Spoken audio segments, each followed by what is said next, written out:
The scene shifted to the 8th floor of the tower, a desolate, snowy landscape filled with strange, glowing stone structures. This area was known as the Deadlands. A group of knights, clad in dark armor with fur-lined cloaks, marched through the snow. Their heavy boots crunched on the icy ground. Leading them was a man with short, light brown hair, wearing a similar fur-lined coat over dark clothing. He looked determined. He walked with purpose, his steps firm against the cold, barren ground. He stopped and raised his hand, signaling his knights to halt. They stood ready, their backs to him, looking out at the bleak, glowing landscape. A man with short blonde hair and a serious expression, Kyojo Itsuki, the rank 6 Blue Zone Guildmaster, addressed his knights. He told them that today they were going to do something unprecedented, take down the 8th floor's guardian. He warned them not to get sloppy just because this was a coalition raid. He stressed that if they didn't clear this, floor 4 would remain a fantasy. Suddenly, a group of people arrived, their footsteps crunching in the snow. Kyojo looked over at them. He narrowed his eyes, a glint of yellow in them, and thought, look who showed up. He recognized them as the Blue Eyes themselves. The group included a muscular man with red hair, a woman with long blonde hair,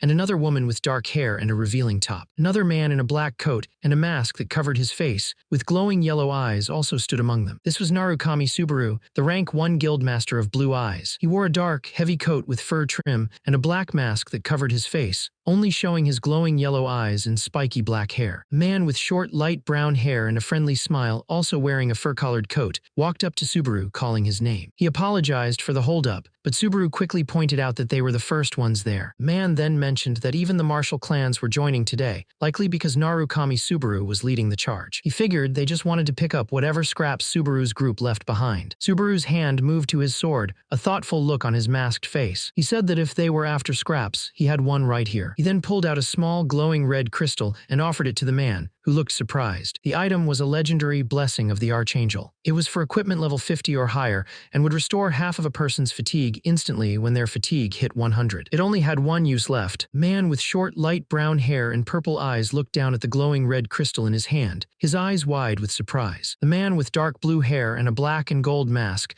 said he intended to clear the raid perfectly, but he told the other man to keep the crystal just in case. He added that the other man needed it more than he did. He then asked if the man would come back to Blue Eyes after the fight, saying he could give the crystal back then. The masked man, wearing a black coat with fur trim, smiled and told the other man that if he didn't want to return, he could just keep the crystal forever. Suddenly, the masked man's eyes widened, and he seemed to sense something. The other man, with short brown hair, looked shocked and asked if it was already showing itself. The masked man just nodded, confirming that it was indeed here. A massive, shadowy form began to emerge, and the words Floor 8 Guardian appeared, signaling the arrival of a powerful enemy. The brown-haired man yelled for everyone to brace for impact as the enormous creature, a venom dragon hydra, began to fully appear, its body glowing with a dark energy. Massive venom dragon hydra roared, its many heads snapping at the hunters who braced themselves for battle. Subaru, a man with spiky black hair and a dark mask covering his face, looked up at the monstrous beast. He thought the creature was a nasty-looking bastard. The sight of it made his skin crawl. Suddenly, golden lightning surged through Subaru's entire body, crackling around him. He looked up at the Hydra, his eyes glowing with determination,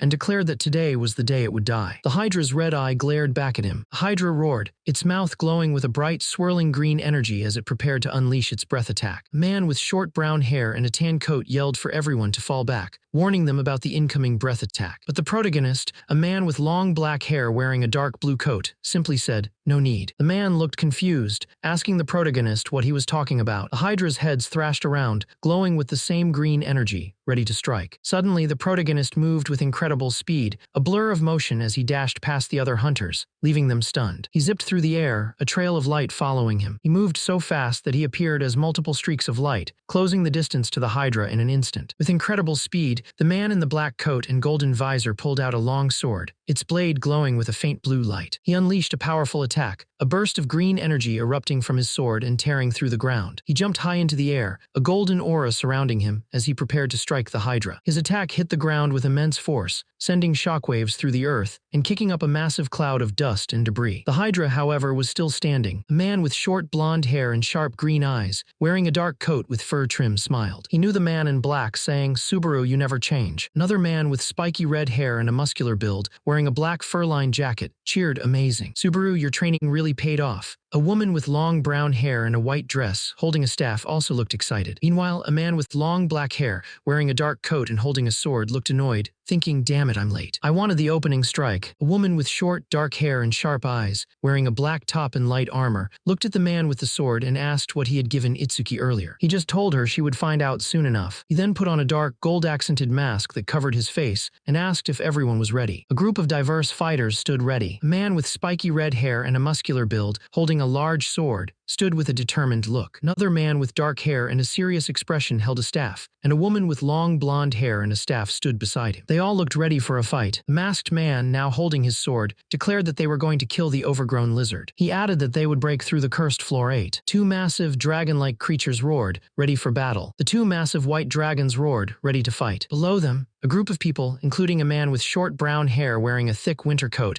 looked up at the beasts. He seemed to be thinking deeply. Another man with short brown hair and a dark blue jacket looked at the group and said, "Look at you all, buddy. A man with a dark beard and long black hair, wearing armor, spoke up. Just as planned, the hidden soldiers are in position. The man in the winter coat smiled slightly and said, "Excellent. Then let's begin as well." The armored man replied, "As you wish. May fortune favor you." The man in the winter coat stood firm, ready for the battle to start. A woman with long, braided purple hair, wearing a white coat and hat, stood with her back to the viewer, holding a golden staff with a glowing green orb. She looked out at the snowy, stormy landscape. Suddenly, a massive, shadowy form rose from the ground. It was a giant, fearsome dragon made of ice, its huge mouth open wide. Several small figures, likely the other hunters, scattered around its massive body. The dragon let out a roar, its red eyes glowing as the hunters continued to attack its icy form. The hunters moved quickly, dodging the dragon's attacks and striking at its icy scales. The dragon thrashed, its long tongue flicking out as the battle raged on. The dragon roared, its massive body twisting as it tried to strike, but the woman with short gray hair and a black outfit was too fast. She jumped over its head, her blades flashing as she carved into its tough hide. A man with long black hair, wearing a black mask and glowing yellow eyes, deflected a blow from a sword. He looked annoyed. A woman with gray hair leaped back, a trail of blood-red energy following her as she moved. She asked the masked man, "Are you seriously not used to me yet?" He didn't answer, instead focusing on the attack coming his way. He unleashed a powerful burst of blue energy, pushing back the dragon's attack and creating a shockwave that rippled through the air. Toshia, a young man with spiky brown hair and glowing yellow eyes, had a wide, excited grin on his face. He was surrounded by a swirling red aura, a blade in his hand. He shouted still, "Have some damn awareness. Toshia, wanna see who racks up more damage?" He then lunged forward, his blade striking the dragon again and again,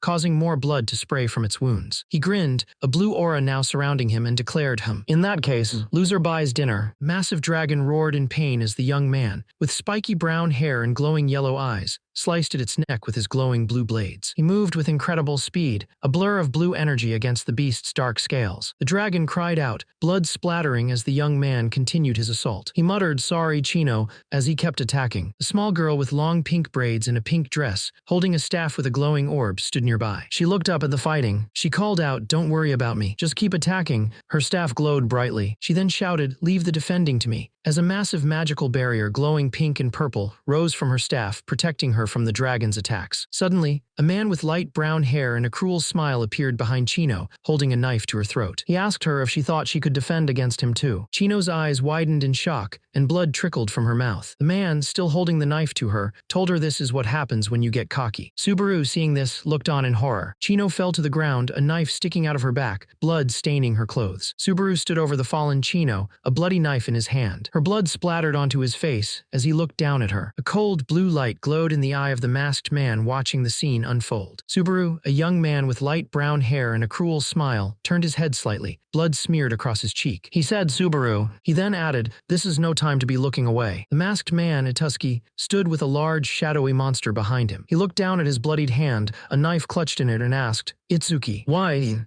A loud, sharp sound filled the air. A holographic message appeared, announcing that a person had been chosen by the tower. They were told to climb it and prepare for the beginning that will one day arrive. This was the very first message every player saw when they were chosen. Was it a trial, a blessing? No one really knew. No one knew who left it behind or what their aim was. To this day, the message remained a mystery. All they could do was obey the command. They couldn't defy and aim for the top. a place no one had ever reached. Many people from different worlds like Earth, Baron, Runeterra, Elfland, and Lucan were called to this tower. These players from different dimensions each carried their own mission as they climbed the massive tower. Every day they climbed higher and higher. The climb was not easy. The weather was harsh, with snow and ice everywhere, and terrifying dragons roamed the frozen lands. The battle was a bloody mess. A massive venom dragon Hydra thrashed, its jaws dripping with blood as it tore through the adventurers. Bodies lay scattered, some impaled by swords, others mangled beyond recognition. Among the fallen was a man with long dark hair, his face contorted in a scream of agony. A glowing sword plunged into his chest. Nearby, another warrior lay lifeless, his armor stained crimson. The main character, his face bruised and bloody, gritted his teeth, letting out ragged breaths as he struggled to stay conscious. He lay on the icy ground, a spear piercing his stomach. A blue window announced the monster they had just faced, the Floor 8 boss, Venom Dragon Hydra. He looked at his fallen comrades and muttered, "I told you idiots to run, but you never listen." He thought about how everyone had said it was impossible, but they had actually done it. Looking at the dead bodies of his teammates, he added, "I don't remember telling you to die on me, though." He looked down at the bodies of his teammates, blood staining the ground around them. "Morons," he muttered. A red system window flashed before him, warning of a status abnormality. "You are poisoned. Natural recovery is impossible." Another window showed fatigue. "Your fatigue is extremely high." He knew that if he went back, people would praise him, saying things like,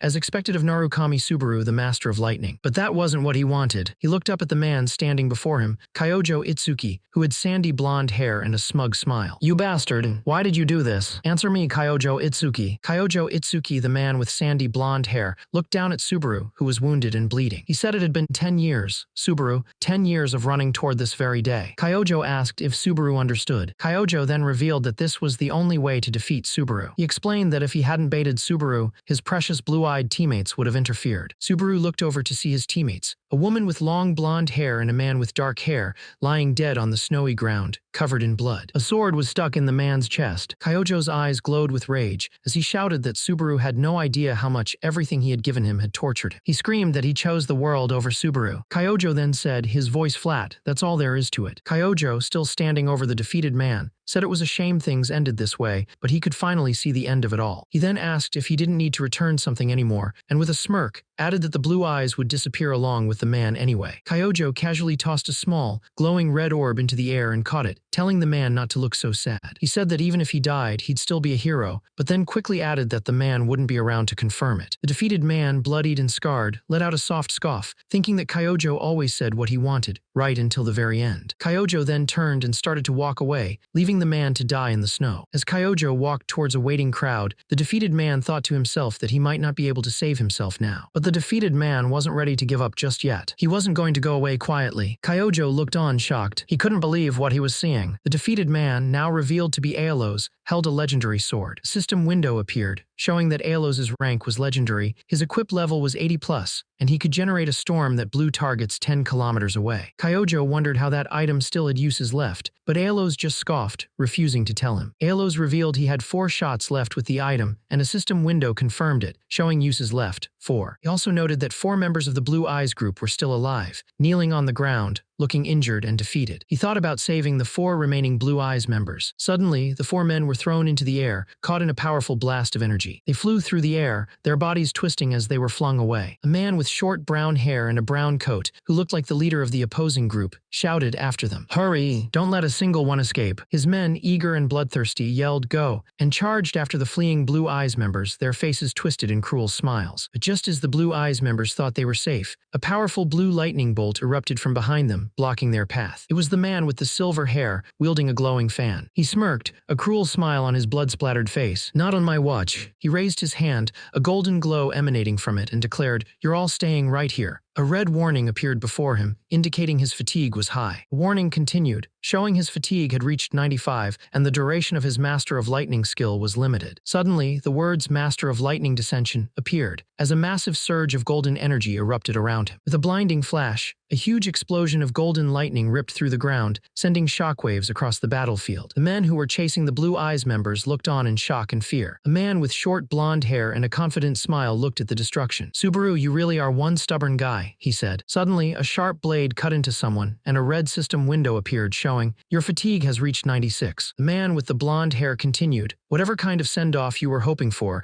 to do something like this is beyond me. But He looked at the injured man, who was now surrounded by a shadowy, golden aura. "You'd better be ready to pay for it with your life." The injured man, with white hair, glowing blue eyes, and blood on his face, glared back. "From here on out, nobody leaves without my permission." The other men, shocked and scared, looked at him. One of them gritted his teeth and shouted, "Damn it. Fine." The men charged forward, yelling that it was all or nothing. They were ready to fight. The main character knew these small fries wouldn't be able to kill them, but he also knew that once Itsuki moved, it would be a completely different story. He realized his biggest problem was his own fatigue. A red system window appeared, showing that his fatigue had reached 97. He knew he couldn't hold out much longer. He was exhausted, but he kept fighting, clashing his spear against the enemy's blade. A red system window flashed before him, confirming his worst fears. His fatigue had now reached 98. He grunted in pain as he continued to fight, blood splattering around him. Suddenly, a massive, shadowy figure with glowing red eyes appeared in the sky, casting a terrifying silhouette over the battlefield. He was thrown to the ground, his spear clattering beside him, blood staining the icy ground. The man with the spear looked terrified, his eyes wide as he screamed, "I did it. I killed Narukami Subaru." But Subaru, with glowing blue eyes and a dark aura around his hands, simply asked, "Care to say that again?" Before the man could react, Subaru unleashed a powerful wave of dark energy, sending the man and his companions flying. The man crashed to the ground, defeated. Subaru stood over him, holding a dagger, ready to finish the job. But just as Subaru was about to strike, a powerful golden aura erupted from the man on the ground, pushing Subaru back. He wasn't dead yet. The other hunters couldn't believe it. "He's down. Did we finally do it?" One asked, but another quickly realized what a monster. Suddenly, a new voice called out, "Subaru." It was a man with short blonde hair and a long coat, his eyes sharp and calculating. He stepped forward, his golden aura flaring. He looked down at Subaru, a hint of a smile on his face. "It's hard to believe your era is ending this easily." Subaru's body was screaming in pain. A red system warning flashed before his eyes. "Your fatigue has reached 99. Warning, you are in extreme danger. Your fatigue is at the maximum threshold. Reaching 100 fatigue results in death." The blonde man, Itsuki, stared down at Subaru, the golden energy around him crackling. "Itsuki, you should know better than anyone." Subaru, looking desperate, screamed that even in the very end, he would be the one to win. He lunged forward, his spear glowing with dark energy. Itsuki, however, just smiled, holding out his hand. A holographic panel appeared, displaying blessing of the Archangel. He said his condolences, adding that if only Subaru hadn't given him this power,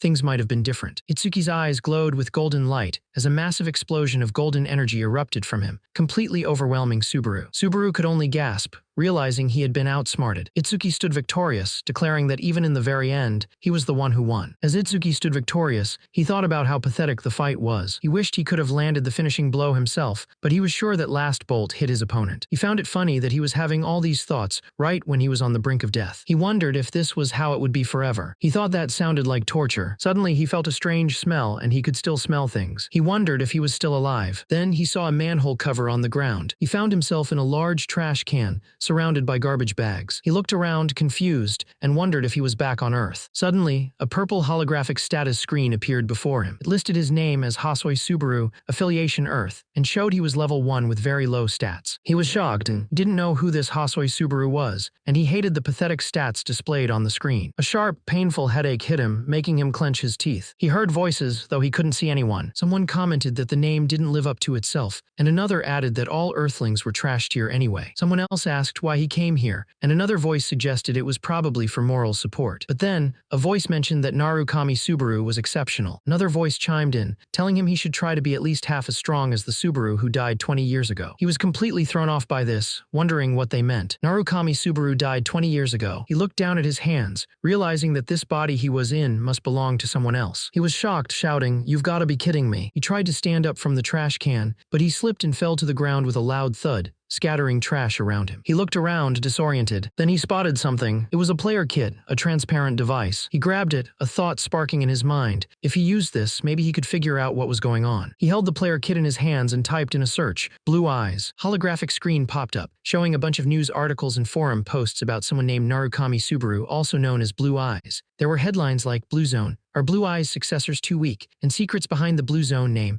Narukami Subaru of Blue Eyes naming sense. There was even a quote about winning the next tournament from someone called Guildmaster Kyojo. He couldn't believe what he was seeing. He scrolled through the information. A picture of a man with blonde hair and a dark patch over one eye appearing on the screen. "So you didn't die after all," he said, his voice filled with a mix of shock and recognition. He stared at the image of the man, his name echoing in his mind. Itsuki. Kyojo Itsuki. They didn't start out as enemies. A man with dark hair and a black tank top sat on on a rooftop with a man with blonde hair and a green shirt. The dark-haired man asked why he was called so late. The blonde-haired man, Subaru, said he was thinking of leaving Blue Eyes. The dark-haired man was shocked, asking where that came from. Subaru simply told him to tell the others for him. He thought of Subaru as a friend. Subaru told him he would understand the reason eventually. Subaru reassured him not to worry, saying he would still be his shadow, even if they were apart. A few years later, Subaru showed up again, but this time he had formed his own guild, using the name they used to joke about. His guild was called Blue Zone, the name of the shadow he had talked about. The dark-haired man was then asked if he was still only on floor 4 and if he had done nothing for 20 years. The dark-haired man, still looking like he was in his 20s, stood holding a phone, looking at the man who had just spoken. He seemed shocked by the mention of 20 years. His eyes widened in disbelief, a single tear rolling down his cheek. He couldn't believe what he was hearing. Suddenly, a news report appeared on his phone, showing a large modern building. Headline read, "Crowds gather at the Narukami Subaru Memorial Hall on his death anniversary.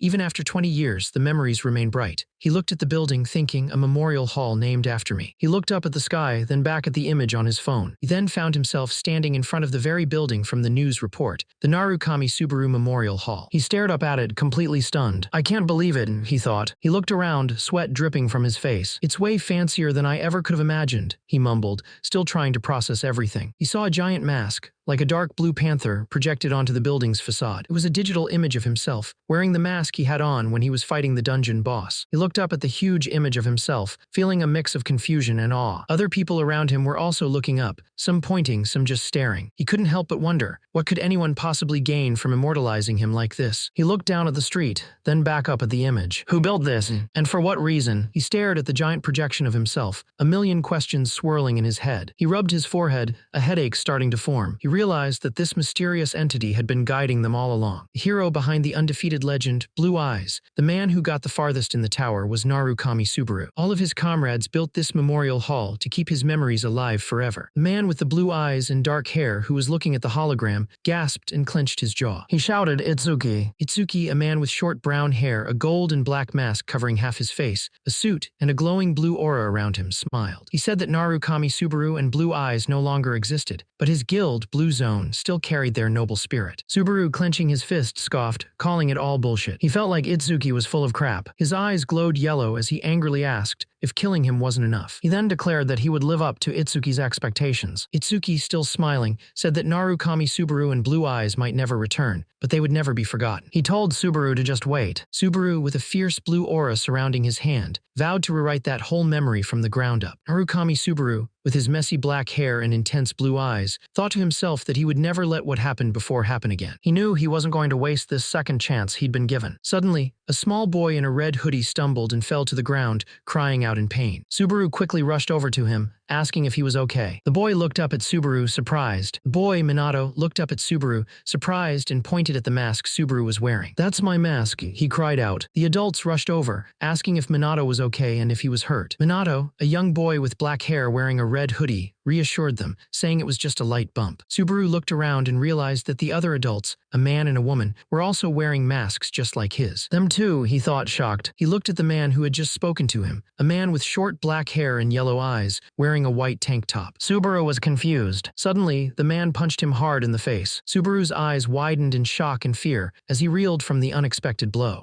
What? He stammered, completely caught off guard. He looked around, confused, as everyone else in the room wore strange, dark masks. He saw a young man with blonde hair and a mask on the ground, and a tall man with dark hair in a white tank top standing over him. He started to realize what was happening. What was going on? A sinister voice spoke. "Well, it's a shame it turned out like this. Don't look so sad." The voice continued, belonging to a man with glowing yellow eyes and a cruel smile. "Even if you die, you'll still be a hero." The man in the white tank top understood. So that's what he meant. The man with dark blue hair and glowing eyes thought of Kyojo. He saw the man in the white tank top, who was now wearing a mask, walking away from a crowd of other masked people. He then saw a picture of Kyojo, also wearing a mask, surrounded by flowers and candles like a memorial. He wondered if this whole thing was just a setup to steal Kyojo's achievements for himself. His eyes widened in shock as he realized the truth. A blue light pulsed from the flowers on the memorial, confirming his suspicions. He pushed through the crowd, his eyes wide with a strange mix of fear and determination. Someone in the crowd yelled, "Hey, what are you doing? Wait for your turn." But he ignored them, dropping to his knees before the memorial. He reached out and touched the flowers, a faint blue light pulsing from them. As the blue light pulsed from the flowers, he looked at them with wide, shocked eyes, thinking, "Was it you?" Asajiri Shu. The scene then shifted to a man in a dark cloak, standing on a rooftop overlooking a city. He had white hair and a pale face, and he looked out at the city below. Another figure, also cloaked, walked up to him. The first man said, "Somehow we managed to get through another year." The second cloaked figure, who had dark hair, replied, "You're way too relaxed. We were this close to running into the blue zone." He continued, "And besides, do we really need to go that far for every memorial? Just offer some canola flowers or something." The white-haired man pulled back his hood slightly, his expression serious, and said,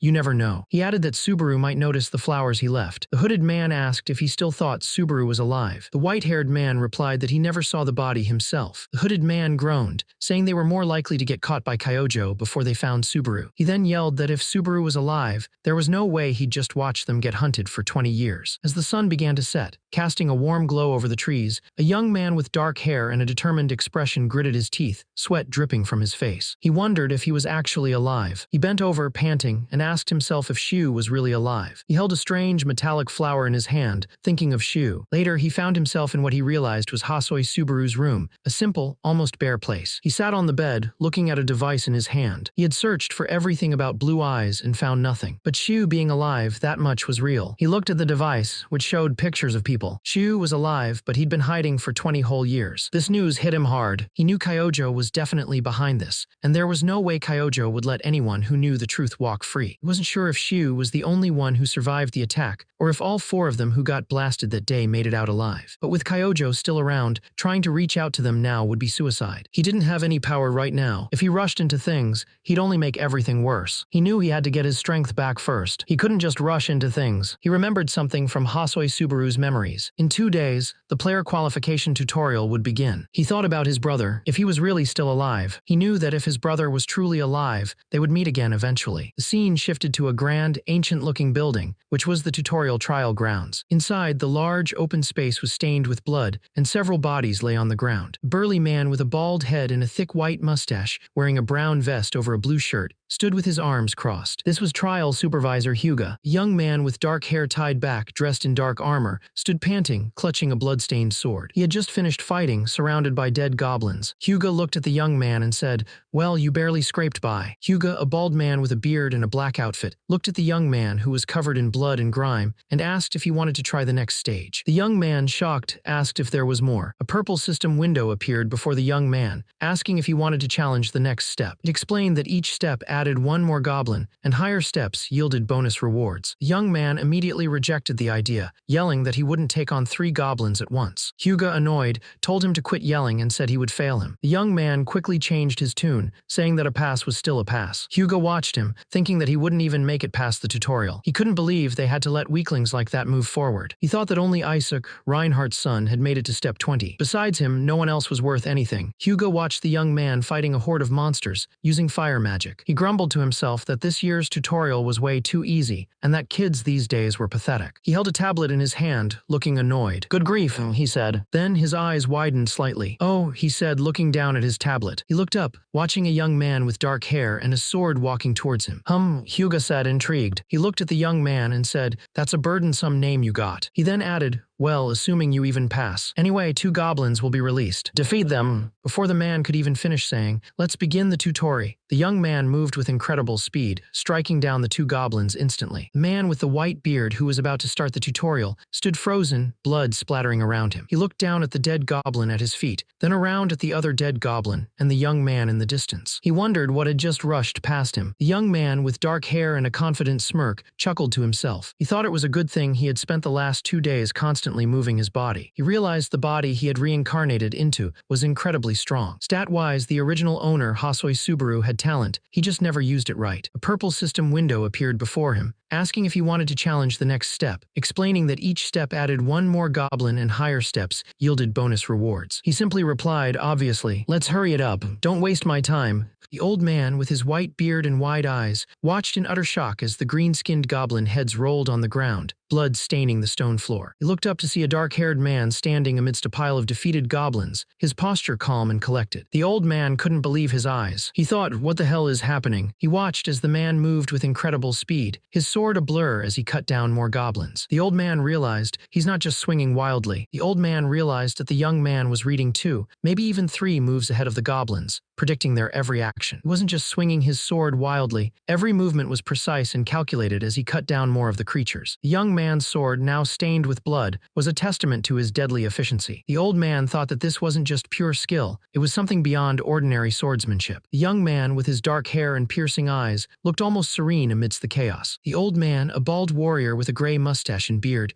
stared in awe, shouting that the young man had unimaginable combat strength, like Narukami Subaru Reborn. Another goblin screamed as the young man's sword pierced through its chest, ending its life. The young man stood amidst a pile of defeated goblins, his sword still dripping with blood. Suddenly, a purple system window appeared in front of him, asking if he wanted to challenge the final boss after clearing step 49. Taking a deep breath, he said, "Let's try it." The ground beneath him began to crack and glow with a bright blue light. Then a massive, dark hand burst out of the ground, reaching for him. Suddenly, a man with a white beard and mustache, wearing a dark shirt, yelled at him, warning him to stop. He told him he wasn't Narukami Subaru, and that if he valued his life, he needed to stop right now. But the man ignored the warning. He stood his ground, a sword in his hand, as a giant, terrifying monster with red eyes and sharp teeth loomed over him, surrounded by smaller goblins. The massive hand that had burst from the ground now reached out, ready to grab him. A massive green-skinned creature with long black hair, sharp fangs, and glowing red eyes, wearing tattered clothes and wielding a huge sword, stood before them. This was the Goblin King. A purple system window appeared, announcing that the Goblin King had noticed all the casualties up to step 49. Another system message popped up, stating that the Goblin King was now enraged. An old man with a bald head, a big white mustache, and a stern face shouted, "Give up before it's too late. Taking on the Goblin King is too reckless." The old man continued, "It's suicide." The massive Goblin King towered over Subaru, who stood among several fallen bodies. The old man warned, "Don't let your greed get the best of you. No matter how good you are, pure skill can't bridge a stat gap like that." Subaru, with his sharp, dark eyes, thought to himself, "I know. With my stats, I probably can't even scratch that thing." But even so, Subaru gripped his sword tighter, his knuckles white. He looked up, his dark eyes narrowed in determination. "No," he said firmly. Then, with a sudden movement, he threw his sword to the ground. It clanged loudly as it landed, covered in blood. An old man with a white beard and wide, panicked eyes screamed at him, clutching his head. "Why'd you drop your weapon? Have you finally lost it? I knew something was off with you from the start." Just then, a massive green-skinned orc with glowing red eyes and long black hair charged forward, its huge axe raised high. Jinwoo stood his ground, letting the large orc charge at him. He didn't even flinch. Suddenly, a sharp blade shot out from Jinwoo's hand, piercing the orc's arm. The orc roared in surprise and pain. The orc looked down at the small man, who was now crouching and picking up a dagger from the ground, surrounded by the bodies of other orcs. Jinwoo smirked, his eyes glowing. Surprised, he asked as he revealed 2 more daggers between his fingers, dripping with the orc's blood. He then challenged the orc, "Let's make a bet. What's gonna happen first?" The man with dark hair and glowing eyes smirked, holding a glowing blue needle. He challenged the orc, "Are you taking me down or am I turning you into a pincushion?" He moved with incredible speed, a blur of motion as he lunged forward, the needle aimed at the orc. He demanded an answer from the orc, who let out a pained roar as the needle struck. The orc screamed in agony as the man's attack landed, causing massive damage. The man then kicked the giant orc, sending it stumbling back. The orc, now angry, swung its giant axe down at the man, but he was quick. He dodged the heavy attack, blue energy flashing around him as he moved swiftly. He crouched low, his dark hair falling over his face, his eyes sharp and focused on the orc. He then spun around,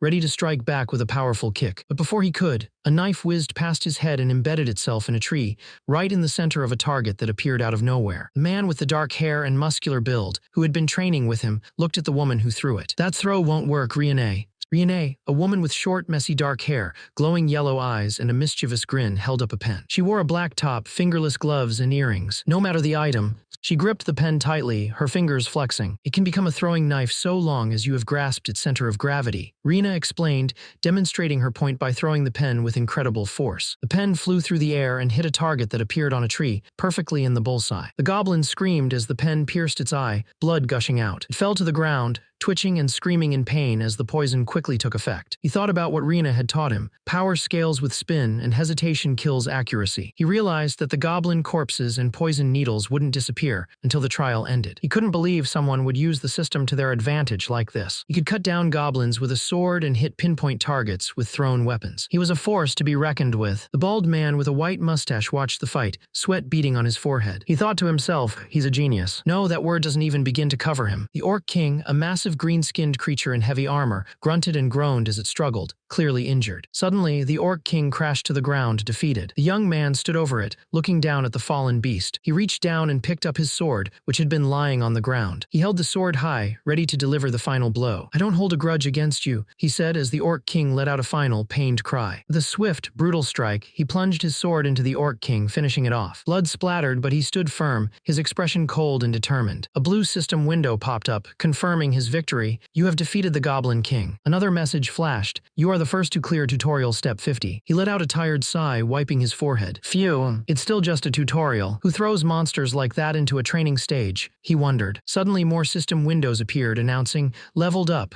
and credits acquired. He looked surprised as even more notifications flooded his vision. Achievement points acquired. Tutorial shop unlocked. This shop is only available during this stage. What can I buy with these points? He thought as a window showed his current balance. Current points 425p. A new window popped up titled Opening Tutorial Shop. He stared at it, surprised. This is my first time seeing this shop, he thought. He looked over the items, noting their prices. The lowest is 5 points, and the highest is around 200. I've got way too many points for these things, he realized, seeing basic items like LOW tier HP potion for 50 points, straw robe for 60 points, and cross slash for 100 points. Suddenly, his eyes widened. You can even buy this, he wondered as a new item appeared, an unnamed demon blade. It was a rare weapon, priced at 1000 achievement points. The description said it consumed the user's stamina and mental energy to boost cutting power and physical ability, and was a failed creation by the demonsmith Kinder. I didn't expect to see a Kinder weapon here. It's tempting, he thought, but if it drains stamina and lightning is used on top of that. Another weapon caught his eye, the Holy Sword Miranda. This rare weapon cost 400 achievement points and was described as a mithril sword blessed by the temple that lessened fatigue accumulation and extended combat endurance. He thought about his options, weighing the raw power of the demon blade against the survivability offered by the Holy Sword Miranda. Neither felt quite right. He knew his first purchase was important, and he had to choose carefully. Suddenly, he noticed something else.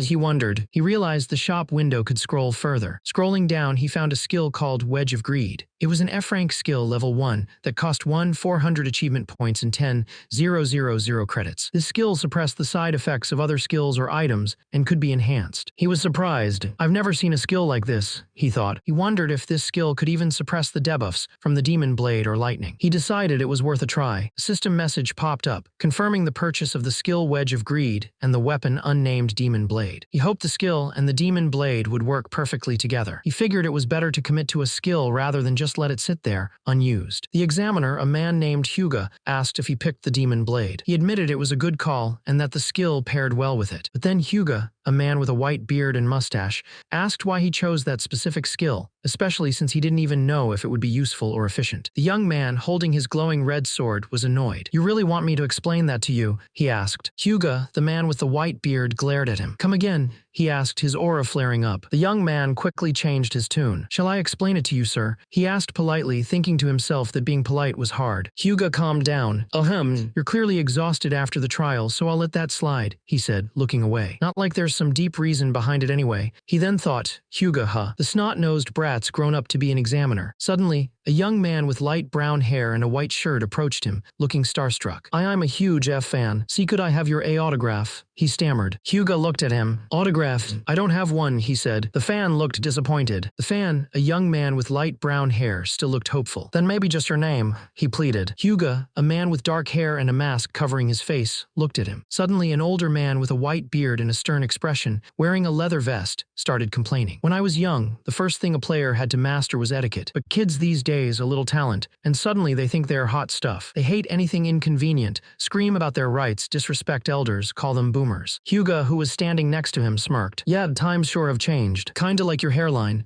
The older man ignored the jab. "Anyway, I'm not explaining anything. Please just keep the trial results confidential." He then grumbled to himself, "There you go spouting some shallow internet nonsense to argue back." The older man's eyes sparkled. "Fine, if that's how it's gonna be. You clearly lack manners, so I'll drill them into you from scratch." He then asked Hyuga how about it. "Want to join the Nightly Way Guild?" But Hyuga just walked away, cutting him off with a simple, "No thanks." The man with the bald head and white beard called out, "Wait, stop, hey, I'm not done." But Hyuga just kept walking, his body fading into a blue shimmering light as he teleported away. The man sighed, looking disappointed. "Unbelievable. I overestimated him," he thought. Hyuga reappeared, his feet touching down on a new floor. He was now on floor 2. This place was bustling with people, all kinds of vendors shouting about their goods. "Fresh deep-sea fish from Runeterra," one yelled. "Special dried meats. Come on, just try a sample," another offered. This was the starting grounds. Hyuga looked around, a slight frown on his face. "So I'm back in this place," he thought as a vendor nearby called out, "Clothes from barren silk to earth-made leather jackets, we've got it all." He knew he had been given a chance no one else ever gets, a second run at life. And since he had already lived this once, he had to play it smarter this time. He thought about his old teammates, the ones who might be waiting for him. Memory of them sitting around a campfire, some eating, some sharpening weapons. One with wide, fearful eyes filled his mind. He remembered the revenge they never got in their brutal final moments. Subaru decided to visit the solo private training grounds. It was a place where players could personally train, test out new skills, and even check their equipment's durability. As he walked down a hallway lined with numbered rooms, an old man with a long white beard and a brown tunic, sitting at a desk, asked him which floor he had come from. Subaru replied that he had just moved up from floor 1. The old man suggested he use the first training room, explaining that it had straw dummies inside. But Subaru, with his spiky black hair and dark eyes, told the old man he would be using the 5th room instead. The old man looked surprised. The old man, clearly annoyed, warned Subaru that he was wasting his money and should just take the 1st room. Subaru, however, politely asked for half an hour in the 5th room. As Subaru walked away, the old man grumbled about him being like a movie protagonist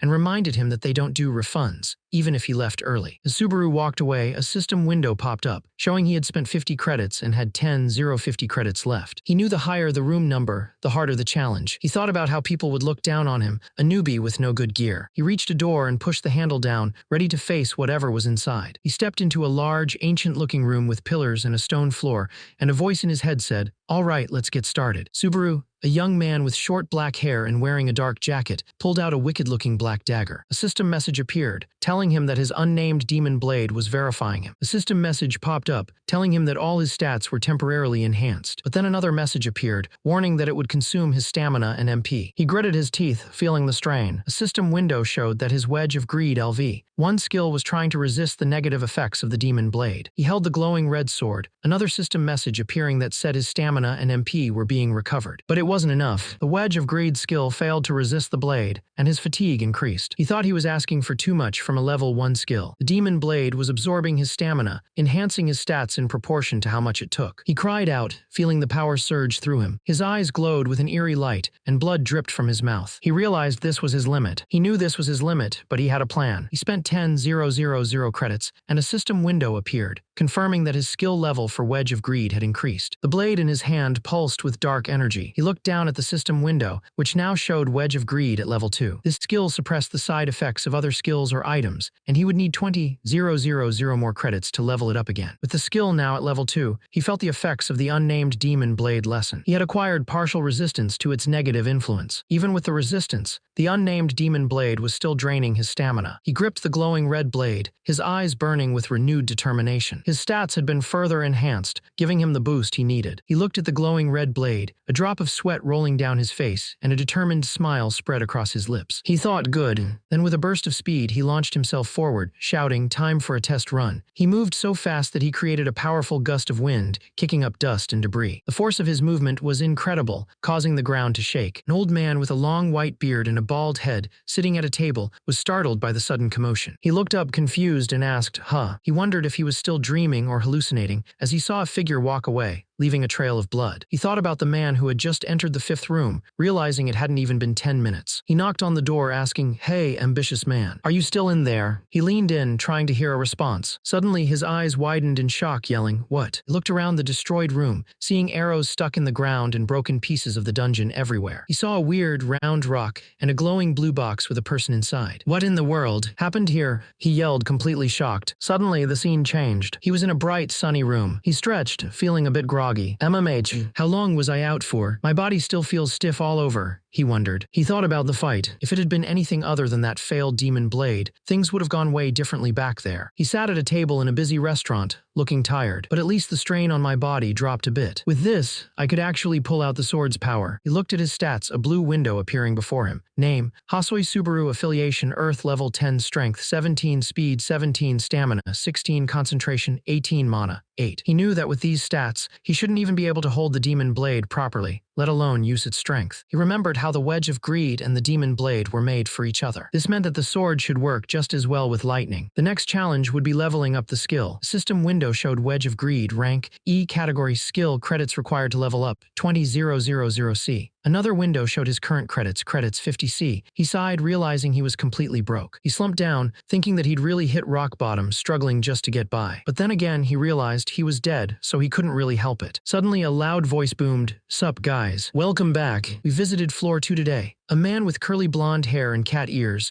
wearing a pink crop top and jeans, stood on a balcony holding a cup. "Reminds you of those spunky days, doesn't it?" he said. "Today's theme is hacking younger players how much their gear is. Let's go." A system message popped up, showing a cartoon of the man lying on a pile of money. "Alexander has sent 1000 credits." It read. The man on the balcony cheered, "Oh, we got 1,000 credits from Alexander." He then dramatically poured the coffee from his cup all over himself. "Wow, this is cold. Thank you very much," he shouted. The protagonist watched from below, wondering what the hell that guy was doing. He looked up, a slight annoyance in his eyes. He held up a transparent blue screen that showed text about saving points and how they were in a PvP era, with 1 in 3 players being streamers. He wondered if this meant live streaming. He realized it was a system where people stream videos in real time and get donations, and he figured that's what the person he was looking at was doing. Then someone called out, "Oh, if it isn't Subaru." A man with short silver hair and a fancy black and gold suit stood before him. "You moved up a floor too, huh?" he asked. The man with silver hair smiled, saying, "Fancy meeting you here." He took a step back, his body instinctively feeling uncomfortable. "Are you staying around these parts?" he asked. He looked at the man with a glare, thinking, "Looks like we're not on good terms." Meanwhile, the silver-haired man's companion asked,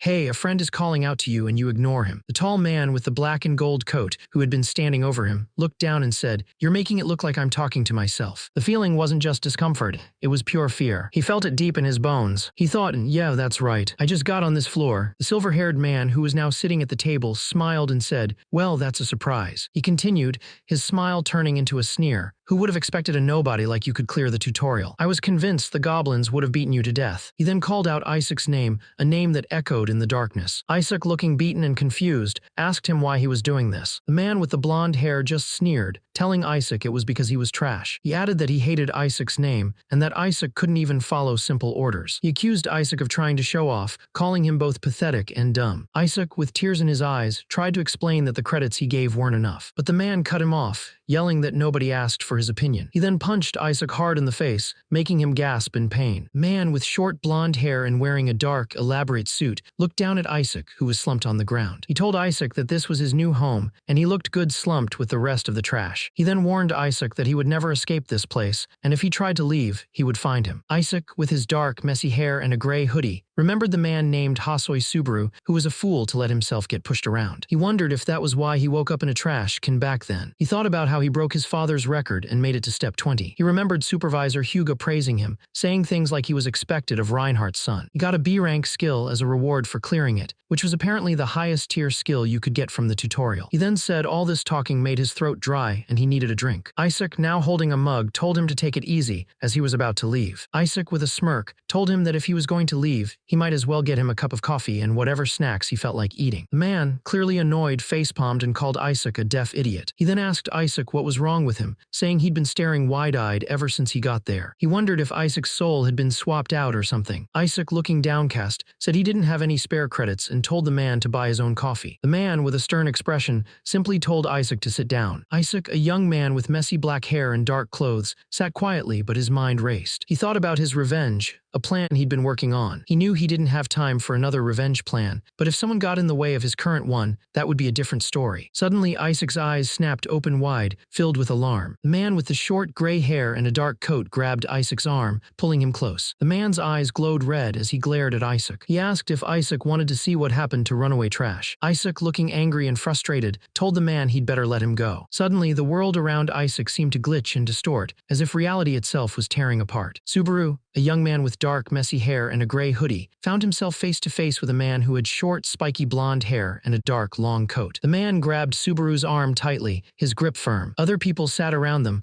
watching without really seeing. The blonde-haired man, Kyojo Itsuki, leaned in close, his red eyes glowing with an intense stare. "Don't get cocky, Subaru," he warned, his voice low. Subaru felt a jolt of anger, but he knew he couldn't cause a scene in front of everyone. Stirring up trouble will only come back to bite me, he thought, trying to keep his composure. Suddenly, Kyojo burst out laughing, a loud, booming sound that echoed through the room. PFFFT, Pwatahaza. He patted Subaru's arm, his laughter dying down. "Don't freak out. I was just scaring you a little, just like in the old days, right?" Kyojo said, a smirk playing on his lips. "You're still as weak as ever." Kyojo then leaned in again, his voice dropping to a mocking tone. "With your skills, you probably barely scraped past the tutorial. I get it, you're feeling yourself." He then stepped on the back of the other man's boot, grinding his heel into it, making the man wince in pain. The man turned, his eyes glowing red, a sinister smile on his face. "But do you seriously want to go against me? If I wanted, I could make you vanish without anyone knowing. You do know who my dad is, right?" He then let go of the man's shoulder and walked away, turning his head to say, "Be careful out there, my friend." The other man just stared after him, a thoughtful expression on his face. He thought, "My friend, what a joke."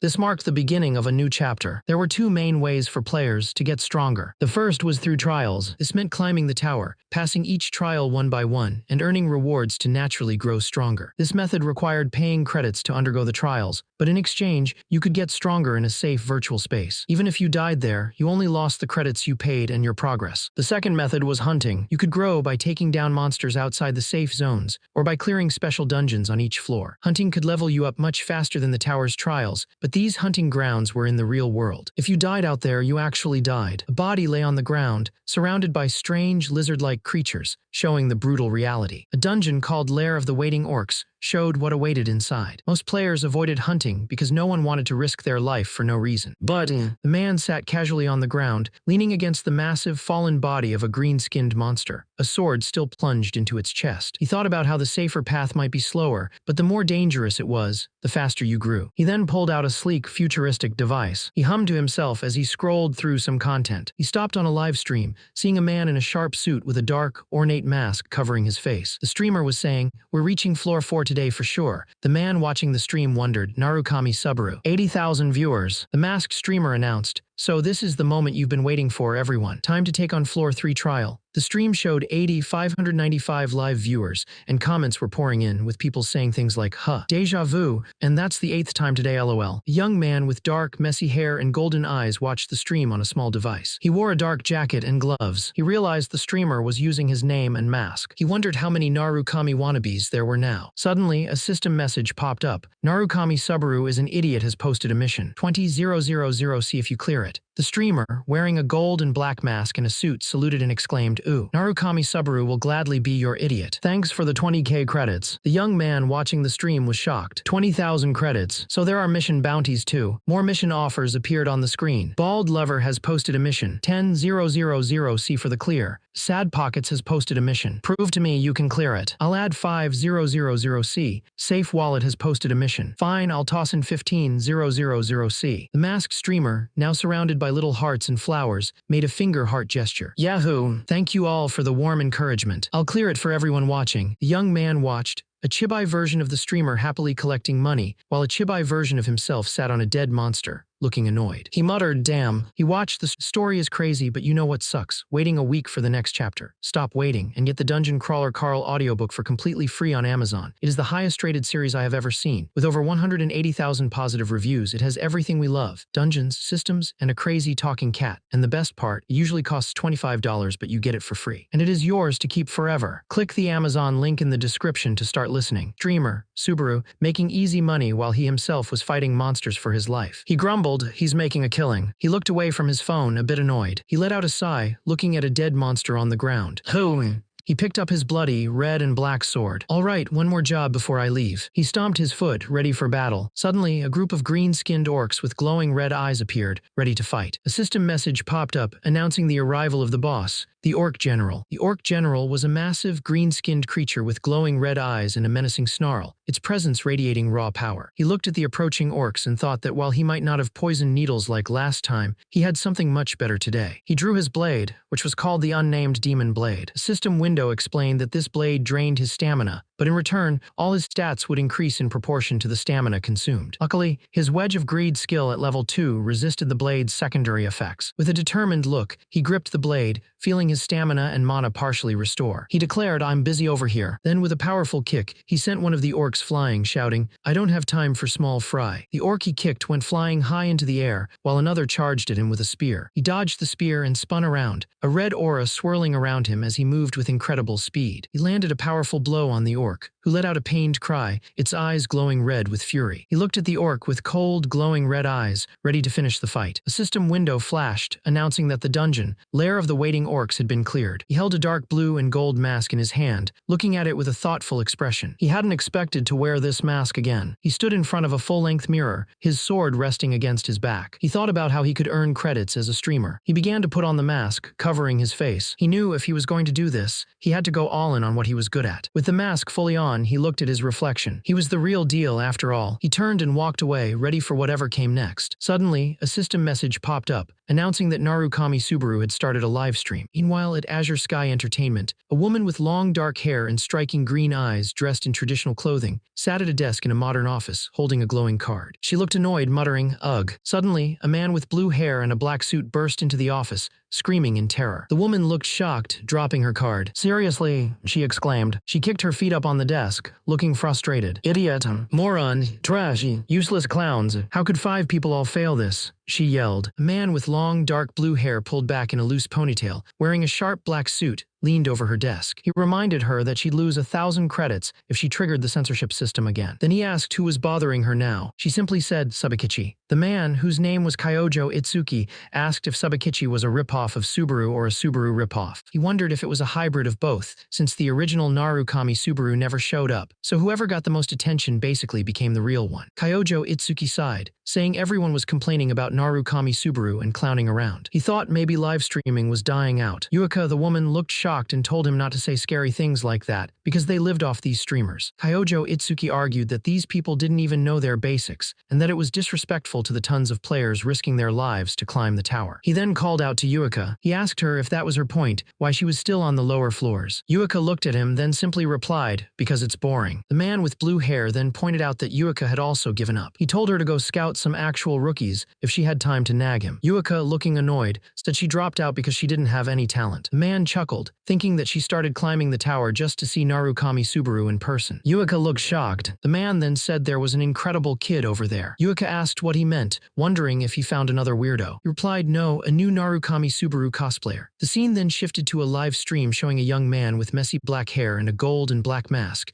wearing a dark jacket, standing in a rocky, barren area holding a sword. The blue-haired man was shocked, asking why he was watching a floor stream with 0 viewers. Yuika sighed, saying she knew, but she then looked at the masked man on the screen, thinking that when someone wears that mask, she can't help but hope. The masked man, still on the screen, told the blue-haired man that would be 1,000 credits. The blue-haired man, kneeling on the floor, apologized. A system window appeared, announcing the start of the Floor 2 trial, Attempt 1. The objective was to clear the Dungeon of Beginnings and reach the exit. Achievement points would be awarded based on the monsters defeated. The masked man, wearing a black jacket and holding a small blade, walked through a rocky cave. He thought to himself that the Floor 2 trial wasn't exactly fun. He then held up a transparent blue screen, realizing that knowing someone was watching added pressure. On the blue screen, a message from a viewer named Love Money asked, "What floor is this?" There were 2 viewers. Another message popped up from Love Money, asking if this was his first try. The masked man holding his phone thought to himself, "Yes, it's my first try." More messages from Love Money appeared, questioning if he should really be streaming this, especially since he didn't even know the route on his first attempt. As he walked through the dark, rocky area, a large, shadowy creature with glowing red eyes watched him from behind a rock. Suddenly, a small, bat-like monster with sharp claws and glowing purple eyes lunged at him. It attacked, its claws tearing at his arm, but the masked man was quick, punching the creature hard. He then stomped on it, crushing the monster beneath his foot. A system window popped up, telling him he had defeated a one-eyed bat and earned 1 achievement point. He looked up, his eyes glowing with power, and asked if there was a problem with that. A system window popped up,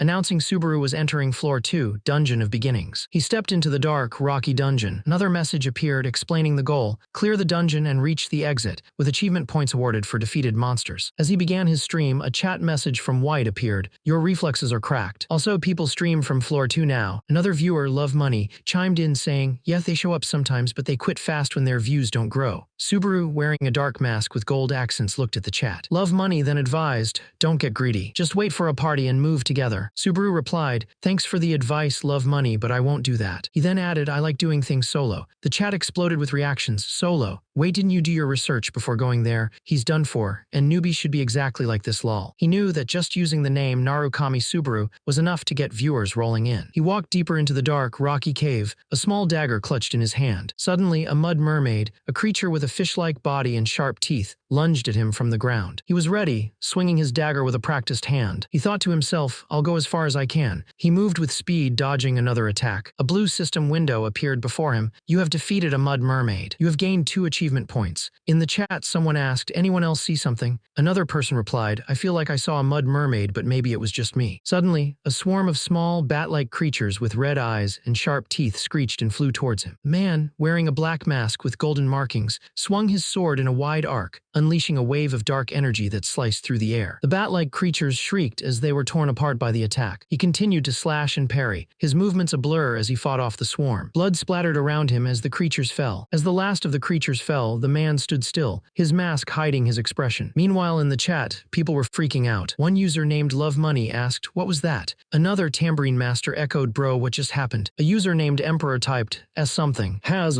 awakened. The live viewer count showed 10 people watching. 2 system messages popped up, confirming his kills. You have defeated 2 one-eyed bats, plus 2 app, and you have defeated 2 mud mermaids, plus 4 app. The man gripped his sword, a thought forming in his mind. If you focus on the sound, you can tell. He thought that if he focused on the sound, he could tell where the monsters were coming from and how many there were. The chat lit up with comments like, we know that part and you're totally a hardcore player. Someone else said, we know that. That's not the issue. Another user chimed in, pretty sure I can do that too.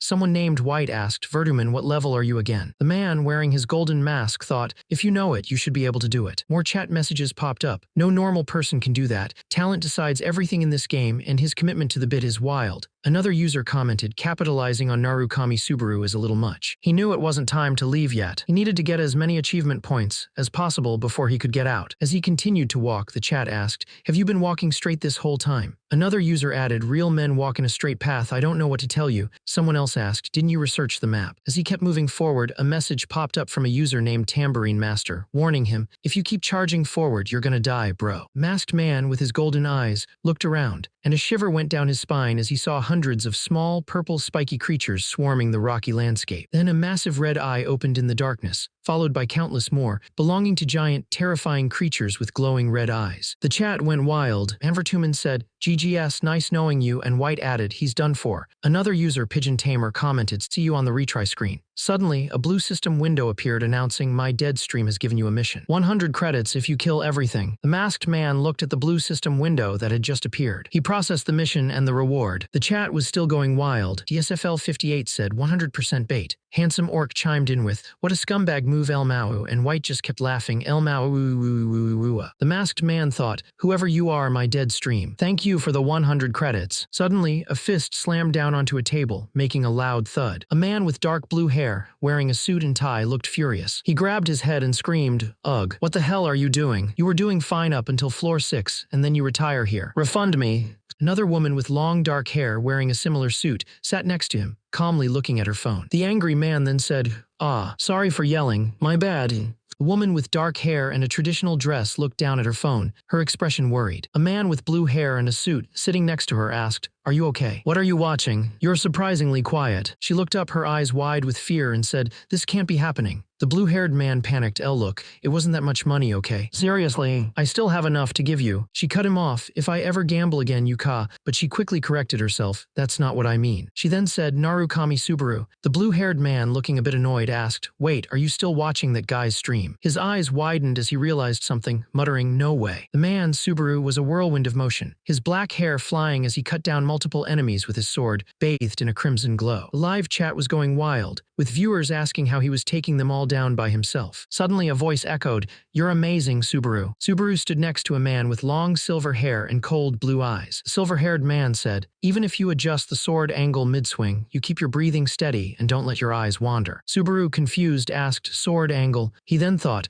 I thought you were one-shotting everything. Are you taking their movement into account and adjusting in advance? He looked at the silver-haired man, deep in thought. The silver-haired man looked at him, then playfully poked his cheek. Woo, guys like you suck. The man with black hair just looked confused. He thought to himself, isn't it weirder not to be able to do that? The silver-haired man quickly disagreed. No, it's not. Even Shu didn't understand. He had always said that eye contact and clarity were important for good communication. He remembered a lesson. When fighting one-eyed bats, don't try to aim for absolutely nothing. One said. Whoever called him a noob, show yourself. Another challenged. As something has awakened. A third typed while a fourth simply asked, don't you have anything else to say? More messages appeared. I'm on floor 4 and somehow a floor 2 noob is tutoring me. Someone complained. He might as well have just said, if you move your legs, you can walk. Another joked. The hero, wearing a black and gold mask and a gray jacket, just sighed. Explaining it is hard. Then a message from Love Money popped up. Don't forget to claim your credits. He looked up, realizing, oh right. He pulled out a small, glowing tablet, ready to collect his earnings. He stared at the tablet, a bit confused by what he saw. He looked at the tablet, wondering how to claim the reward. People in the chat were asking if everything was okay and if the stream was lagging. One person in the chat found it funny, while another joked that even though he was good at fighting,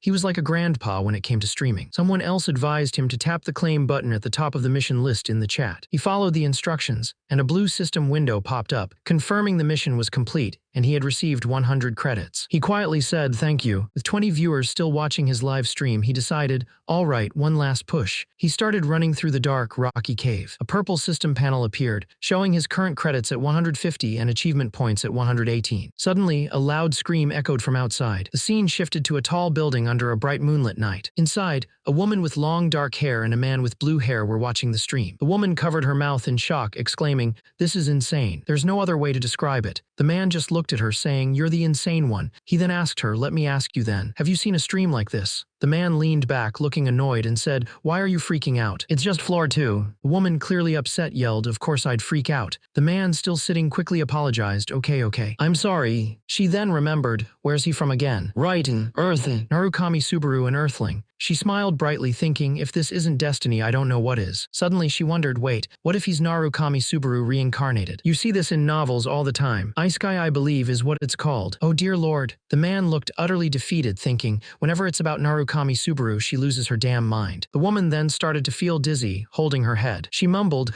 oh my, I'm starting to feel dizzy. When I close my eyes, Kiyoharu, I can see high. The man, looking horrified, shouted, no. She asked, why not? He yelled back, absolutely not. You're thinking of scouting him, aren't you? The woman, now angry, shot back, and what if I am? The man argued, sure he's got talent, but he's a day one nobody with a dead stream. She retorted, I know that. The man with blue hair shot back, no you don't. The department head will chew you out again. The woman, looking frustrated, argued, says the guy who was just gambling. Why are you all serious now? She smirked, whatever. Watch me. She held up a device, looking determined. On her device, the man with the black and gold mask appeared, looking around a dark, unfamiliar place. He walked through a desolate, ruined area. He had made it. He realized he was at the end of the dungeon. He stood before a large, dark door. He stepped through the dark door into a new room. Inside, he saw Greg, a huge wolf warrior sitting on the ground. Suddenly, the wolf warrior stood up, towering over him. A system message appeared, telling him to make the wolf warrior acknowledge him and proceed with the trial. He knew that wolf warriors weren't just monsters to be hunted. He realized that the wolf warriors were more than just monsters. They were gatekeepers, judging if a player who cleared the Dungeon of Beginnings was worthy to proceed. Suddenly, a blue system window appeared, showing a mission from his wallet. It offered 3,000 credits if he killed the wolf warrior. He blinked in surprise. 3,000.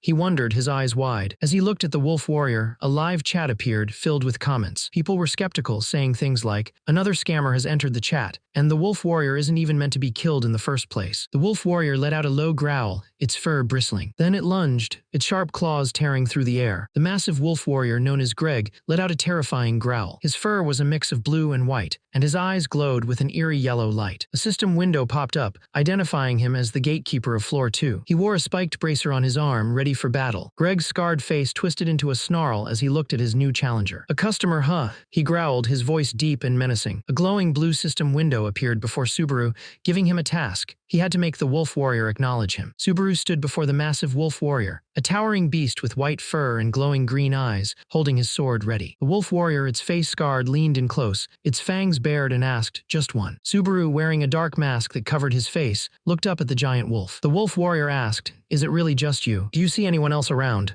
The wolf warrior sniffed at Subaru, its nose twitching. "You're a funny human. I smell the scent of a great warrior from you." A chat message from a viewer named Jroot popped up, asking, "What does a great warrior smell like?" More chat messages appeared, one from Faust55 saying, "He called me gross though," and another from T-Roll saying, "He said I smelled like a goblin's rotting corpse." Subaru, his golden eyes visible through his mask, thought, wolf warriors can distinguish special scents. Subaru realized it wasn't about body odor, but the person's true essence that the wolf warriors could perceive. The giant wolf warrior then declared that Subaru already had the qualifications to pass through. The wolf warrior announced that the trial was over and Subaru could proceed. The chat exploded with messages like, "Who the hell is this guy from Manvirtue Man? No to discrimination from Choco Hotpot, and I don't know, you could get that outcome too from Panic Run." Subaru was confused, thinking this didn't happen in his previous life. He then remembered his main goal was to begin with. He asked the wolf warrior, "Me, not the door behind me." The wolf warrior confirmed, "Yeah." Then Subaru revealed, "Somebody commissioned me to kill you." The wolf warrior let out a small laugh, saying, "Well, I'll be." As expected of the man with the soul of a great warrior, the scene shifted to a fancy office where two people, a woman with long dark hair tied back and a man with blue hair,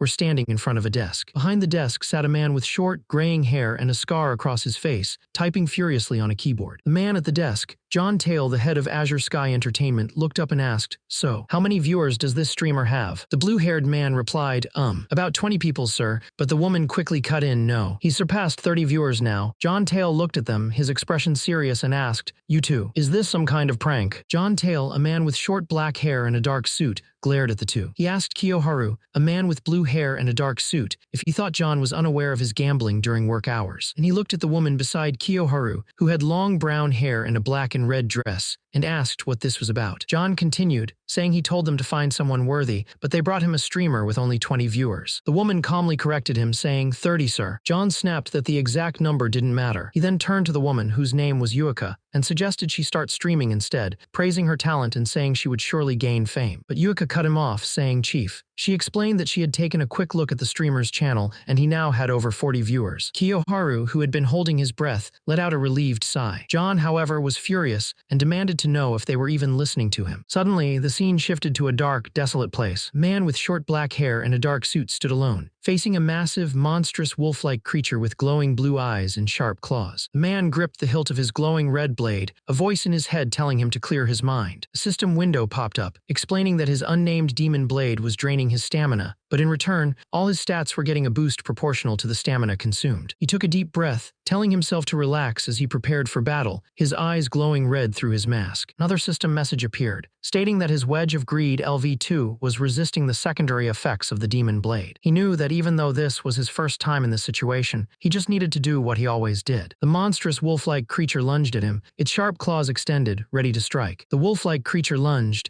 its sharp claws aimed right at him, but he was ready, meeting the attack head-on with a powerful strike from his blade, deflecting the monster's claws with a burst of golden energy. The creature's massive claw swept past him, narrowly missing as he dodged. He retaliated instantly, driving his sword forward with incredible force, a blue aura surrounding his weapon as it clashed against the monster's body. The impact was so strong that his foot dug into the ground, kicking up dirt and debris. The monster's claw came down again, a blur of blue energy, but he moved with lightning speed. He spun around, dodging the attack and landing a powerful kick on the creature's side, sending it reeling. He knew this monster was incredibly strong. He realized it was impossible to fight against this monster with just brute strength. The monster, with its glowing yellow eyes, seemed to acknowledge his fighting spirit, saying he was truly a warrior. However, it quickly added that he was still no match. The creature then unleashed a powerful attack, a glowing blue force that slammed into him, pushing him back. He managed to block the attack, but the force of it was immense, sending shockwaves through his body. The viewers watching the fight were stunned, commenting on how strong the monster was and how he was forced to defend himself. One person even wondered if he could win after a few more tries. The viewers were still amazed by the monster's strength, with one person saying it was tough. But the main character, who had black hair and a gold mask, knew that sometimes other methods were more effective than just pure strength. He had a plan. The monster, a massive wolf-like creature with sharp claws, told him that he had been entertained and that it was time for the fight to end. The monster lunged, its huge claws ready to strike, but the man was too fast. He dodged the attack, leaving the monster to smash into the ground. He then looked up, his red eyes glowing, and thought, "That's my line." He thought he could dodge the monster's attacks, even with his eyes closed. He moved with incredible speed, a blur of motion, as the monster let out a pained cry. The man, now wearing a golden mask that covered his face, spun around, his long black coat swirling. He slashed at the monster, a red blade cutting through the air. The monster roared in pain as the blade sliced into its body, sending blood flying. He continued his assault, his blade a crimson streak, as he plunged it deep into the monster. The wolf warrior, bleeding heavily from its chest, looked at him with respect. "You're a remarkable warrior," it said before collapsing onto the ground, defeated. A purple system window appeared, confirming his victory. "You have defeated a wolf warrior." Then another message popped up. "You have leveled up twice." His stats increased: strength by 2, speed by 1, concentration by 1, and mana by 2. He also earned 500 AP. The chat was going wild. People were shocked, wondering if he had really defeated the wolf warrior. Someone even asked if this was Greg's first defeat. He looked at the camera, his face bruised and bloody, and simply said, "I defeated him." The chat exploded with comments. One person praised whoever gave him the mission, while another couldn't believe the wolf warrior had actually been defeated. The number of live viewers jumped to 56. A system window popped up, declaring mission complete, and informing him that Safe Wallet had gifted him 3,000 credits. He looked at his phone, a smirk on his face, and said he would make good use of them. Another system screen showed his updated balance: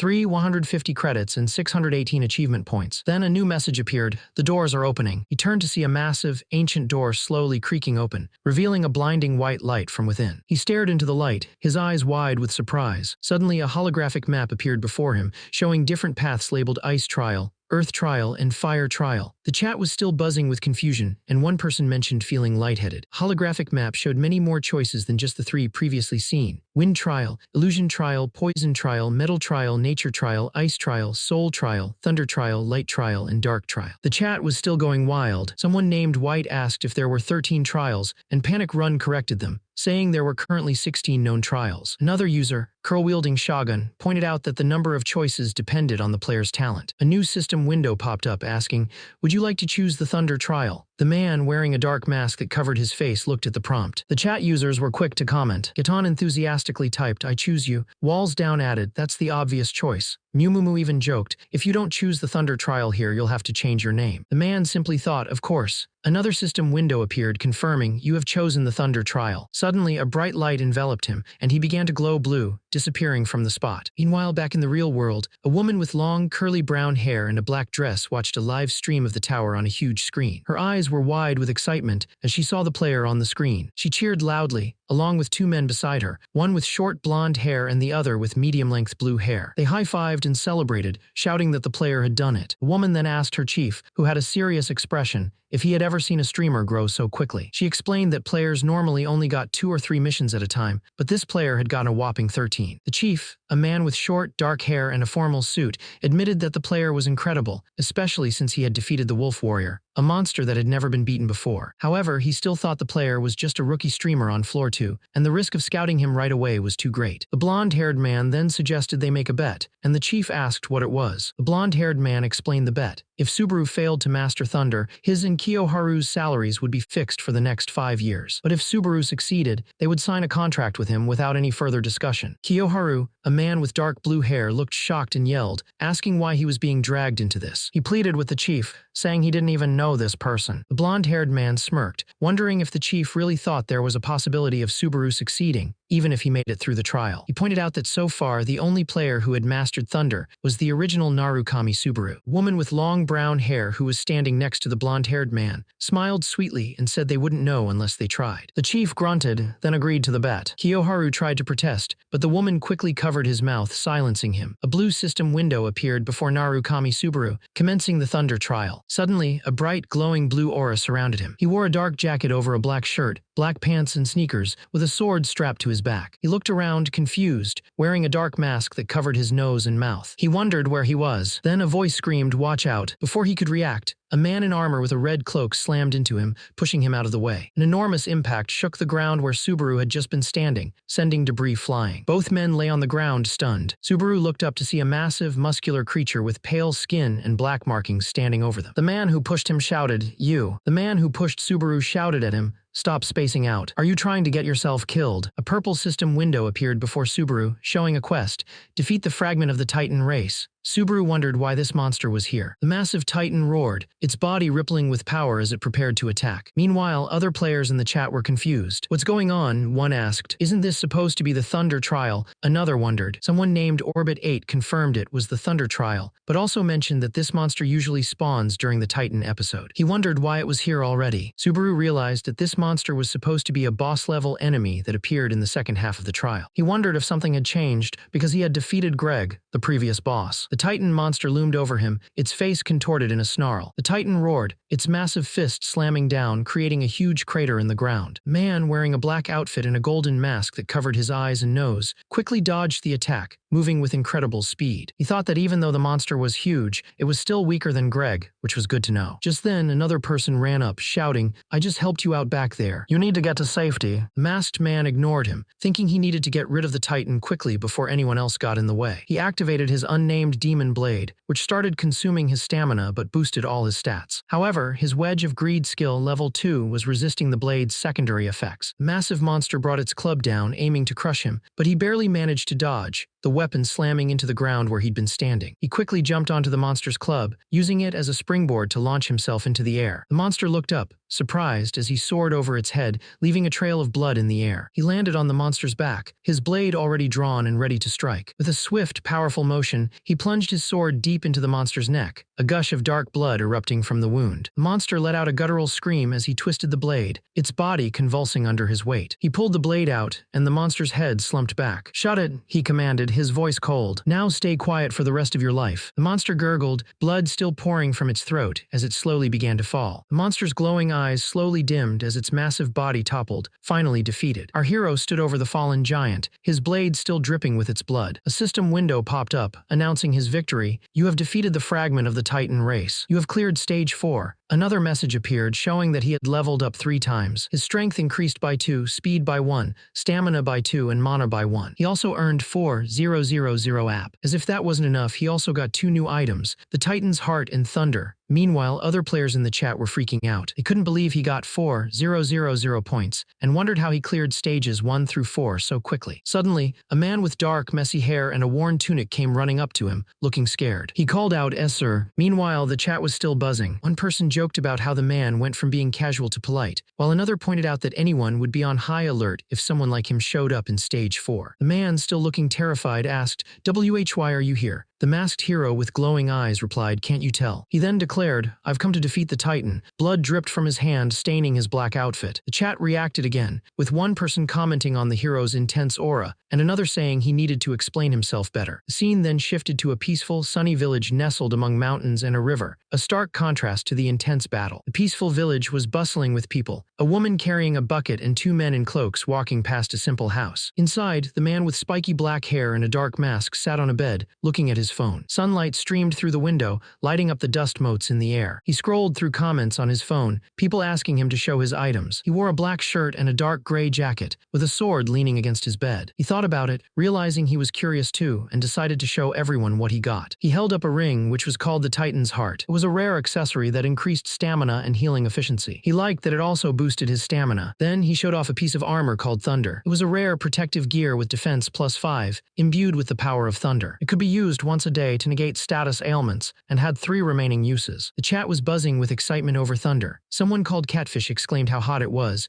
while another user, You're a Repeater, pointed out that it could only be used up to floor 5 due to equipment restrictions. But then, Lalalalal chimed in, saying that the Titan's heart could last a lifetime and was almost priceless. Suddenly, a blue system window popped up, showing a mission from Narukami Subaru Love. Obtain Thunder for 5000C. Good luck. He thanked Narukami Subaru, but before he could finish, more mission offers flooded in. I Am Skinhead offered a mission for Thunder as well, promising 5000C. Then, Mission Villain offered 3000C for the same mission. And finally, Safe Wallet offered 7000 for the same mission. He looked at the glowing blue mission windows and thanked everyone. He promised to show them Thunder. He realized he didn't know so many people were rooting for him to get Thunder. He thought that maybe, just maybe, Narukami Subaru was even more extraordinary than he had imagined. A voice called out, "Come in." The chat was buzzing, with people wondering if the others had been eavesdropping. Two men, one with long blonde hair and blue eyes in shining armor, and another with dark hair and a rugged face, entered. The blonde man said, "Sorry for the wait." The dark-haired man, who had a small scar on his cheek and a confident smirk, introduced himself as Lord Peleus, the village chief of knights. He explained that Titan attacks had been happening frequently. He continued, saying that the knights were on standby 24 hours a day in full armor for the villagers' safety, and the villagers were asked to avoid unnecessary outings. The man with the slick back hair then said that it was quite a coincidence to meet an outsider like him at such a time. A knight with blonde hair and blue eyes, wearing shining silver armor, stepped forward. He said he heard the village was protected while he was away and wanted to express his gratitude on behalf of the villagers. The masked hero Peleus replied that he only did what should have been done. The blonde knight was known as a brave knight who served as the village's face and dared to confront Titans. He said they were fortunate to discover the leader of the Titans this time. He added that they intended to settle matters with him at all costs. The man on his knees looked up at him, saying it was a shame they had to do this, but asked if he would please help them save their village. The masked man just stared down at him, not saying a word. Suddenly, messages popped up from other players. "Peleus, don't die, Peleus. He's gonna die. No spoilers, PLS." The masked man thought to himself that if his memory served him right, Peleus dies in the next stage. He reached out his hand to Peleus, telling him to lift his head. He said he would help him, and they would work together. Peleus, a young man with blonde hair and blue eyes, wearing silver armor, smiled brightly and shook his hand, thanking him. A purple system window appeared, announcing the start of commencing Stage 5, Survival. The sky was a beautiful mix of orange and pink, with birds flying across the clouds. Peleus, now leading a group of soldiers, ran across a rocky path under the setting sun. He walked alongside them, holding a glowing blue card in his hand. He thought about how his viewer count was going up and how the comments were flowing in. He realized he wouldn't be able to talk to them clearly if things kept going like this. Suddenly, Peleus raised his hand and shouted, "Halt!" The whole group stopped, looking ahead. Peleus pointed forward, confirming that's him. He's the Titan's leader. A knight with short blonde hair and blue eyes, wearing shining silver armor, stepped forward. "I'll draw his attention. That way you can attack from behind, sir." But Peleus quickly grabbed the knight's arm, stopping him. "Please wait." The knight looked back, surprised as Peleus continued, The ground shook violently as the massive Titan leader moved. The blonde-haired warrior in silver armor screamed in frustration, surrounded by his terrified comrades. They were completely overwhelmed, but a voice echoed in the darkness, a simple truth: they were not alone. Suddenly, a powerful force erupted, shattering the ground and sending shockwaves through the air. The massive Titan leader, who had been so dominant, was now slammed to the ground, lying defeated. Another Titan was sent flying through the air. More Titans were thrown around like ragdolls, their huge bodies crashing into the earth. The blonde warrior could only stare in disbelief, his mouth agape. "How?" he stammered, utterly bewildered by the sudden turn of events. The giant monster, with its pale, muscular body and black striped markings, held a man in its massive hand, squeezing him. The man screamed, begging for it to stop, while his companions stared in horror. As the monster crushed the man, blood splattered everywhere. His friends yelled for help, but it was too late. The monster's reflection appeared in the eyes of one of the observers, its terrifying smile a chilling sight. The monster's face was covered in blood, its eyes glowing with a sinister light, and its wide, toothy grin was utterly terrifying. Suddenly, more of these monstrous creatures appeared, their pale, hulking forms emerging from behind the giant. Someone shouted for everyone to retreat to the foot of the mountain. The remaining men, their faces contorted in fear, scrambled to escape, urged on by a desperate cry to hurry. Suddenly, a shadow stretched out long and dark from the very spot where the men had been. Terrifying growl ripped through the air as a horde of monstrous, gray-skinned creatures with wide, toothy grins and glowing eyes charged forward. One of these giants, its skin pale and eyes dark, loomed over a fallen warrior with short brown hair, clad in golden armor, who lay bleeding on the ground. A younger warrior, also in golden armor with spiky brown hair,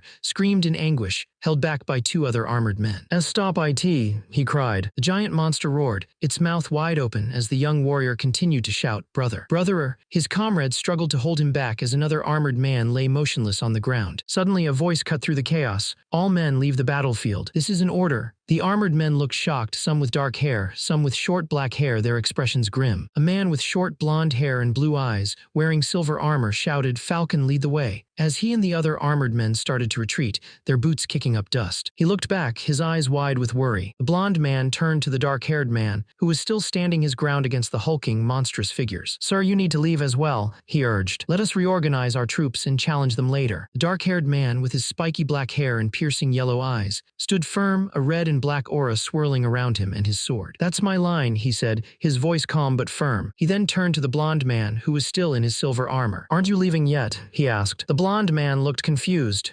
"Pardon. What do you?"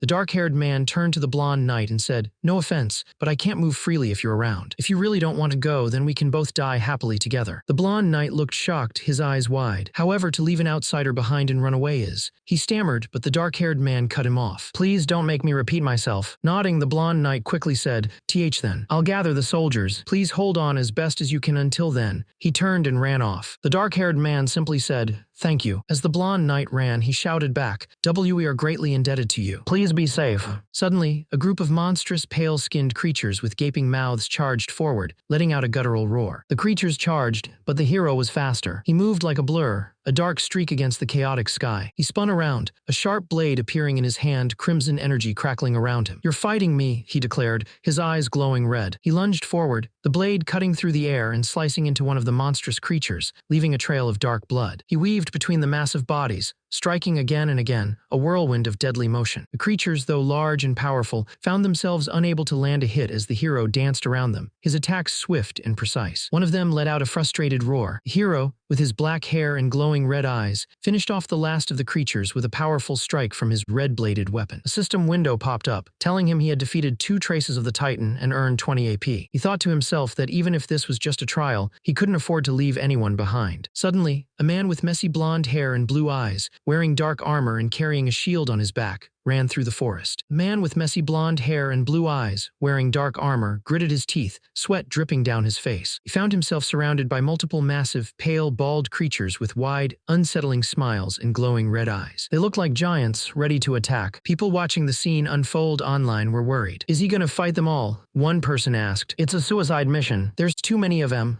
Another commented. Someone else wondered why he didn't just try to escape, but another user explained that his score would depend on how many troops were left. "This isn't just about surviving anymore. At this point, it's impossible to clear," a fifth person said. The man, now wearing a dark mask that covered his face except for his glowing red eyes, thought to himself that with his current skills, he might be able to save everyone, even Peleus, who was supposed to die here. He braced himself, ready to face the giant creatures as they lunged at him. He moved like a blur, a dark figure against the charging giants. He slammed his fist into the first Titan, sending it flying with a shower of blood and gore. A system window popped up, confirming his victory. "You have defeated a trace of the Titan. You have earned 10 AP. He didn't stop, immediately turning to face another colossal foe. His movements were swift and brutal, each strike leaving a bloody mark. Another system message appeared, confirming another defeated Titan and 10 more AP. He felt the power surge through him as 2 more system messages appeared. The first explained that his unnamed demon blade was using his stamina, and the second said that all his stats were boosted based on how much stamina he used. He thought that taking them down one by one wasn't hard, but he also knew that the real problem was how much time he had left to borrow the demon blade's power. In a situation like this, he needed to make sure he could see. The world around him seemed to twist and darken, a shadowy energy swirling as he prepared for his next move. He knew he had to find the boss, and he was ready to carve a path through anything that stood in his way. With a powerful surge of dark energy, he launched himself forward, his sword a blur of red and black as he sliced through the horde of monsters. He spun through the air, his blade cutting down more enemies with each graceful movement. Blood splattered as the monsters fell around him. He landed amidst a pile of defeated foes, a red glow outlining his body as he prepared for his next attack. The remaining monsters roared in defiance, but he was already in motion, leaping towards them with his sword drawn. He delivered a powerful kick, sending one monster flying with a sickening crunch. He spun around, kicking and slashing with incredible speed, taking down several more monsters in a blur of red energy. As he fought, a system message popped up, showing that his Wedge of Greed LV2 was resisting the negative effects of his unnamed demon blade and was also recovering his stamina and MP. He realized that his stamina wasn't depleting as fast as it normally would. Having equipment really does make a difference, he thought. He knew he had to defeat the boss quickly before he ran out of energy. Suddenly, he spotted a much larger, more menacing monster in the distance. "There he is," he exclaimed. Massive monster, a hulking figure with a wide, menacing grin and a long white beard, let out a chilling laugh that echoed across the battlefield. He swung a huge, dark club with incredible speed, aiming to crush his opponent. Our hero knew he had to finish this fight quickly. "I'm dead meat if I don't finish him off with one hit," he thought, dodging the monster's powerful swing. The monster raised his club again, ready for another devastating blow. Our hero focused all his energy, his body glowing with a red aura. "Please work, I beg you," he pleaded as he prepared his own attack, a small, sharp blade appearing in his hand. Suddenly, a purple system window appeared,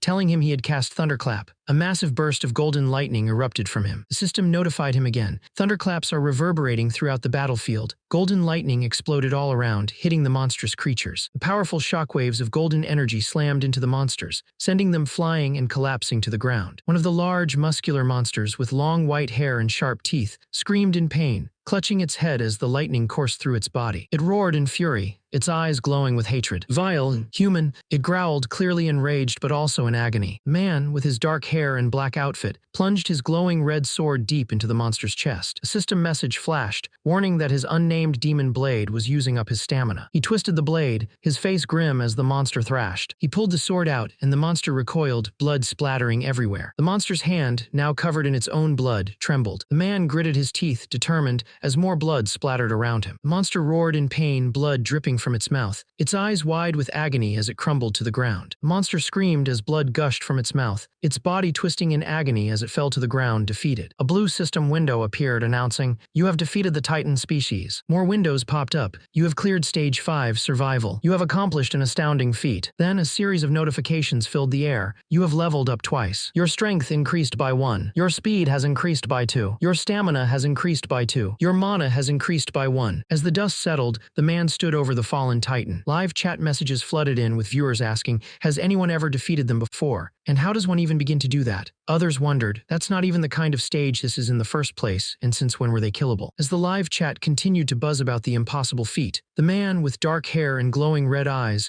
looked down at his bloodied hand. He thought that if this were a manga, the hero would end it here, but he knew better. Suddenly, the sky turned dark and stormy, with flashes of lightning illuminating the ominous clouds. He found himself surrounded by large, hulking figures with blank faces, their bodies made of stone or metal. He was in a new stage, facing a new threat. A system message popped up, telling him that his wedge of greed level 2 had failed to resist the effects of his unnamed demon blade. He was taking damage from his own weapon. He gripped his sword and thought, right, he knew what he had to do. He then found himself in another new area, crouching among fallen enemies. He realized that even if he cleared this stage, it wouldn't be over. He realized that the monsters would keep coming back until he finished the actual trial, which felt like a cruel joke. He couldn't believe he was now the one suffering from the same respawning mechanic he used to exploit in games. Blood dripped from his hand, and he knew this was bad. He was losing strength fast. Suddenly, 3 more of the pale, muscular monsters charged at him, their glowing eyes fixed on him. A dark, swirling energy began to gather around him, crackling with power. The energy exploded outwards, engulfing him in a golden light as he fell to the ground, seemingly defeated. Suddenly, a tremendous force erupted from the ground, sending a shockwave through the air. The golden energy that had engulfed him now burst outwards, tearing through the very earth itself. The sun shone through the leaves of tall, ancient trees, dappling the forest floor with light. Hidden among the dense foliage was a small, rustic house. On its porch, a young woman with messy black hair and dark clothes sat in a rocking chair, staring intently at her phone. Suddenly, a man with long, flowing silver hair and piercing blue eyes appeared, walking towards her. He wore a dark, form-fitting outfit. The woman looked up, surprised, and asked him what he was doing there. The man replied, "The weather is nice, right? And the air is fresh too." He added that it was something they could only enjoy now. The woman just looked at him, still holding her phone. They both looked out at the beautiful scenery, with the sun setting behind the trees. He said, "It's about time, huh?" She agreed, "Yes, it's been a long, long year." The man then said it was time to put an end to this. The woman sighed, telling him he was always like this, even when she was trying to be serious. The man with long silver hair leaned over the woman, who was sitting in a chair looking at her phone. "What are you looking at?" he asked. She looked up a bit startled. "Oh, this."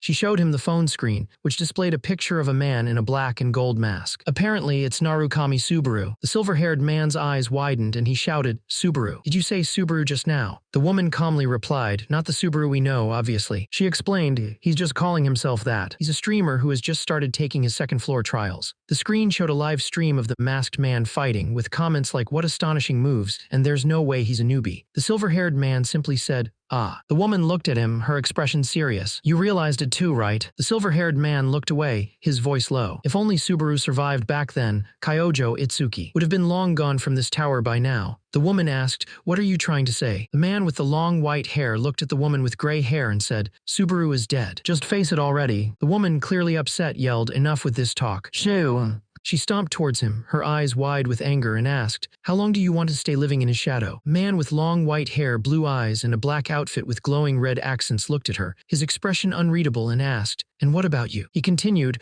why are you watching something like this then? He gestured to the glowing screen the woman was holding. The woman looked down at the screen, a slight blush on her cheeks, and replied, I'm just passing time. The woman looked up, her eyes wide with shock, and yelled, huh. A man with long silver hair and cold blue eyes grabbed her arm, his face twisted in anger. Even at this point, you're still. He looked furious, his face shadowed and his eyes glowing with an intense blue light. This was the start of something big. Suddenly, a powerful golden energy erupted from the man's hands, making the ground shake. The golden energy exploded outwards, ripping through the ground and sending debris flying. The force of it was immense, tearing apart everything in its path. The stone golems, caught in the blast, were instantly pulverized, their bodies shattering into dust. The masked man, still glowing with power, looked up, his eyes burning with a fierce purple light. A system window appeared before him, announcing that he had acquired a new skill, Thunder. Another window popped up, telling him he gained 2,000 achievement points and asking if he wanted to continue the trial or move to the next floor. He gripped his weapon, a golden glow still radiating from his hand, as messages from other players flooded his view, all reacting to his incredible display of power. He saw more messages pop up. One player, Narukami Subaru, joked about getting the Thunder skill by killing the Titan boss. Another player, Secure Assets, pointed out that Narukami Subaru probably wouldn't share secrets like that. A third player, I'm Skinhead, added that even if he did, most people couldn't pull it off. He thought to himself that the Thunder skill wasn't something that could be learned in this place. A system window appeared, showing the details of his new skill, Thunder. It was an A+ class skill, currently level 1, that drained stamina and magic to use the power of thunder. It could be leveled up with additional thunder shards. He looked at the 3 shadowy figures standing before him, feeling relieved he had survived the trial. And more system messages appeared, confirming mission clear and showing he received 5,000 credits from Narukami Subaru, another 5,000 from I'm Skinhead, and 7,000 from Secure Assets. He thanked everyone, grateful for the help. Another system window showed his total credits, 20,150C. He felt he should put on a good show for them, since they had given him credits. With that thought, a system message appeared, resuming the trial. The trial resumed, and a horde of monstrous figures with dark skin and glowing eyes charged forward, grunting menacingly. The hero, with his dark, spiky hair and glowing red eyes, prepared for battle, a dark, shadowy energy swirling around him. He thought, let's show them that. Suddenly, 2 system windows appeared. One stated that 20,000 credits had been spent, and the other announced that his skill, Wedge of Greed, had leveled up to level 2. Another system window popped up, showing that Wedge of Greed was now level 3 and could resist the backlash of thunder. He held a wicked-looking red and black weapon. He thought about covering his whole body with the skill, but decided against it for now. The system message confirmed he was enveloping his hand with thunder. Golden electrical energy crackled around his hand. He decided to limit the skill to his hand for now. With his hand crackling with power, he faced the charging monsters ready to fight. The monsters charged forward, their creepy smiles wide, but he was ready. He gripped his hands together, and a powerful surge of golden lightning crackled around them. A system message appeared, confirming he was enveloping his unnamed demon blade with thunder. He thought, all right, let's go wild like the old days. With a roar, he unleashed a massive wave of dark, blood-red energy, sweeping through the horde of monsters. The blood-red energy exploded outwards, tearing through the monsters and sending them flying in all directions. The sheer force of the attack was devastating. The man, still cloaked in dark energy, stood firm, his sword radiating a dangerous red glow. He looked furious. Damn it, he thought. I was planning to save some strength to go back, but a loud thud echoed as more monsters fell around him. He looked at the fallen creatures, surrounded by the lingering red energy. I misjudged how much I should restrain myself. He realized, clearly annoyed with himself for overdoing it. He took a deep breath, his hands clenched around the hilt of his sword, which was now stained with blood. Knights, a group of men in shining armor, watched him with wide eyes, clearly shocked by the display of power. One knight with long blonde hair and blue eyes stared, utterly bewildered. Another knight flew through the air, landing hard on the ground as someone cried out, Mr. Savior. He turned his head, his dark hair with a white streak swaying slightly, his grip still firm on his sword. He let out a sigh, his golden eyes narrowed behind his mask. Suddenly, a man with blonde hair and golden armor, along with other warriors, came running towards the masked man. The blonde man looked shocked, realizing that the masked man had actually come. The masked man, still wearing his black cloak, sat in a modern office, his hands clasped together. A woman with long dark hair, dressed in a similar black outfit, sat on the floor seemingly upset. Two other men stood nearby. One, a large man with a scar across his face, asked if it was really such a big deal. The other, a man with dark blue hair tied back, replied that he didn't understand women's hearts. The woman with long brown hair, wearing a black and gray outfit with red accents, sat on the couch, burying her face in her hands. "Oh no, what should I do?" she thought, her face flushing with embarrassment. She worried that her message might have been too blunt, making it sound like just a business call. "I should have used some emojis," she thought, still hiding her face. The man with dark blue hair, Kyojo Itsuki, spoke to her. "Sorry to burst your bubble, but that was really just all business. You got love struck by him or what?" He continued seriously. "You told me you wanted to be a manager for a streamer, but look at you now." She suddenly looked up, her green eyes wide and her mouth open in a shout. "I can't help it. I'm a devoted fan before I'm a manager." Kyojo Itsuki just looked at her, then said, "And I already told you, didn't I?" The woman with long, wavy brown hair, wearing a black and red top with floral patterns, looked upset. She said that the thunder that once belonged only to Narukami Subaru now belonged to the other Subarus. The man with blue hair tied back in a bun let out a sigh of relief, thinking they somehow managed to keep their pay. A man with short, graying hair and a sharp suit, who seemed to be the director, said that Kyojo's skill wasn't something anyone could just learn. He added that Kyojo was definitely someone worth watching. Suddenly, the blue-haired man and the brown-haired woman turned to the director, looking surprised. The brown-haired woman excitedly announced that Narukami Subaru had read their email, but then her face dropped. She finished by saying that it was just left on read. The two men watched as the woman, still standing, slowly faded away. One of them, a man with purple hair tied back, held a phone and thought, "This woman." The other, a man with short blonde hair, simply said, "She died standing up." Subaru stood before a giant display case filled with action figures of various monsters and characters, thinking, "All right then, time to stream." He sat down at his streaming setup, ready to start. He was known for specializing in analyzing player combat capability, using his insight and streaming expertise to beat all his competitors. A smirk played on his lips. He had a special ability called Hawk Eyes, which allowed him to review footage of various players and provide sharp analysis of them. He had even covered Kurakawa Ammon, a new player who had recently joined the Blue Zone. People were buzzing about Ammon, saying he was a dark horse climbing the tower at insane speed, even calling him the second coming of Narukami Subaru. The original Blue Eyes member, Kyojo Itsuki, was another hot topic. People wondered if he could become the strongest. Now that he was the world's greatest player, the pressure on him must be huge, which is why everyone wanted to see his skills up close. And then there was the legend himself,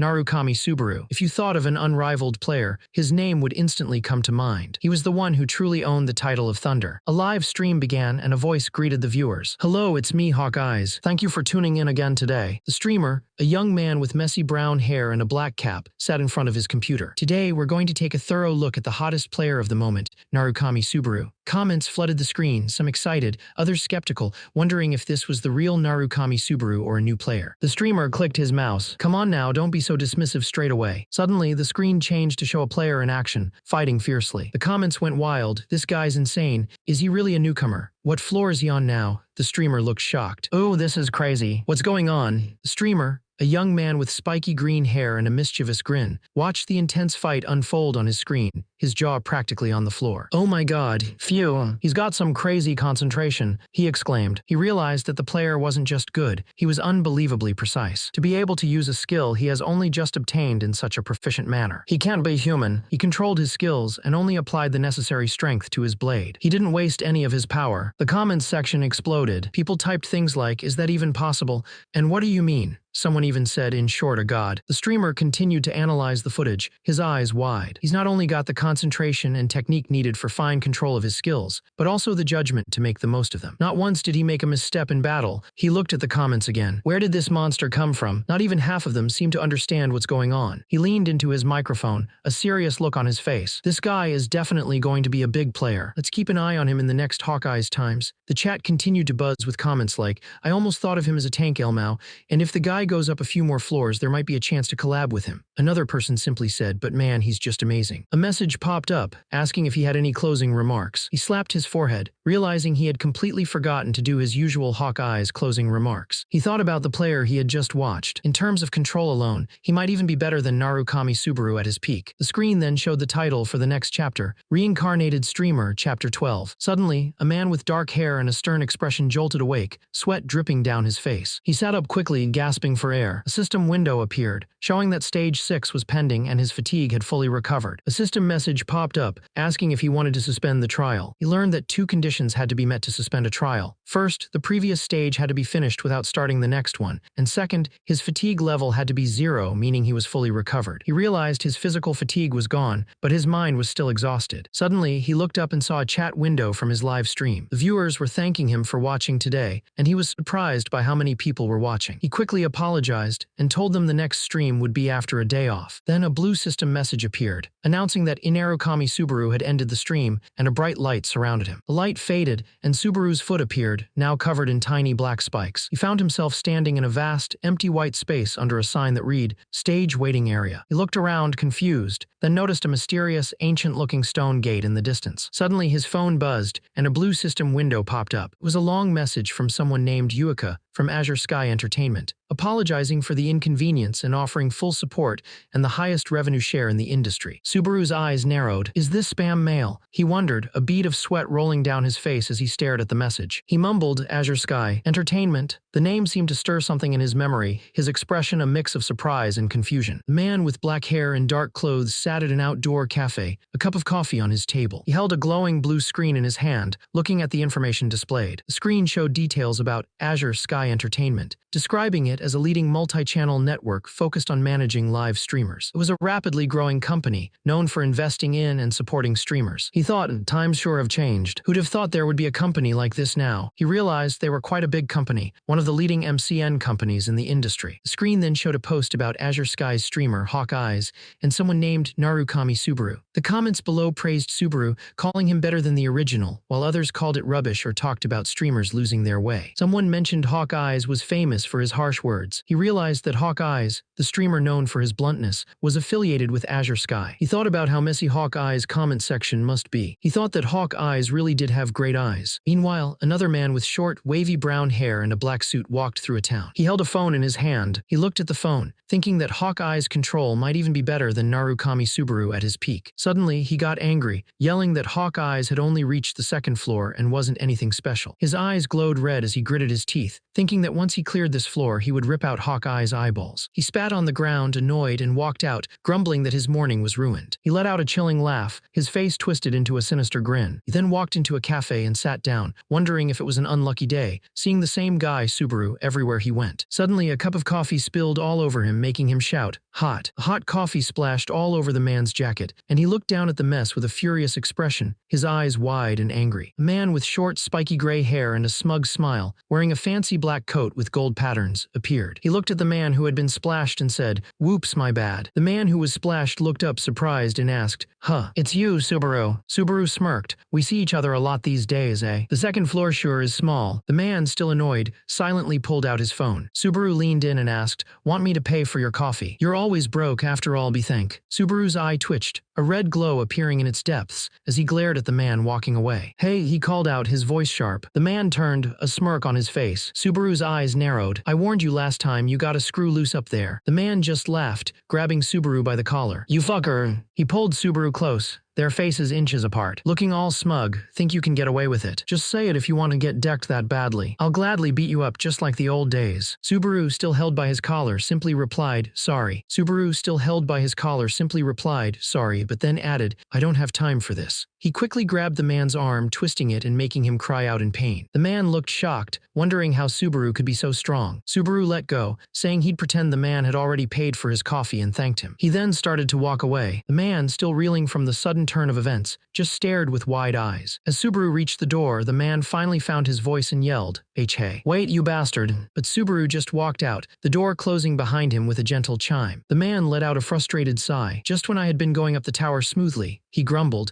his eyes glowing red with anger. "Be it Narukami Subaru or Hasoi Subaru, they're all mocking me." Meanwhile, Subaru, with his messy black hair and tired eyes, was walking outside, holding a small, glowing rectangular device. He seemed to remember something. "Oh right," he said. Later, Subaru was relaxing in a bubble bath, gently poking a rubber duck. Subaru, a woman with long dark hair and striking green eyes, was enjoying a bubble bath, gently playing with a rubber duck. Suddenly, a blue system window appeared before her, displaying a message from Narukami Subaru. Let's meet in person. Subaru, a young man with short black hair and dark clothes, stood in a dark, cavernous dungeon. Dead lizard-like monsters lay around him in pools of glowing green liquid. A beam of light shone down from a great height above, illuminating the eerie scene. He held a sword that pulsed with golden energy, its hilt wrapped in dark cloth. The sword hummed with power. A purple system window appeared before him, announcing, "You are now entering the boss room. Exiled Lizardman's hideout." Another system window popped up, showing that his Wedge of Greed LV3 is resisting the secondary effects of unnamed demon blade. Subaru thought to himself that he was getting used to this new body bit by bit. Suddenly, a bright flash of golden light exploded in the darkness. A massive, fire-covered salamander with sharp claws and teeth roared into existence. A system window confirmed its arrival. "Boss, salamander has appeared." The massive salamander roared, its jaws wide open and dripping with saliva. The young man, Subaru, thought about how he needed to control his power better this time, to avoid another accident like before. He knew he had to figure out exactly how much power he could release, while still safely handling the thunder magic. As he prepared for battle,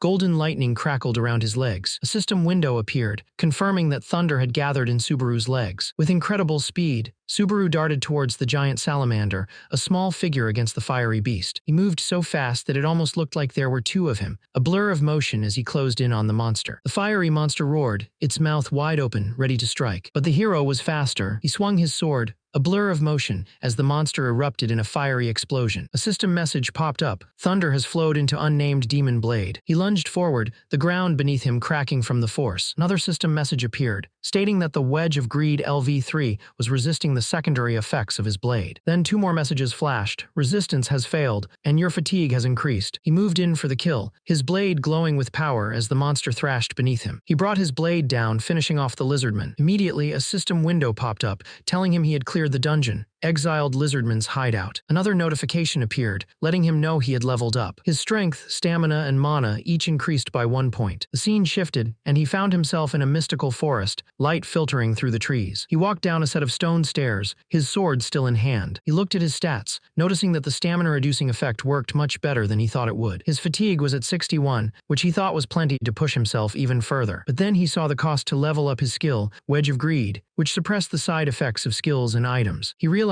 the cost doubled with every level, which he thought was brutal. He wished someone would just show up and offer him a good job for once. Suddenly, a voice asked, "Are you hunting?" His eyes snapped open, a golden glow in them. He looked up to see a tall, dark figure standing in the distance. The figure stepped closer, revealing his face, and said, "You, of all people." The man with the slicked back hair and a wide, unsettling grin, his eyes glowing red, said, "Even though we've known each other forever, you keep surprising me." The other man, with dark, messy hair and sharp yellow eyes, looked back with a stern expression. What a persistent bastard, he thought. The man with the grin continued, "Hey, I did think about it, okay? But I'm past my limit, and my anger just piled up." He took a step closer, his black boots landing on the dirt. He then looked at the dark-haired man, his grin widening even more. "What do you say we end this once and for all?" The dark-haired man looked back at him, a serious expression on his face. Suddenly, the scene shifted to a beautiful city at night, with a grand tower reaching into the starry sky. People walked below, and a small airship floated gracefully nearby. A young man with spiky blonde hair and a stylish jacket with an orange and black pattern walked through the city. Someone called out to him, "Over here." He turned to see an older man with short blonde hair and a scarred face, wearing a sharp black suit and tie, sitting at a table. The blonde-haired young man walked over and the older man greeted him. "Yo, been a while. How are your streams doing?" The blonde-haired young man, dressed in a stylish jacket with an intricate golden design, chuckled and replied that his streams were just so-so. He explained that it was mostly the same regulars, so his viewer count didn't change much. The older man, with his short blonde hair and beard, took a sip from his mug. He said that was healthier, because things built up little by little don't crumble easily. The younger man agreed, then asked why the older man had dragged him out for tea out of nowhere. He then added that the older man really lived up to his name, Hawk Eyes. The older man leaned forward, his expression serious. He said it was about the rookie the younger man had reviewed yesterday, Narukami Subaru, and asked if he was serious about what he said. The blonde-haired young man's eyes widened slightly as he took a drink. He confirmed it was about that newbie, and that, as he said, raw talent-wise, he might actually surpass Subaru in his prime. But he also added that whether he could make it that far was a different question. The older man nodded, understanding. He then revealed his plan. He was thinking of scouting Subaru into their agency. The younger man with messy brown hair and a wide, unsettling grin pointed at the older older man and said, "Uo, look at you, Mr. Talent Scout." He then added, "But isn't his viewership way too low? He's basically a nobody." The older man holding a cup replied, "That's right. But after hearing your thoughts, I'm convinced." He looked directly at the younger man, his face serious. "You and Narukami Subaru should do a collab. We'll handle boosting his numbers and getting his name out there." The older man then leaned back, a subtle smirk playing on his lips. "It's just the two of us here now." Suddenly, the scene changed. The older man, now wearing a dark, ornate suit, stood in a dimly lit forest, facing a young man with dark hair and sharp, serious eyes. The young man said, "It is." The older man, with a confident smile, held out a small, glowing object. "This is what happens when you get cocky and wander into a dungeon. Idiot. Seeing as you're unharmed, did you back out early? That's why I told you to stay put, my dear friend." The older man, with light blonde hair and a scar across his face, leaned in close to the younger man, who had dark hair and a worried expression. "Don't tell me you actually think you're the next Narukami Subaru just because you got some limelight, dreaming that you might learn thunder just like that streamer said." The blonde man's eyes narrowed. "Narukami Subaru, that bastard. If he's dead, he should stay in his grave and rot quietly." His eyes glowed red with anger. "Everybody keeps getting on my nerves. Damn you all."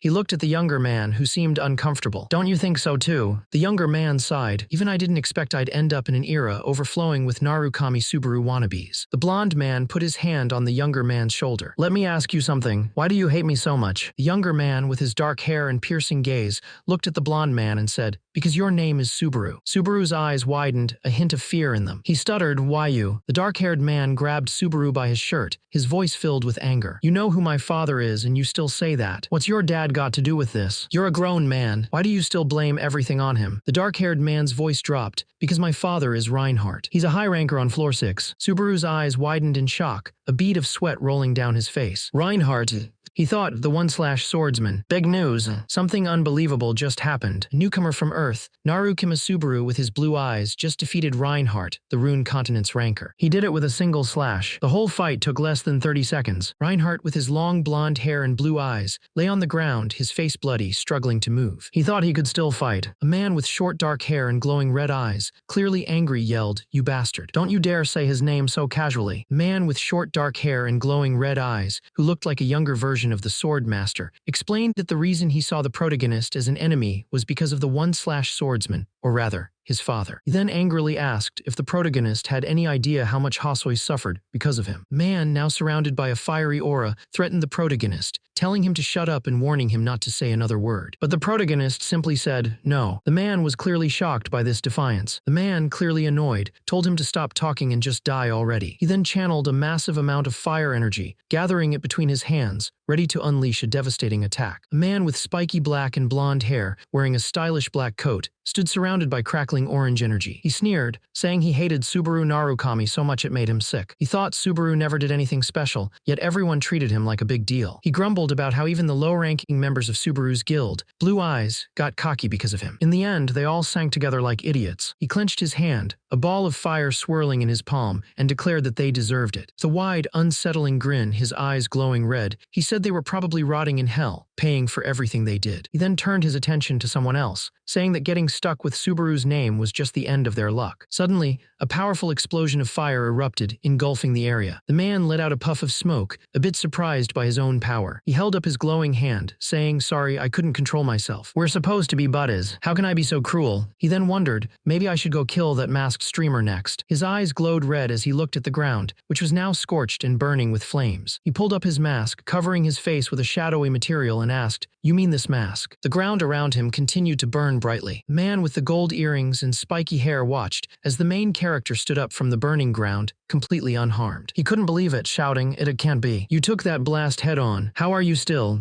The main character cut him off. "You really won't shut up, will you?" He then stomped his foot, sending a shockwave through the ground. He moved incredibly fast, delivering a powerful kick to the man's face, saying, "A man-child like you." The man was sent flying backward, his eyes wide with shock and pain. He groaned, feeling the impact of the attack. Man with the fiery arm screamed as the hero slammed him to the ground, his face twisted in pain and blood dripping from his mouth. The hero stood over him, saying that the man had no right to badmouth anyone. The fallen man coughed, trying to ask why this was happening, still bleeding and confused by the sudden turn of events. The hero, now standing calmly, told him it was time for a pop quiz. Then he asked who the man thought was standing in front of him, revealing himself to be Hasoi Subaru, the crybaby the man used to bully, and also the masked streamer Narukami Subaru. Subaru held up his mask, asking if the man thought he was just some random guy, or if he was actually the famous Blue Eyes Narukami Subaru himself. The man, still on his knees, scoffed, calling it bullshit. He asked if Subaru was really saying he was the streamer Narukami. Subaru's former bully, now looking much older with dark hair and a cruel smirk, stood up, clutching his chest. He said that the thunder skill wasn't even that impressive, especially since even trash like Subaru managed to learn it. He then asked if Subaru really thought a weakling like him could beat him, as flames erupted around his hand. Subaru just stared at him with cold, golden eyes. The man continued, saying that if a loser who couldn't even touch him back then could learn thunder, didn't that mean he was stronger than Blue Eyes Narukami Subaru? He shouted, asking if he was right. The man with the fiery hands lunged forward, but the dark-haired man dodged his attack, leaving a trail of blood as he sliced through the air with his blade. The man with fiery hands looked shocked, a trickle of blood running from his mouth. The dark-haired man just smirked, saying he was completely wrong and how amazing it was that he could miss the mark so badly. The fiery man, eyes wide with fear, asked what he meant. The dark-haired man stared down at him, asking if he had any idea how much Hasoi had suffered because of him. The fiery man glared back, telling him to shut up. The dark-haired man, his eyes glowing yellow, looked down at the fiery man. "A man-child like you has no right to badmouth them," he said. The fiery man stared up in shock, blood dripping from his mouth. "And no way. Why you're blue eyes, Naruka." Before he could finish, the dark-haired man quickly stabbed him through the chest with a red sword. Blood splattered everywhere as he pulled the sword out. The dark-haired man's eyes narrowed. "Playtime's over," he said, his voice cold. The fiery man fell to the ground, defeated. The dark-haired man looked at the fallen body. "Consider this more than enough service," he said, his mask covering his face. The dark-haired man looked down at the defeated fiery man. "Think of it as my payment for borrowing your friend's body," he said, his mask still covering his face. Later, a woman with long brown hair and a man with short dark hair were talking. The woman asked, "What's with him? Is he a Narukami fanboy or something?" She wondered if he even realized how embarrassing he looked. Another person sitting alone at a table looked like he was streaming. The dark-haired man, still wearing his mask, thought about his plan. He would stick to his strategy where the streamer Narukami Subaru never showed his real face. Keeping his identity hidden was a huge advantage, especially when the other side had no clue who they were dealing with. Suddenly, a woman with long dark hair and a beige coat approached him, saying, "Sorry to keep you waiting." The masked man looked up, surprised. The woman, blushing, introduced herself. "Dage, hello, and nice to meet you. I'm Yuika." Yuika, a young woman with long, wavy brown hair and green eyes, wore a cream-colored blouse and a dark skirt. She looked flustered and a little scared as she introduced herself, saying she was the manager who contacted him. The man, still in his dark, masked attire, reached out to shake her hand. "Hey, I'm Narukami Subaru. It's an honor to finally meet you," he said. Yuika's eyes widened slightly as she looked at him. She thought he looked exactly like the person she was expecting. She wondered if the real Narukami had come back to life and was hiding his face under a mask. Narukami noticed her staring and asked, "Is something wrong?" Yuika quickly stammered, and no, I mean..." Suddenly, a memory flashed in her mind. A man with short blonde hair and a beard, wearing a dark suit, was yelling at her. "Your first meeting with our boss is everything. Earn their trust no matter what. Never ever show that you're unreliable, you hear? Burn that into your soul," she remembered him saying. Yuika slumped, realizing she had already messed up her introduction. As Yuika slumped in despair, the masked man appeared right behind her, a purple aura of energy swirling around him. He leaned in close and asked, "Were you a fan of the late Narukami Subaru?" Yuika's eyes widened in shock, and she immediately straightened up,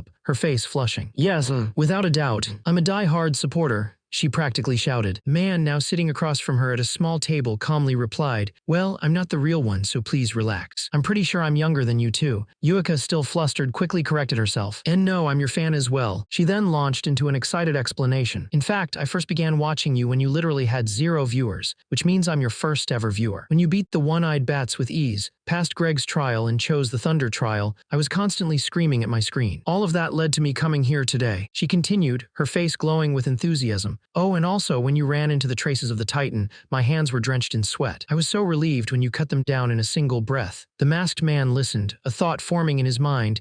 Is she really my first viewer? She remembers everything in more detail than me. He then thought, I was so sloppy back then, so it's surreal for me to hear you say you watched all of it. A woman who had long brown hair styled with a red ornament and wore a beige blouse beamed with excitement. She said it felt surreal, like destiny, which was why she begged her company to let her handle him. She then composed herself, thinking she needed to be professional professional and win him over. She told him they had already drafted the contract and would summarize it for him since it was quite long. She explained that her company would handle everything: commercials, event highlights, merchandising, and anything else they could build using his brand, Narukami Subaru. He asked what he needed to do in return, and she simply replied that he just needed to keep streaming like he always did. He wondered if being a streamer was always this easy. She chuckled and told him he was the first streamer to ever learn Thunder, and that her boss and the entire company thought highly of him. She thought to herself, way to go me. One last push. Then she asked him what he thought about the terms. He, however, asked if all the managers at Azure Sky were like her. She panicked, quickly saying, and no, everybody else is way cooler and more reliable than me. Not that I'm saying I'm unreliable or anything, but he cut her off, explaining, oh no, that's not what I meant. The aura she gives off is not like a typical player's. Has the average level gone up so much that someone like her is now working as a manager? She slumped in her seat, thinking, I'm dead, I'm dead, I'm dead. He, on the other hand, was thinking about how the people he would face from now on would be even stronger. He knew he didn't have time to rest and needed to pick up the pace. She was still caught up in her own thoughts, worried, ugh, I totally looked unreliable back there. What if he rejects the contract? If worse comes to worst, I might force him to sign it. Suddenly, he reached out his hand to her. I can tell you're someone I can trust, he said, looking at her with his masked face. She gasped, shocked,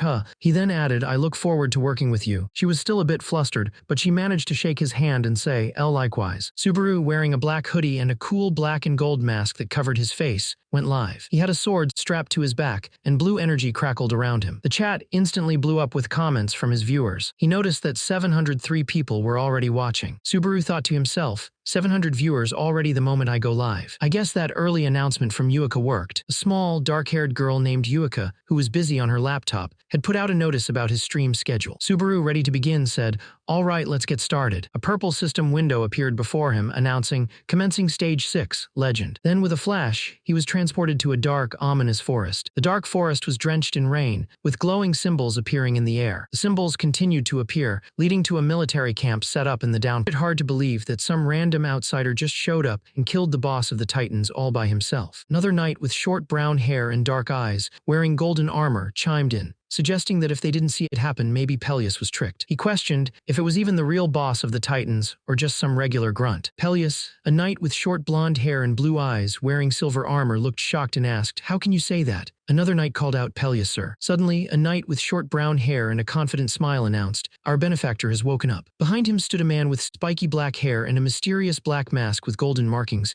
wearing a black jacket and carrying a sword on his back. Peleus, still looking a bit wobbly, was helped up by another knight. The masked man asked if he was feeling all right. Peleus replied, yes, thank you. I can walk on my own just fine. The other knights whispered amongst themselves, wondering if this was the hero who took down the Titan's boss. They thought he didn't look strong at all and found his mask sketchy. The masked man, hearing their doubts, turned his head slightly and thought, do you really not believe that I did it, or do you just not want to believe it? A woman with long brown hair and a white blouse, who was sitting next to the masked man, explained that if he struck a pre-saved pose, it would tweak his mic frequency so only the viewers could hear. She said it was pretty useful for boring situations like this. A man in armor with short blonde hair and a beard, who was standing in front of the masked man, told him he was awfully cocky. The masked man's viewers were buzzing, with comments like you better not underestimate him, did he just smile under the mask, and dude's confidence is insane lol. The armored man, who had a white beard and mustache, held out his hand and said, first, let me thank you. My name is Dale. The masked man shook Dale's hand, saying it was nice to meet him, and that he believed this was their first meeting. Dale replied that he was protecting the village, but everyone got crushed. The masked man asked if they were crushed, and Dale confirmed it, saying it was by that monster. The masked man was surprised, asking what monster Dale was talking about. He wondered if there was something even more dangerous than the boss. Dale confirmed it, explaining that long ago, the true titans who fought against the gods were sealed away and vanished. He said that most of the monsters they see now are just remnants, residual thoughts given form. However, the titan they had just killed was different. Dale believed it was much closer to the legendary titans. He ran his hands through his hair, shocked that such monsters still existed. The masked man's group discussed this new information. One person asked if it was like a higher floor or difficulty. Another said nobody would know since they hadn't made it that far. Someone else wondered if it was real, how they could possibly win. The masked man simply stated that if that was the case, they just had to kill it. The masked man's confidence surprised the others. One of the knights, a man with long, wavy blonde hair and a blindfold over his eyes, thought to himself that they were in no position to ask for help, and that going after the monster was basically suicide. He figured the masked man could only talk like that because he hadn't seen the monster yet. Suddenly, the blonde-haired knight shouted, "Sir." He explained that there was an ancient legend about Millennium Mountain, a towering peak where a thunder shard was hidden. The knight, now without his blindfold revealing his blue eyes, looked at the masked man and said, I believe. You're the only one who can find it. The screen then showed the title of the story in Japanese. The city was engulfed in flames, and people screamed in terror as they tried to escape the burning buildings. Giant, monstrous figures with gray skin and glowing red eyes stomped through the streets, attacking everyone in their path. One of the monsters, a huge figure with long white hair and glowing yellow eyes, looked down at a small boy in its hand. The monster Padel said, "My son." Two armored knights tried to fight the monster, but it easily swatted one of them away. The other knight screamed, "Yuag." And no. Padel looked at the knight, then clenched its massive fist, crushing the small boy it held. Padel declared that he would send the knight to the afterlife himself, using the blood of the humans he had just crushed. Blood dripped from Padel's hand as he glared, his eyes burning with rage. From a distance, a man with dark hair and a black mask riding a horse watched Padel. The reflection of the towering monster was visible in his eye. He recognized the monster. That's him, he thought. He knew Padel was completely focused on killing him. He then spoke to the knight beside him, explaining that it would take the Titans about 3 days to reach their current location. He warned the knight that if he couldn't find the shard by then, he needed to escape, as that was the only way to survive. The scene shifted to Millennium Mountain, where a man with short black hair and a gold and black mask rode a horse through a rocky landscape. He thought that to kill the Titan, thunder was essential, and perhaps that was the whole point of this trial. Suddenly, a system window appeared with messages from other players. One said, "Just retry," and another suggested, "Minimum 2 tries at least." But the masked man disagreed, saying, "Wrong." He then declared, "There is no trial that cannot be cleared." He realized his old catchphrase had slipped out. As he rode, more system windows popped up, showing messages from other players. One offered him a mission. "Safe Assets has uploaded a mission. If you beat it,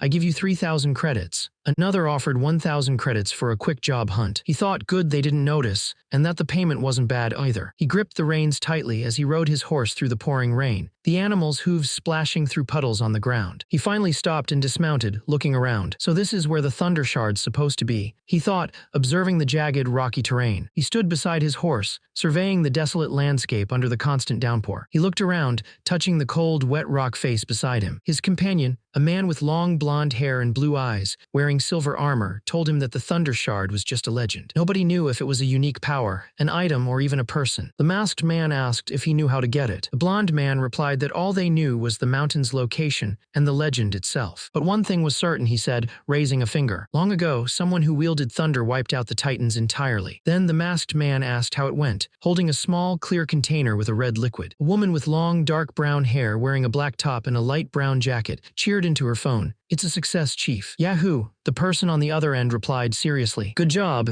The woman still on the phone walked through her room laughing. "Gadahata, well done. You're finally becoming a decent person," the person on the phone said. She chuckled, "Hoo-hoo-hoo." She then looked confused for a moment, thinking, wait, was that supposed to be a compliment? Before shaking it off and saying, "Of course, I actually met with hawk eyes, and there's something I want to tell you, Sue." Suddenly she was in bed, stretching her arms and phone above her head, exclaiming, "Work's done. Time to watch this stream." She then smiled sweetly, her eyes sparkling as she prepared to watch her stream. She watched the live stream of the man on horseback, thinking that seeing him both on screen and in person was the ultimate otaku bliss. Then the man on screen wearing a mask declared, "There is no trial that cannot be cleared." She gasped, her eyes wide with shock. She sat up, clutching her phone, a look of disbelief on her face. A tear welled up in her eye as she realized he had just blurted out Subaru's catchphrase from over 20 years ago. Suddenly, a powerful shockwave ripped through the air, sending debris flying. The man with the black mask and dark clothes stood firm, surrounded by swirling golden energy. He looked ready to fight, and the chat messages from other players popped up, wondering if he had gone crazy. He slammed his foot down, cracking the ground beneath him. "Let's see. Which of us is tougher?" he thought, his fist glowing with power. He lunged forward with incredible speed, a blur of golden energy, delivering a powerful punch. The impact sent him flying back, but he landed steadily on his feet, creating another small crater. He gritted his teeth, a triumphant smirk on his face. "Found it," he said, his body still crackling with golden energy. Subaru stood on a rocky, wet surface, his boots planted firmly. He wore a dark mask that covered his face, and his body glowed with golden lightning as he clenched his fist. He knew his viewers were confused, but it was impossible for them to feel the story is crazy, but you know what sucks? Waiting a week for the next chapter. Stop waiting and get the Dungeon Crawler Carl audiobook for completely free on Amazon. It is the highest rated series I have ever seen, with over 180,000 positive reviews. It has everything we love: dungeons, systems, and a crazy talking cat. And the best part, it usually costs $25, but you get it for free. And it is yours to keep forever. Click the Amazon link in the description to start listening. Tense energy he was sensing through the stream. An immense energy of thunder was strongly calling to his own thunder, coming from right beyond a massive, imposing door. He took a step forward, his boots crunching on the ground. The viewers were commenting on the huge door, wondering how he would open it without a key. Subaru, still small in comparison to the giant door, prepared to act. Subaru reached out his hand to the massive door, and as his fingers touched the cold stone, a jolt of golden lightning crackled around them. He realized this was a hint, a clear sign of what he needed to do. He cast his thunder skill, and a purple system window popped up confirming it. Another window appeared, showing that the Wedge of Greed LV31 was resisting the backlash of his thunder skill. He knew then that the real trial was definitely behind this door. With a powerful yell, Subaru unleashed a massive surge of golden lightning, channeling it directly into the door. The energy swirled around him, ready to strike. He focused all his power into a single, devastating punch, slamming his lightning-infused fist into the giant door. He thought that since the door was calling to him so fervently, he would answer with all his might. The man with the sword, dressed in dark clothing, declared that he had no choice but to answer the call. Golden energy erupted around him, and he charged forward. He ran towards the glowing doorway, which pulsed with the same golden light. Suddenly, the scene changed. He was now standing at the edge of a deep chasm, with rocky walls rising high on either side. Then a bright blue light appeared in the distance, forming a clear path through the darkness. He walked towards it with system messages like Savage Roar, Callback of Fear, and Underground Monarch appearing at the bottom of his vision. He took a deep breath, his masked face showing no emotion as he stepped forward. His heavy boots crunched on the ground as he walked, the sound echoing in the eerie silence. He walked through the bright blue path, which led him into a dark, ominous doorway. As he entered, a purple system window appeared, declaring,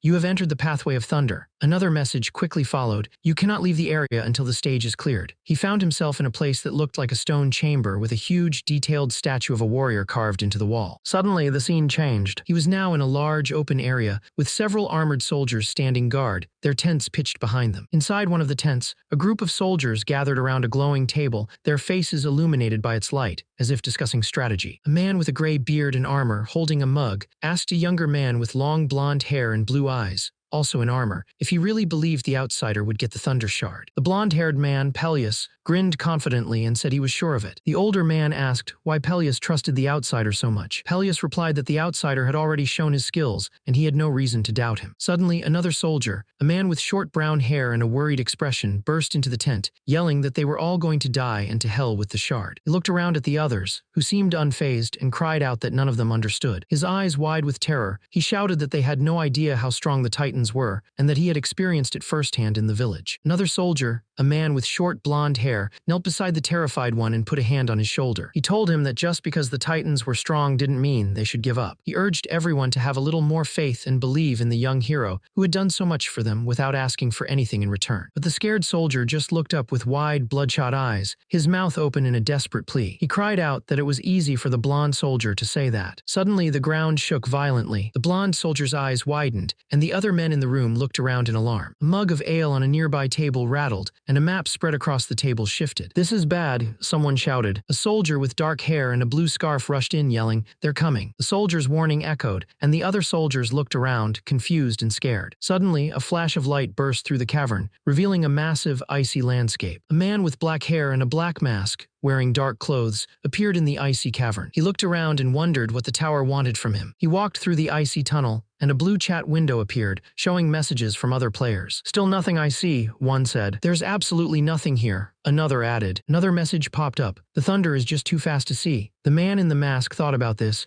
realizing it made sense since thunder was just a dispersed electric charge before it discharged. He understood now why he couldn't see the thunder, because this trial wasn't something meant to be seen with the naked eye. He realized this trial, called the Pathway of Thunder, was more than just a physical challenge. He felt a powerful, immense energy of thunder calling to him from deep inside, urging him forward. His eyes widened as he felt the pull. He bent down, touching the icy ground, realizing what this trial truly was. He punched the icy ground, and a powerful burst of lightning erupted from his fist, shocking him. He realized that there was invisible lightning all around him, and the deeper he went into this place, the stronger it would get. He stood in the middle of a frozen cavern, surrounded by ice walls. 3 blue chat windows appeared before him. "I oh what?" What was that, and what kind of trial is this? He knew this was a trial where he had no choice but to go deeper, even if he got it right. He thought it was a joke. He figured this trial was a test of his endurance, and if he failed, he would die. With a determined look, he started to run forward, lightning crackling around his feet. As he ran, his face was covered in a golden liquid, and lightning crackled around him. He was determined to keep going. Suddenly, a message appeared. Air allergy has given you 100 credits. What are you scared for? Then another message popped up. Mission villain has given you a mission. I had no choice but to give him a mission. 1k credits if you succeed. Right after that, another message appeared.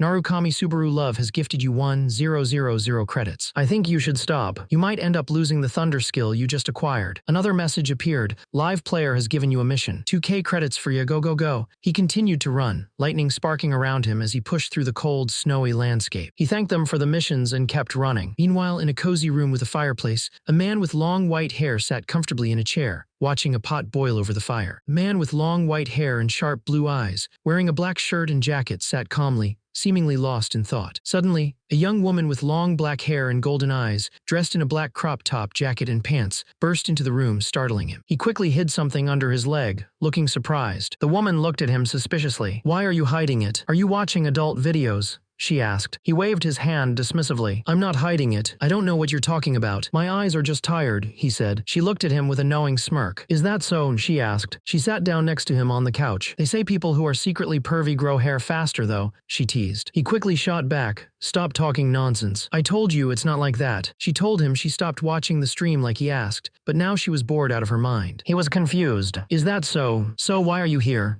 She looked at him with a smirk. "What's with that reaction? Are you saying I shouldn't lounge on the sofa?" He quickly denied it. "No, that's not what I mean." He thought he had no choice but to endure her for as long as he could. But then he yelled, "Why are you twisting my words?" He looked genuinely frustrated. She covered her ears. "Oh, my ears. Why are you shouting all of a sudden?" He told her, "Just go ahead and sit on the couch all you want. You don't have to bother about me." He was clearly annoyed. She looked at him, surprised. "Even though you usually barely listen to me." "You weirdo," she thought. He suddenly got up from the couch. "You're so annoying," she asked him. Where are you going?" A woman with long, dark hair, wearing a black top and jacket, turned back to the man with silver hair. She told him he could stay a little longer, offering him bread and a chance to relax. The silver-haired man quickly went upstairs, leaving her behind. He sat back down, relieved that she hadn't caught him. He had been watching a live stream on his phone. He thought about how she would make a fuss if she knew he was watching the stream. He couldn't even imagine what would happen. He looked at the face on his phone, realizing that even if their situations were reversed, Subaru would never forget them. He also guessed he would die if he failed. He noticed the person on the live stream had a personality and way of speaking very similar to Subaru's. The streamer, who looked just like Subaru, said, "Thank you for the missions." Subaru thought it was strange how eager the streamer was to earn credits, which wasn't like him at all. Suddenly, a woman with long silver hair and a black outfit, wearing an eye patch, laughed and asked, "What's going on, really?" Someone else whose hand was on her shoulder replied, "Nothing much." "What about you?" The woman with silver hair looked shocked, and the person with their hand on her shoulder pulled her closer. She asked, "Did you think I didn't notice?" Her eyes widened, and she looked scared as the other person said, "It's 100 years too early for you to be hiding things from me." A glowing purple system window appeared, showing a bold message, "Forge the Path of Thunder." Subaru, a man with black hair and a gold and black mask covering his face, felt a single tear roll down his cheek as golden energy flowed from his eyes. He was ready. He stomped his foot down, and a surge of golden lightning burst from his body, crackling around him. He clenched his hand, and the golden lightning swirled around his arm. A system window showed his progress. 3%. He held out his hand, golden lightning crackling around his fingers. He wore a dark outfit with a black mask that covered his face, leaving only his eyes visible. He thought to himself that this feeling was familiar, as he had dealt with thunder many times before. His golden eye glowed as the lightning danced around him. A system window showed his progress had increased to 2%. He let out a small laugh, knowing he still had a long way to go. But he realized, at least they had told him where the finish line was. He started to run, leaving a trail of golden lightning behind him. Other players in the chat wondered why he wasn't running faster, and why he hadn't started running earlier. He knew he wouldn't be able to read the chat from here on out. One player told him to just go for it. Another said he must be serious if he couldn't spare the time, and a third wished him to stay safe. He knew that reaching his goal was a given, but he wanted to aim even higher if he could. The title card appeared, signaling the start of a new chapter. Back in the real world, a young man with short blonde hair and a white and gold jacket sat hunched over in his gaming chair, deep in thought. A man with slicked-back blonde hair and a gold beard said, "You and Narukami Subaru should do a collab." The blonde-haired man, who was wearing a stylish jacket with gold embroidery, looked thoughtful. He wondered when the boss had last personally created content. The man with the gold beard said he had been telling him outright. He took a sip from his mug. He continued, saying that when it came to making a stream blow up, the blonde-haired man could only do half the work. The blonde-haired man said he knew that. He explained that popularity depends on who gets boosted and what kind of players are around right now. The man with the gold beard grinned and agreed, saying that Narukami Subaru's streams felt less like chatting with fans and more like a seasoned player's vlog. The man with the gold beard told the spiky-haired streamer, "Subaru might be a rookie, but just do your regular spectator-style broadcast with him." He continued, "This might actually be your chance. Ride that comet's momentum and become a star that rises with it." The spiky-haired streamer looked down, his golden eye filled with a mix of emotions. He said, I turned to streaming because I wasn't confident I could climb the tower. I wanted it more than anyone too, being a star." His golden eye glowed as he thought about his past desire to be a star. He reached out his hand, wondering if he could ever become a star like those in the sky. Suddenly, he jolted awake, startled. "Whoa," he exclaimed, looking around his room. He looked at his computer screen, realizing he had drifted off while working. "What am I doing in the middle of work?" he mumbled. Then a wave of shock washed over him. This is. Has he lost his mind? He cried out, his face contorted in disbelief. He let out a groan, seeing the live indicator on his screen. He was streaming this whole time. Meanwhile, the man in the tower was engulfed in a bright golden aura, struggling as the power surged through him. "KGH," he grunted, enduring the immense energy. He cried out again, his body covered in blood and sweat as the golden energy coursed through him, making his muscles twitch and burn. He slammed his foot down, the ground cracking under the sheer force of the energy he was channeling. With a powerful stomp, he drove the energy deep into the earth, his body shaking with the effort. His face was contorted in pain, his eyes burning with determination. He gasped for air, pushing through the agony. He knew that the stronger the thunder, the deeper it would strike his body, but he needed this power. Finally, he felt a sense of completion. He had absorbed enough. He felt the energy start to run through every tiny pulse in his body, beginning with the Ren and Du meridians. A system panel showed his progress at 27%. Another panel popped up, saying thin pulse penetration in progress. He needed to grab the thunder and make it his own no matter what. The system explained that the Ren and Du meridians are the two main energy paths that go straight through the center of the body. The thin pulses are tiny pathways that connect everything throughout a person's system. Penetrating these pulses means the energy reaches every last endpoint. In other words, his internal energy had completely spread through every corner of his body. He realized he was clearing out all the impurities clogging his thin energy pathways. He was basically taking a shortcut to purify his body. Normally, he would use his own mana for this, but he was using thunder to make it easier. However, the pain was incredibly brutal. The intense pain made him cough up blood, and dark impurities started to leave his body as he floated in the air, surrounded by crackling golden energy. A woman with long, dark brown hair and green eyes sat on her bed, looking at a small screen in her hands. She seemed worried. On the screen, a man was shown surrounded by golden energy, looking like he was in immense pain. The woman thought about how he was trying to push through his body's energy points, even while moving. He was using an outside force instead of his own energy, which meant the pain must have been unbelievable. She knew most people wouldn't even be able to stand upright, and 80 to 90% would pass out instantly from such pain. Even if the pain from trials didn't cause real damage, it was still an incredible feat to endure. Blood dripped from his mouth, making him realize that the pain felt exactly like reality. He wondered why he had to go through such intense trials. A system window popped up, showing his progress at 53% with thin pulse penetration still in progress. He also saw that thunder is taking root inside his body, and his mana had increased by 1. He slumped forward, surrounded by golden lightning, blaming himself for everything. He felt like he had practically killed them. Suddenly, a voice echoed in his mind, asking, "Didn't I always tell you?" The voice continued, showing him a vision of a man with black hair, wearing a dark coat, standing before a group of people in a snowy landscape. "There is no trial that cannot be cleared." The man in the vision smiled confidently. "Relax."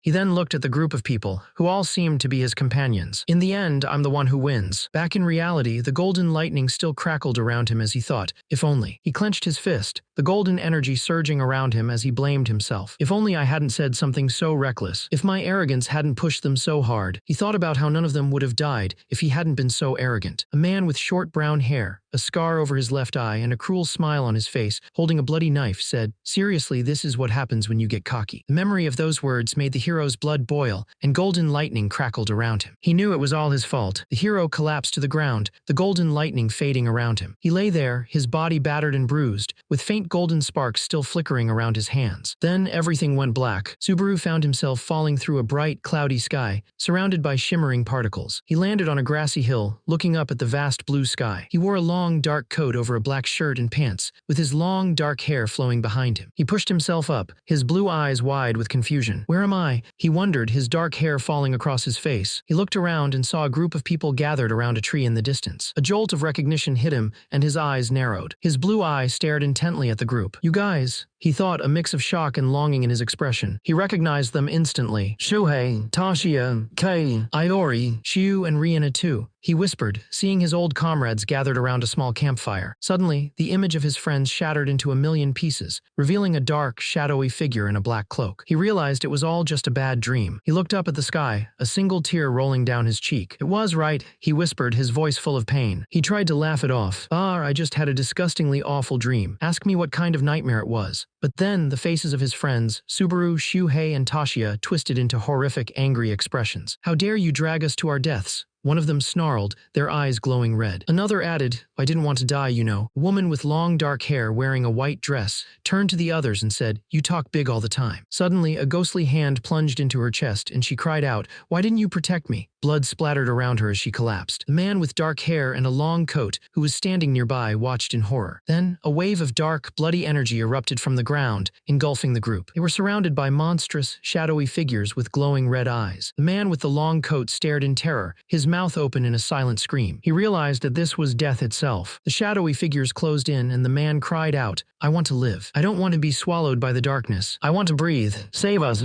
He screamed at the others, "Don't just stand there. Hey!" As the bloody darkness consumed him, he desperately reached out, his voice hoarse as he cried, "Guys, don't go. Wait for me." But the red, shadowy tendrils pulled him down. He pleaded, "Please," but it was no use. He was swallowed whole by the swirling red darkness. Suddenly, a bright flash of light erupted, momentarily blinding everything. He gasped, his body trembling as he knelt on the ground, surrounded by crackling yellow energy. He realized, so that was the hallucination they say happens during pulse penetration. I almost went into psychosis. A purple system window appeared, showing his progress at 97, 87% with thin pulse penetration in progress. Another window popped up saying, "Thunder is taking root in your body." Mana increased by 1. He thought, whoever came up with this stupid trial. He then thought, "Thanks for reminding me." He stood there, surrounded by a blinding golden aura, as he thought about why he was still alive. Golden light then shifted to reveal a man with neatly combed brown hair and a sharp suit, a black eye patch covering his left eye. He had a calm, almost serene expression on his face. The scene faded to black, then shifted to a dark, crowded street. Many people, both civilians and armored guards, stood together, their faces filled with fear and determination. Suddenly, a monstrous muscular figure with dark skin, glowing white eyes, and a terrifying wide grin filled with sharp teeth appeared, floating above the crowd. It looked like a giant clown, but much scarier. The guards gasped, their faces filled with horror.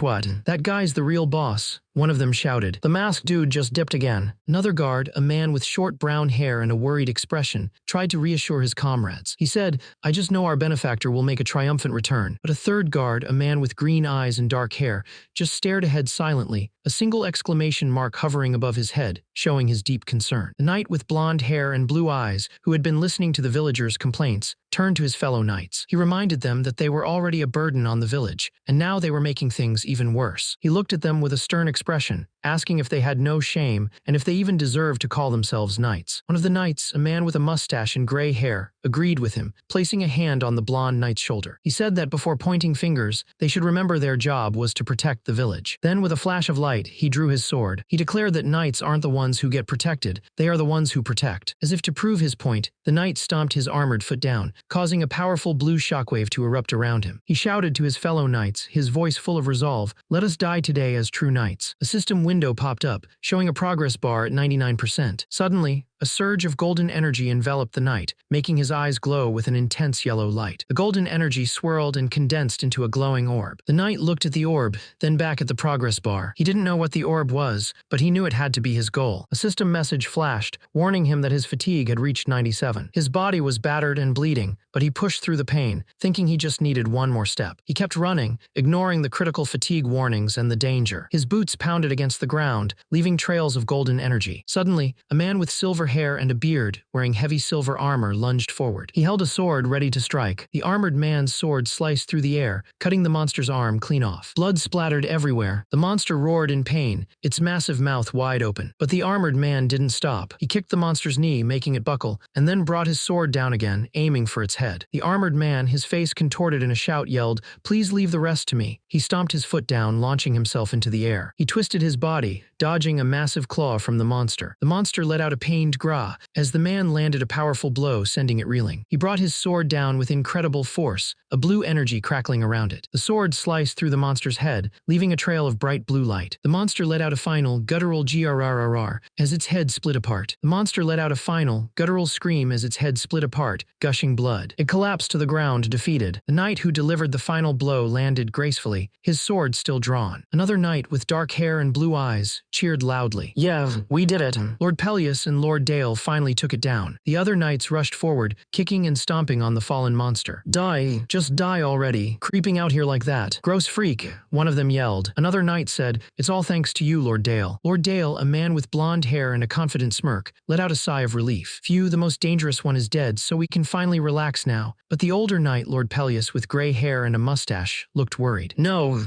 Lord Peleus's eyes widened in concern. "That wasn't the one I meant." The soldiers, wearing silver and gold armor, laughed, thinking the fight was over. They praised Lord Dale and Lord Peleus, believing they had easily defeated the Titan. One soldier with short dark hair grinned, saying all that was left was to wipe out the remaining Titans. Suddenly, a massive, shadowy hand slammed down, splattering blood and crushing the ground. Another powerful blow struck, sending shockwaves through the area. A soldier with light brown hair and wide, terrified eyes looked up in horror as a gigantic shadow loomed over him. Lord Peleus, a man with graying hair and a beard, looked up, his eyes wide with fear as he realized the true threat was still there. The man with dark hair and bright blue eyes screamed, his face contorted in fear. "That thing's on a whole different level," he cried as golden energy crackled around him. A system window showed his progress at 99%. Then the system updated to 100%. The man, now fully powered, said, "Let me apologize to you in hell." His eyes glowed with fierce determination as he spoke, "Kyojo, I'll bring you his head as a souvenir." He turned, his form blurred by the intense golden energy radiating from him. With a surge of power, he launched himself forward, a golden explosion of energy marking his departure. He landed with a powerful surge of golden energy, his body radiating power. He thought, finally, "It's over." His eyes, glowing with a fierce yellow light, focused intensely. A system window appeared, confirming that thin pulse penetration was complete. His mana had been amplified by 20%, and all skill activation speeds were also boosted by 20%. On top of that, all his stats had increased by 2. He lay there, bloodied but victorious, thinking, if there's going to be one more hit. He thought there was no way he could take another hit, wishing that next time he'd at least get a warning. He lay sprawled on the broken, icy ground,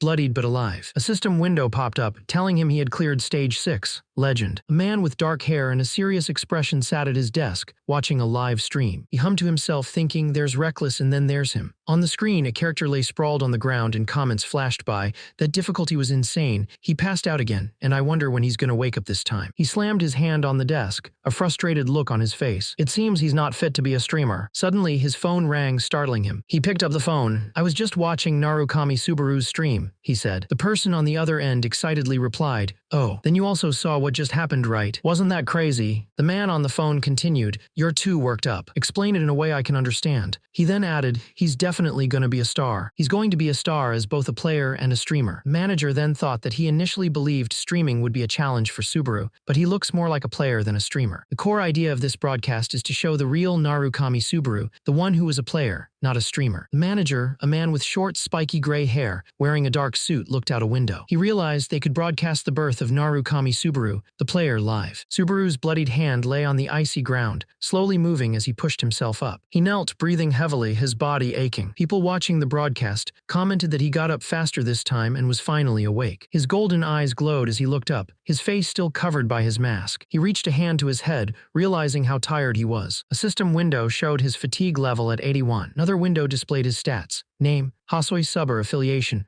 Earth level 23 strength, 27 speed, 27 stamina, 27 plus 2 concentration, 23 mana, 29. He was relieved that his fatigue hadn't lowered his stats, and despite the tough fight, he considered it a win. Suddenly, multiple system messages popped up, announcing mission complete and showing that various viewers had gifted him credits. Mission Villain gave 1,000 credits, Live Player gave 2,000 credits, and Bald Group 1 gave 500 credits. A system window popped up, showing his total credits, 20,420. He thought he had earned quite a lot. He looked at the details of his skill, Wedge of Greed, which was rank D, skill category, and level 3. It suppressed side effects of skills or items used, and its rank and level could be enhanced. But upgrading it would cost 40,000 credits, which was more than he had. He realized his skill level still wasn't high enough and wondered if defeating the Titan would help. He held out his hand, and a glowing orb of energy appeared, swirling with power. He knew this was the key to taking down the Titan. A system window appeared, showing the item, Thunder Spear. It was a legendary rank weapon, equipable at level 0+. It was an ancient spear forged from thunder itself, capable of unleashing a single mighty strike. It only had one use remaining. Viewers in the chat reacted with surprise, calling it legendary. He thought it was strange that such a rare item, one you'd rarely see even on Floor 8, would appear here. He also noticed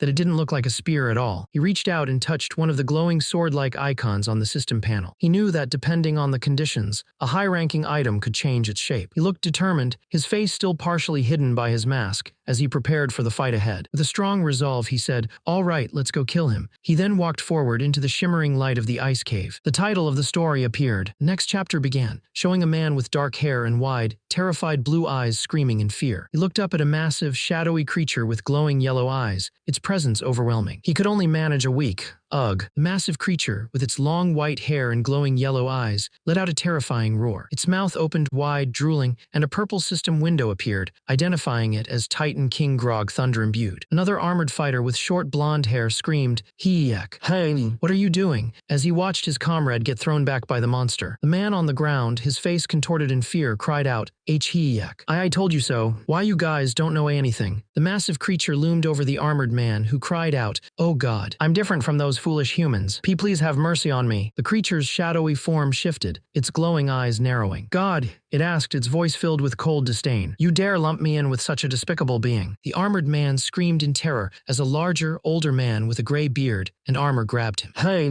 what do you think you're doing? Get up," he shouted. Another armored man with dark hair yelled, "Peleus, hurry," as they both looked up in fear. The older man with a stern face and blue eyes yelled at the younger man, telling him to take the villagers and run as far as he could. But before he could finish his sentence, the younger man with messy blonde hair and wide blue eyes screamed his name, Dale. A huge, red, clawed hand slammed down, crushing the older man and sending a wave of force and debris outward. The blonde-haired man was thrown back by the blast. He struggled to get up, coughing and gasping for air. He looked around, despair filling his eyes. He realized there was no way they could win, and even their escape route was gone. Suddenly, a chilling message appeared. Their escape route had been blocked. He looked up to see an army of towering shadowy figures, their eyes glowing ominously, marching towards them. The villagers panicked, scattering in every direction. His eyes widened in terror, a bead of sweat tracing a path down his face as he realized the gravity of their situation. He gritted his teeth, a desperate plan forming in his mind. He screamed, "I know who killed your son." The shadowy figure who was about to attack froze mid-stride, turning its head slowly towards him. The shadowy figure with long white hair and glowing eyes finally spoke, a deep voice asking, "My son." A young man with messy blonde hair and blue eyes, wearing shining silver armor, was holding a sword. He looked up at the giant figure, a desperate look on his face. He seemed to be saying something, but his words were cut off. He pointed his sword, which glowed with a bright light, and shouted, "Over there." He continued, "The person who killed your son went that way. He's accumulating power to kill you." The young man then held out his sword, urging the giant, "Please, buy it and go that way."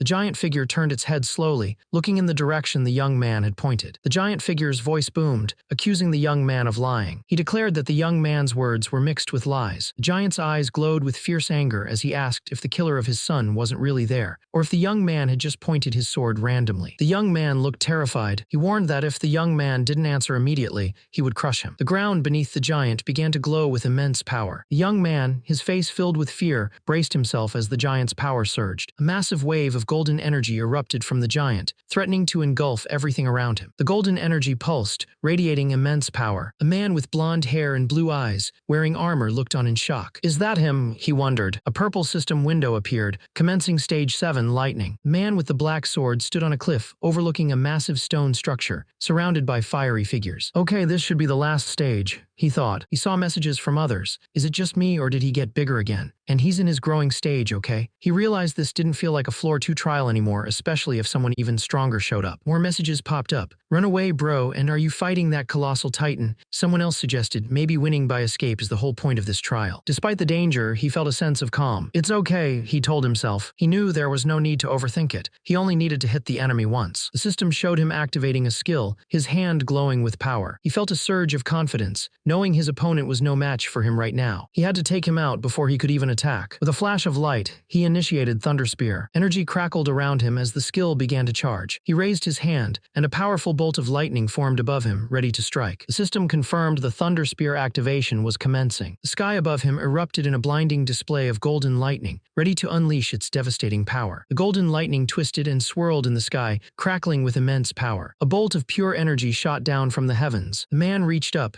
channeling the golden lightning, but a system window popped up showing his charge rate was only 1%. Another system message appeared, warning him that his fatigue had reached 84. He clenched his hand, struggling to control the overwhelming power. The golden energy surged around him, threatening to consume him. He gritted his teeth, pushing through the pain as the lightning continued to course through his body. He held his sword high, crackling with golden lightning, as a system window showed his charge rate was at 1%. The lightning pulsed around his fist, intense and painful. A system message appeared, explaining that his Wedge of Greed LV3 was trying to resist the effects of Thunder Spear, but it failed, and the resistance was minimal. He thought that the skill level of his item was too low for a legendary item. Another system window popped up, showing his fatigue had reached 88, and his charge rate was now 50%. He knew he had no choice but to endure the pain in his body. People in the chat were making jokes about his situation, wondering if he was enjoying the pain or if it had become a fetish for him. A mysterious figure, cloaked in white and surrounded by golden energy, asked if he had finally been noticed. The chat was buzzing, with one person saying, "Why do you think he wouldn't?" and another adding, "Even my grandma can see you." He thought that it was true. After such a dramatic display, it would be impossible not to notice him. His body was still charging, showing a rate of 78.5%. Suddenly, the hulking figure with white skin and black markings who was fighting the knight let out a powerful roar, shouting thunder. He then looked down, realizing, "I see. The one who killed my son is." Man with the golden armor, who had been fighting the dark figures, watched as the white-haired woman flew away from the village. He yelled, asking where she was going and reminding her that he was her opponent. His face was filled with anger and determination, his blue eyes narrowed. But then, a horrifying sight unfolded before him. The dark figures who had been attacking the village suddenly exploded into golden light, taking the villagers with them. He cried out in despair, realizing the villagers were being destroyed. The white-haired woman looked up at the setting sun, a mountain silhouetted against the bright sky. She spoke softly, calling out her son's name, "Padel, my son." Her face was shadowed, but her eyes glowed with an eerie light as she said, "It must have been painful." She then declared, "I'll take your pain," as golden energy swirled around her feet, ready to unleash her power. Suddenly, a powerful golden explosion erupted from the ground, sending a shockwave through the air. The force of the blast sent the man with long white hair flying upwards, his eyes glowing intensely. He screamed, "And give it right back to him." He then slammed his fist down with incredible power. The memory of his past self, with long white hair and glowing yellow eyes, screamed in agony as a powerful attack ripped through him, leaving him broken and defeated. Now in the present, Subaru with his short black hair and dark clothes stood ready to fight. He held a spear of pure golden lightning, its power surging as a system window showed it charging at 88.5%. He launched the spear, sending a blinding flash of golden energy toward his enemy. Subaru knew the odds were 50-50. It either hit or it didn't, plain and simple. He watched the chat comments from his live stream scroll by, some wondering how he could even land such a move, others asking if he'd die if he missed. Subaru's eyes, glowing with golden energy,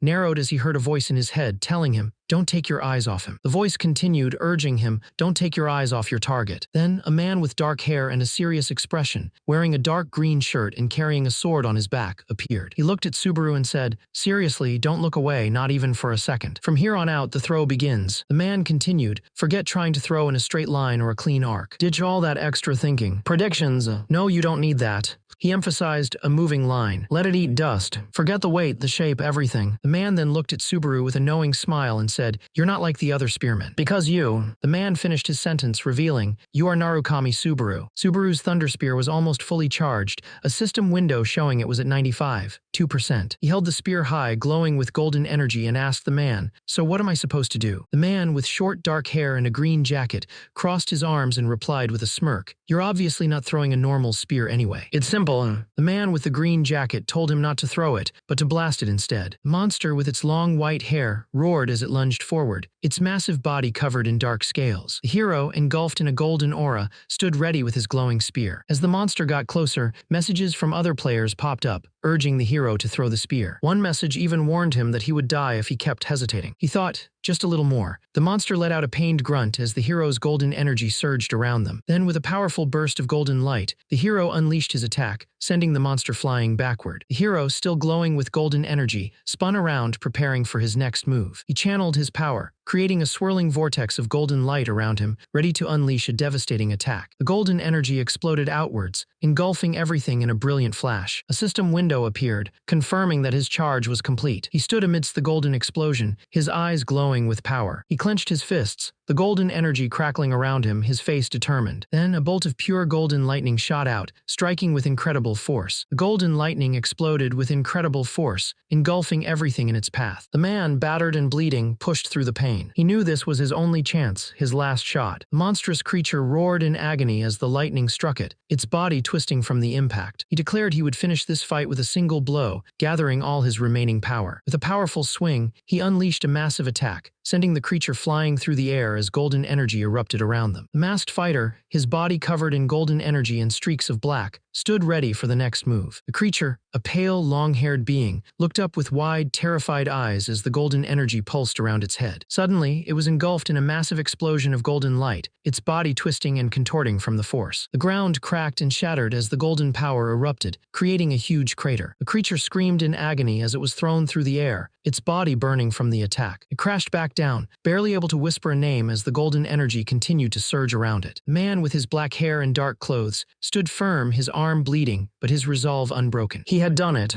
System windows popped up, showering him with notifications. He had defeated the thunder-imbued Titan King Grog and cleared Stage 7, Thunder. He leveled up 3 times, his strength increasing by 2, then by another 2, and his stamina went up by 3. His concentration and mana each increased by 1, and he earned 5000 app. Then, the system told him he had obtained the Thunder's Heart. He looked down at his hand, where a glowing, golden crystal pulsed with energy. The Thunder's Heart. This thing, he wondered, holding up the radiant gem. The Thunder's Heart pulsed with a blinding golden light in his hands. He groaned, feeling a strange sensation. He opened his eyes, confused. What is this place? He wondered, looking around at the shimmering purple landscape. Suddenly, a giant shadowy figure loomed over him, making him gasp in surprise. He tried to speak, but no words came out. What the hell is going on? I can't talk.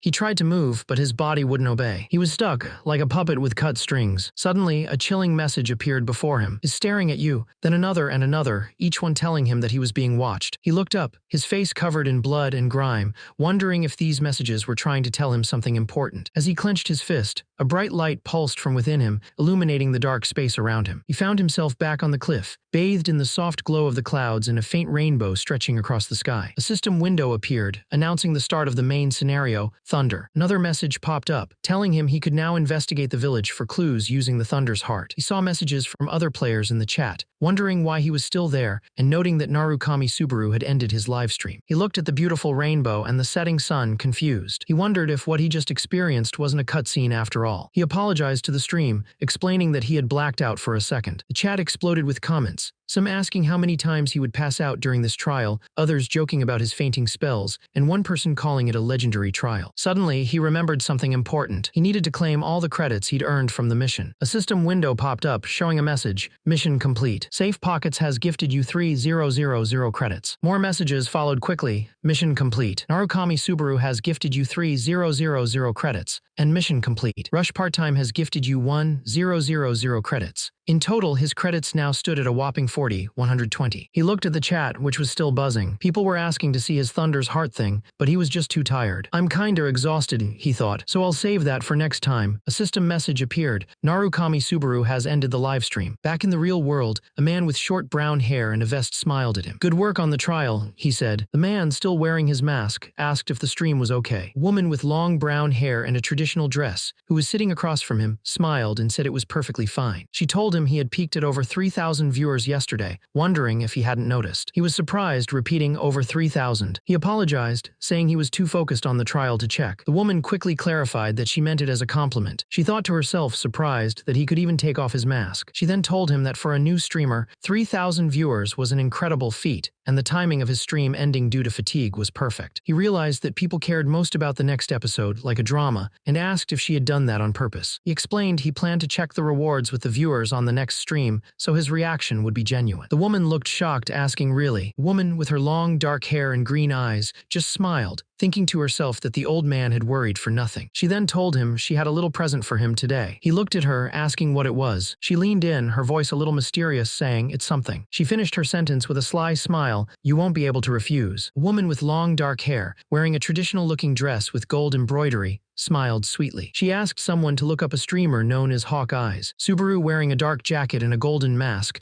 looked down at his phone and simply said, "Okay." He then looked at his phone, which showed a live stream of a man with spiky blonde hair and a wide, toothy grin. Subaru explained that this was today's topic and also the theme. He told his viewers that they couldn't start until they watched the stream first. The live stream was titled Narukami 2.0. Actually, this guy might be the original. Subaru promised to explain everything in order. Sunlight streamed through a window. Subaru, still wearing his mask, explained that during the pain endurance trial, the streamer was actually taking on another challenge. He was facing one trial while putting himself through another. The manager, a woman with brown hair styled in a bun and wearing a traditional black and beige dress, looked at Subaru with a blush, clearly surprised by his words. Subaru, still wearing his mask, then said, "Whoops, sorry, time to wrap this part up. There's no need to drag this out, so I'll sum it up in one sentence. He might as well be Narukami Subaru. No more explanation needed." He then asked the manager, "Does the manager think the same thing?" The manager looked at him a bit flustered and replied, She then asked, "Can I ask something kinda weird?" Subaru simply replied, "Go ahead." The manager, looking a bit distressed, said, "I know it's strange for a manager to ask this, and I know it's rude, but..." The manager, her cheeks flushed, leaned in and asked, "Narukami, why do you stream?" She added, "It's not for money, right?"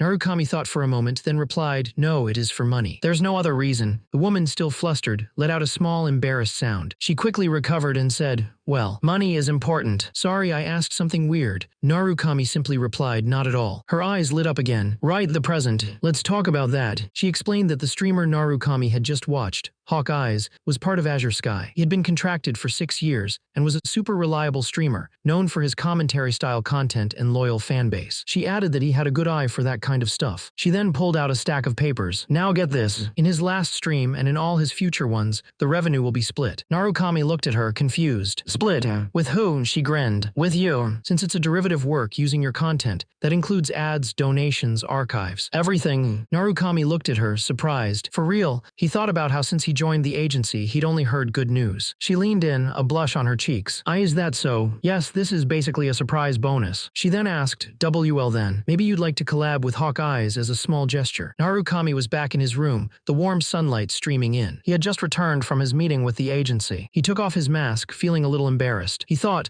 maybe I didn't need to wear this mask when we met. He thought he didn't need to push the "I'm only here for money" line so hard either. He looked at his reflection in the mirror. The more new connections he made, the less he knew what he was supposed to hide. He then noticed a system window pop up, telling him he had spent 40,000 credits and leveled up his skill, Wedge of Greed, to level 3. Another system window showed the details of Wedge of Greed. It was a C-rank skill that suppressed side effects of other skills or items. It was currently level 4 and needed 80,000 credits to enhance further. He wondered why a C-rank skill cost 80,000 credits and then thought about his remaining balance. He looked at the system window, which showed he only had 120 credits left. He thought that money was really his top priority. As he lay in bed, he remembered he had a collaboration with Hawkeyes coming up in 2 days, which should help him earn a decent amount of money. Suddenly, a glowing blue system window appeared before him. He held a beautiful crystalline flower in his hand, realizing that others might hear news about him before he could even say anything. Meanwhile, a woman with long dark hair lay sleeping in her bed, hugging a pink pillow. She woke up, her cheeks flushed, and hugged the pillow tighter, seemingly embarrassed. The masked man with his dark, wavy hair said it was all for the money. He pressed his fist into the pillow, asking if that was right. night. He then revealed that behind his stylish mask was a secret that would wreck everything, and if she dug too deep, he would end up hurting her. She, still on the pillow, yelled that she wouldn't ask, even though she was curious. The masked man then looked up, saying that ever since he met her, Yuika, everything had been going great. She screamed back, punching the pillow, that it was the same for her. Feathers flew everywhere as she kept punching the pillow, her anger still raging. But then, a dreamy look came over her face. Narukami Subaru, a man with a secret nobody knows, she thought, a blush creeping onto her cheeks. He's even more charming in person.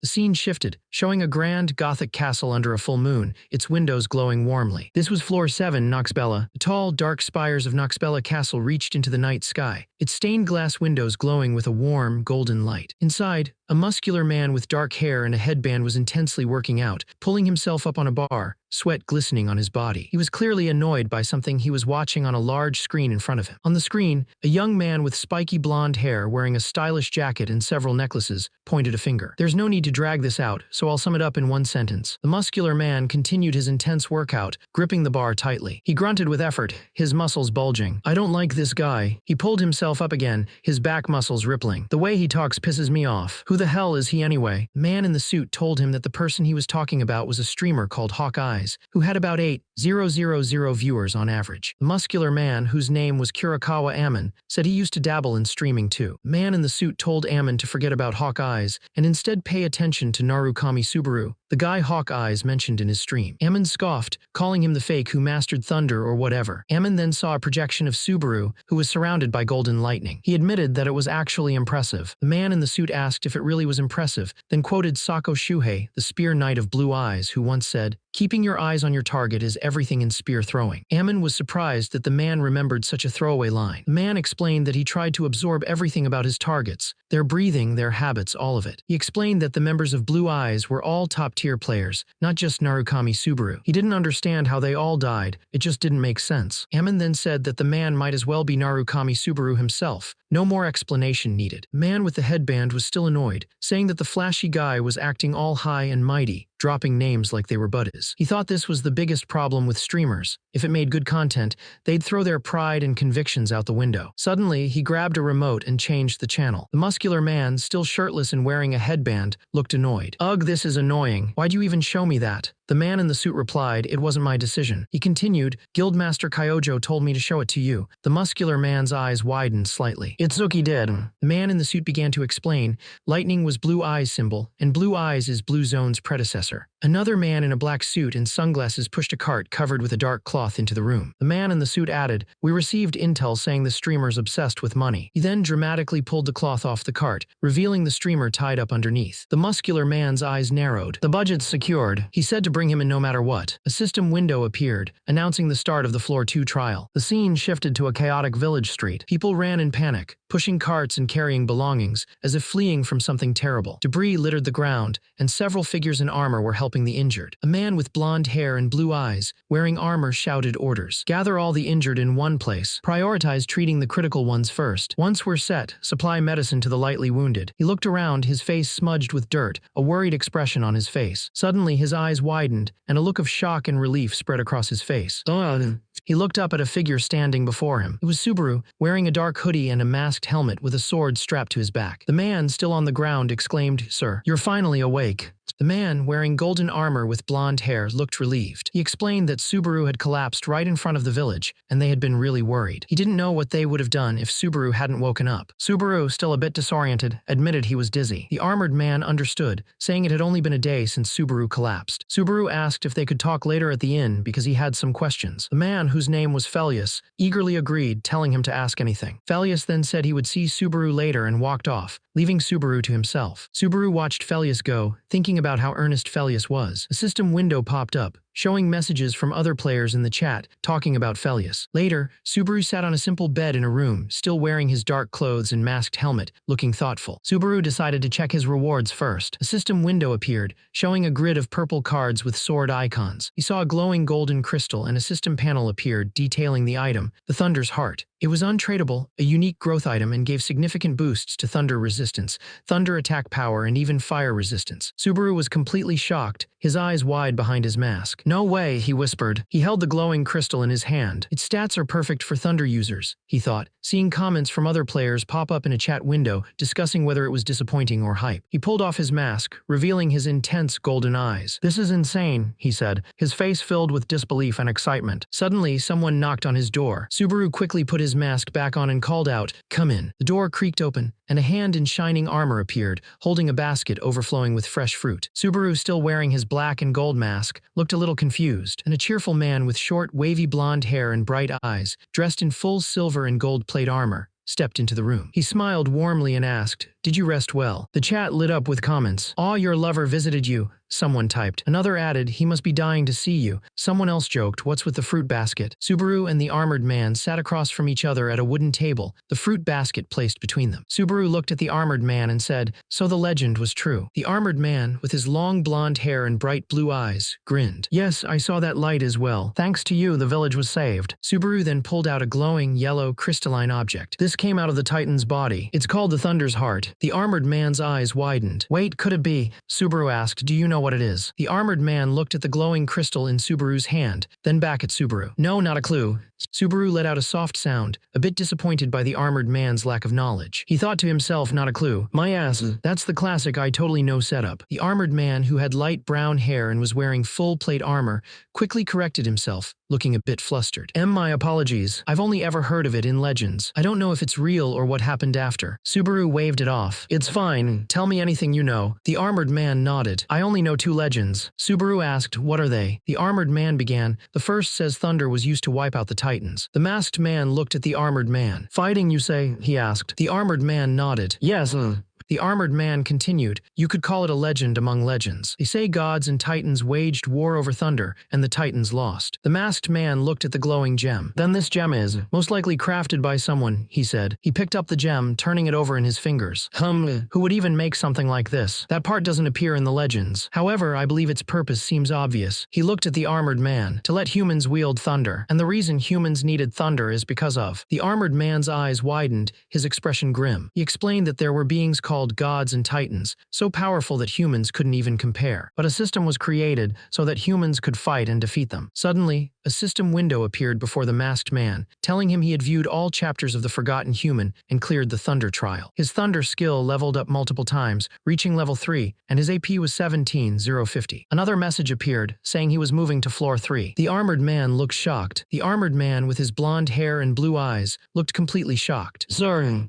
what is happening?" he yelled as the golden light around him intensified. He looked around, confused, as the light started to fade. "Hi," he mumbled. The light disappeared completely, revealing a clear blue sky with fluffy white clouds. He was now in a completely different place, a huge city nestled between snowy mountains. A blue panel appeared announcing, "Floor 3 Ortonarl." Suddenly, a bright golden light burst forth from the ground in the middle of the city. Out of the light stepped a man with black hair, wearing a black mask and a dark jacket, with a sword strapped to his back. It was our hero, now on floor 3. As our hero arrived on floor 3, 2 men watched him from a balcony. One, with short blonde hair and armor, asked if this was another Narukami cosplay. The other, with dark hair and a fur-lined coat, grumbled, "When's that trend gonna die?" A system window popped up, glowing purple and gold, announcing that Narukami Subaru Love had gifted him 1,000 credits. It congratulated him on reaching floor 3 and asked how he felt. He thought, "How do I feel? Well, this is it." He looked up, his masked face showing only his eyes, which seemed to glow with determination. He was ready. A man with dark, wavy hair and blue eyes, looking a bit flustered, stammered, yes." Riene, a woman with long dark hair tied in a high ponytail and a confident smirk, was standoffish at first. She then admitted, Actually, I got separated from my party." Riene, with her long dark hair tied in a high ponytail, stood next to the man. She stretched her arm up as high as she could, asking him if he had seen someone this tall. The man looked at her, then thought for a moment, I think he's a head taller than you." Then, with a slight smirk, he told her, "I have, actually." Riene's eyes widened and she gasped, "Oh, really?" The man pointed in a direction, saying, "I believe he went that way." Riene's face lit up and she exclaimed, "Oh, thank you so much." She then happily skipped off in the direction he pointed, leaving the man behind. As the man watched her walk away, she suddenly stopped, striking a pose like a small child and looking back at him, as if asking if he was going to follow. He decided to join her. "Let's go together," he said. "I'm heading that way anyway." She looked surprised, her eyes wide. "Seriously? she asked, clearly excited. Subaru sat at a table in a fancy, spacious room, waiting. He wore a black mask that covered the lower half of his face, a black jacket, and a dark shirt. His black hair was messy, and his eyes glowed yellow. Across from him sat a man with spiky blonde hair and a dark shirt. Another man, wearing a sharp dark suit with a blue tie, and sporting short blonde hair with a scar over his left eye, approached the table. "Sorry to keep you waiting," he said. He continued, "Oh, Yuika's on her way now. You see, unlike moving up after clearing a trial, moving between floors takes time." The man in the suit extended his hand to Subaru. "Nice to meet you. I'm John Tail from Azure Sky Entertainment." Subaru, still masked, thought to himself, "Oh, you're that nagging boss." John Tail looked confused. "Pardon?" Subaru quickly replied, "Nothing, sir. My manager already told me about you. It's a pleasure to meet you." He shook John Tail's hand. John Tail smiled, settling into a chair. "Normally, I'd pass this off to Yuika, but I want to see you in person at least once. She's only ever praised 2 players so much, so I got curious." The masked man, who had black hair and was wearing a black jacket with a gold and black mask, asked, "2." John Tail, a man with spiky blonde hair and a dark suit, nodded. "Yeah, the first one goes without saying. Blue Eyes Narukami Subaru." The masked man simply said, "Ah." John Tail chuckled. "I was shocked too. That harsh critic of a woman took interest in someone with the same name as the Narukami Subaru." The masked man shook his head. "No way." He then asked, "This might be a strange question, but are you interested in the guild Blue Eyes?" The masked man's golden eye narrowed, showing a hint of surprise and suspicion. The man with the slicked back hair leaned forward, a smirk playing on his lips. "Judging from your reaction, you're not completely indifferent to them." The masked man, still holding his coffee, asked, "Why bring that up now?" The man with the slicked back hair smiled. "That's actually one of the reasons I wanted to meet you." He then pushed a glowing blue tablet across the table. "Have a look. This is the championship prize for the tournament happening here on floor 5, which will be held 5 days from now." The masked man looked at the tablet, and his eyes widened. "You've got to be kidding me." His golden eye glowed intensely as he stared at the tablet. "This is—" A golden aura erupted from his hand, swirling around his fingers as he clenched his fist. A blue system window appeared in front of a woman's hand, showing that Narukami Subaru had ended the livestream. The woman, who had short black hair and wore a dark crop top with matching pants, looked at the screen and thought, "It's over." She looked out into the night, wondering if he was also finished with his task. She started walking through the forest, her boots crunching on the ground. The path was covered in patches of snow and dry leaves. She continued deeper into the dark woods, the sounds of her footsteps fading into the quiet. She walked up to the man with long silver hair, who was still standing silently. "You done yet?" she asked. The man turned his head slightly, his blue eyes sharp. "I was long done," he replied. She looked at him, a little annoyed. "Then what were you doing?" she asked. He simply answered, "Thinking." He was thinking about the frozen soldiers around them, their bodies encased in ice, their faces twisted in agony. He wondered about his next move. "Do I kill them?" he thought, looking at the frozen army, "or let them crawl back alive?" He pondered, blue energy swirling around the icy figures. The woman with dark hair, wearing a black crop top and striped pants, told him to just kill them. She said they already knew who sent them, but the man with long silver hair and cold blue eyes replied that he wasn't entirely sure, which was why he was thinking so hard. He believed that if these guys were truly sent by Kyojo, he wouldn't send such weaklings. The woman then said that letting them go alive was a problem on its own. She worried about them leading enemies back to their hideout. Suddenly, sharp ice shards shot out from the ground, followed by more, glowing with a golden aura. A woman with a determined look launched herself into the air, surrounded by the golden, icy blades. She controlled the sharp, icy blades with her hands, making them swirl around her. Her eyes narrowed, ready for a fight as the blades danced around her. The man with long silver hair, who was standing nearby, looked shocked and called out to her. He shouted for her to stop, but the blades kept flying around them, ready to strike. The blades shattered the attacking creatures into pieces. Their bodies exploded. "This wishy-washy crap of yours is gonna get us killed. You need to harden your heart more." The man looked down and said, "You're right. Sorry." The man, with his long silver hair and black suit, pulled out a glowing blue screen. He offered it to the woman, telling her to take a look. She looked at the screen, her eyes wide with shock. Suddenly, her eyes glowed red with fury. "That bastard,"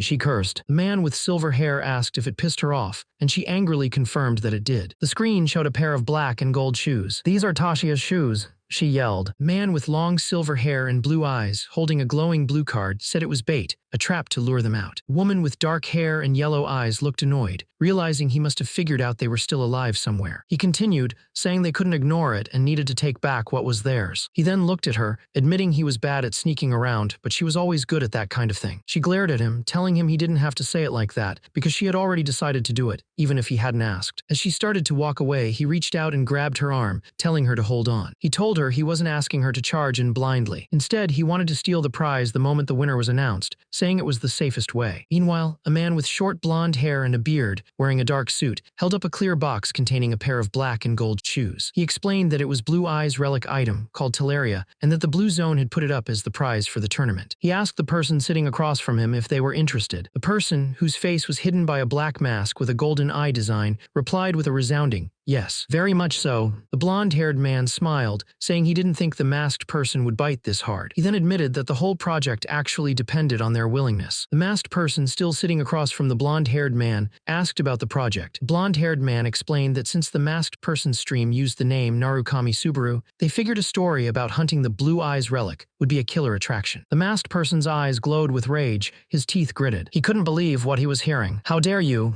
His anger flared, golden energy crackling around him. "Use Tashia's relic as a damn circus prop," he shouted, standing up abruptly. The blonde-haired man, startled by the sudden outburst, asked if something was the matter. He quickly added that if there was anything on the masked person's mind, they could discuss it. After a moment of tense silence, the masked person looked down. He said, "I'll do it." The blonde-haired man's face lit up with a wide, relieved smile. "Really? Fantastic," he exclaimed. The dark-haired man stood up from the table, ready to leave. "Then I'll be excusing myself," he said. The blonde man, still smiling, replied, "Oh, of course. We look forward to working with you. We're always cheering for you from behind the screen." As the dark-haired man walked away, a menacing aura surrounded him. He thought, "Like hell, I'm handing it over." His thoughts continued, fueled by a fierce determination, "Not over my dead body." Subaru lay in bed, staring up at the ceiling. He had dark, messy hair and wore a simple black tank top and black pants with a red stripe. Sunlight streamed in through the window, illuminating dust motes dancing in the air. He thought about the upcoming tournament. He wondered what kind of events they would have. He hoped they would be individual events where he could shine on his own. But then he realized it wasn't the time to be picky. He needed to get stronger no matter what. Just then he heard a voice from outside his room call out,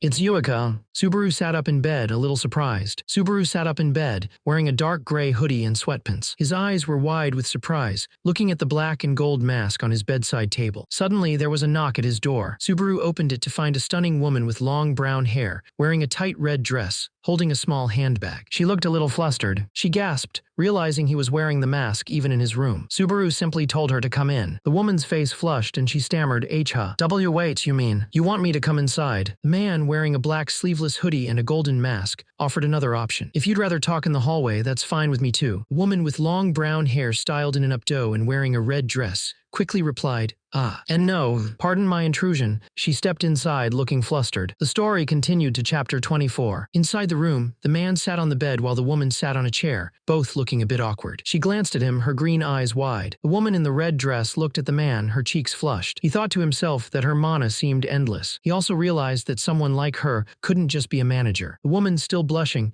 asked if something was wrong or if she had something on her face. The man, who had been quiet, finally spoke up, reminding her that she hadn't given him the tournament information she promised. She gasped and quickly apologized, her face still red. The woman with her long brown hair and red dress smiled and explained that the tournament was a battle royale. She said it was a simple format where everyone fought for a single prize, like these cool black and gold boots. The man in the mask realized it was a solo match. She confirmed it, saying there was only one prize to win. She then explained that the stage was a simulated trial field, and to enter, you had to be a floor 3 player. The entry fee was 3,000 credits, and there was no limit to how many players could join. She offered to send him data from past battle royales to his kit, telling him to skim through it to get the idea. He looked at the data she sent, and it was all about him. Narukami Subaru Battle Royale Highlight Reel, the undefeated Narukami Subaru route, and Narukami Subaru ends Battle Royale in 10 seconds. He realized they were all about it. He thanked her for the helpful information, and she replied, "Just doing my job." She then asked if the chief had told him something. He asked what she meant. She explained that they had received a message. The message was from Blue Zone. Suddenly, a mysterious man with a mask and a dark symbol appeared, his eyes glowing ominously. The masked man was Kyojo Itsuki, and he was from the Blue Zone. A woman with long brown hair wearing a red dress told Kyojo that the Blue Zone wanted to meet him in person. Since they couldn't reach him directly, they emailed her office instead. She realized that the Blue Zone was already trying to make a move. She explained that they probably intended to meet and negotiate, offering higher compensation, better benefits, and various other conditions. But she told Kyojo to just ignore them. Kyojo agreed, and the woman was surprised, asking if he was really ignoring them. He confirmed that he wasn't joining Blue Zone, or any other guild for that matter. The woman was overjoyed, throwing her fist in the air and cheering, relieved by his decision. The woman, still beaming, said she was torn about telling him but was glad she did. She then told him to take his time until the collaboration started, her chibi-like form bouncing with excitement. He watched her go, thinking that she was celebrating like it was her own victory. He then thought about how invested a regular employee was in her job. He realized realized she was definitely not just an ordinary person. The woman, still in high spirits, pumped her fist and exclaimed, "Yes." The two men, one with short brown hair and a red jacket, the other with slicked-back blonde hair and a dark suit, stood in the middle of a massive, empty stadium. It was a huge, modern building with many rows of seats and a large screen hanging above them. The man in the suit, who had a small, neat beard,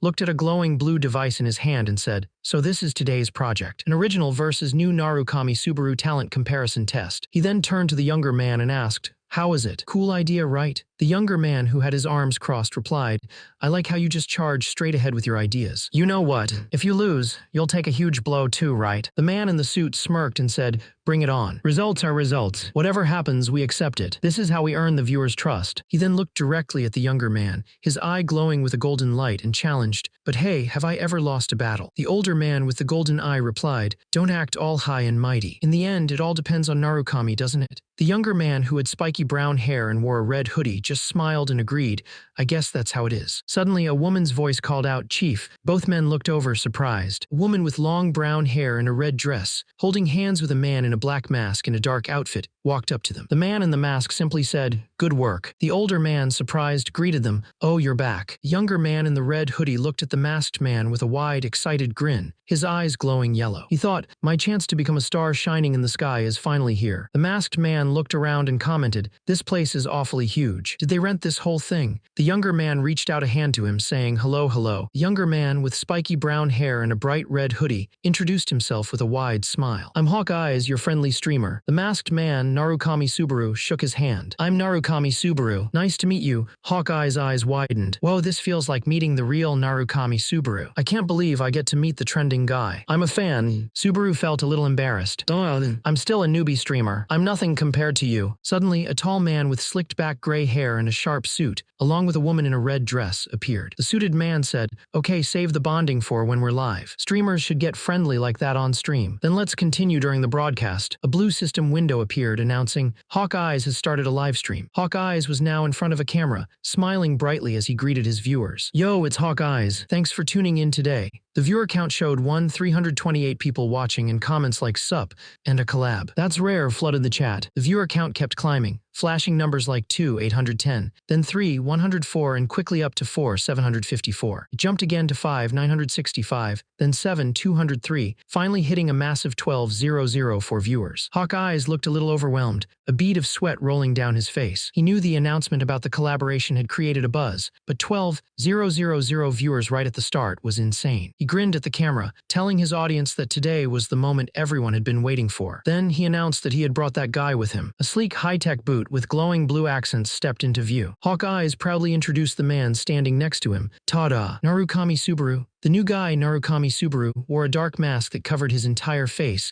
a black hoodie, and a large sword strapped to his back. He had spiky black hair and his clothes were dark. He casually greeted everyone, saying, "Hello, I'm Narukami Subaru." The live viewer count was now at 14,321, and the chat exploded with comments like "Shrieking Squid," "Goblin Mask," and "Yo Fake Subaru." Hawkeyes read some of the comments aloud, including one asking if Narukami was hot, and another wondering if he looked like the real Narukami. Hawkeyes laughed, saying he hadn't even seen Subaru's face himself, and neither had his manager. He playfully asked Subaru if he was hiding something. Subaru quickly denied it, saying he wasn't hiding anything and that he actually looked pretty good. The chat lit up with more comments, some asking him to show his face and others teasing him about his confidence. Hawkeyes couldn't believe how much the stream was blowing up. He thought Subaru was a walking bomb, always causing a stir. Subaru, still playing along, said he wasn't losing to anyone, especially not in looks. Hawkeyes was amazed at how well Subaru handled the crowd, even though he knew Subaru didn't have a girlfriend or many friends. Meanwhile, his manager, a woman with long dark hair and a red dress, watched with a blush, clearly enjoying the show. The manager, a woman with long dark hair and a red dress, stepped forward, telling everyone to stop teasing her important guest. She announced it was time for the main event. A purple system screen appeared displaying the words, "Commencing trial." Bright lights flashed, signaling the start of the trial. The manager looked at the bright lights, wondering why she had picked this particular challenge. Suddenly, a group of intimidating robots with red masks and glowing blue weapons appeared. The manager said she would explain why she chose this trial. She added that there were reasons behind her decision. She explained that the first reason was that it was perfect for measuring control. The arena was filled with many combat androids, all ready for battle. And the second reason was that today, she would prove her claim right here. Suddenly, a message appeared, saying that someone named Kekek had gifted him 100 credits. The message then taunted him, asking if he really thought he could beat that. He just smiled and said that if he didn't believe he could, he wouldn't have agreed in the first place. The combat androids stood ready, their glowing eyes fixed on him. The combat androids, with their dark, metallic bodies and glowing red eyes, closed in on him, ready to strike. But he was faster. With a blur of motion, he unleashed a powerful attack, sending shockwaves through the air as he moved like lightning. He weaved through the androids, striking them down one by one, leaving a trail of shattered metal and sparks in his wake. The current leaderboard for a challenge flashed on a giant screen, showing Narukami Subaru in first place with 43 points. Right behind him was Heelys with 36, then Kyojo Itsuki with 33, and Asajiri Shu with 32. Subaru, wearing all black with his hair tied back, stood in an arena, facing a group of armored robot enemies. Viewers of his stream commented, saying things like, "His confidence is palpable, and is he really gonna beat the record in one try?" More comments popped up, "Maybe, and damn, I'm excited." The leaderboard hovered above Subaru as he prepared for battle. A mission appeared from a viewer named Mucho Spicy. If you kill 43 plus in one run, 10,000 credits. Show your face on cam if you fail. Subaru, wearing a golden and black mask that covered his entire face, raised a hand to his mask. He thought about the mission, realizing it was too early to risk taking off his mask. More missions flooded in from viewers, offering credits for him to show his face. Mask Fetish offered 2,000 credits, Mouth Stinking Toilet offered 3,000, and Lava Beast offered another 3,000, all baiting him to reveal himself. Cash Bath also offered a mission. The masked man gave a thumbs up and said, "Thanks for the donations. I promise to show my face if I fail." A viewer named Preppy commented, "Didn't you try to refuse at first?" Another viewer, Cloudy Skies, chimed in, "Bruh, only the new guy is eating the penalty and yet you're splitting the mission reward." The blonde-haired man, who was sitting next to a woman with long dark hair, agreed,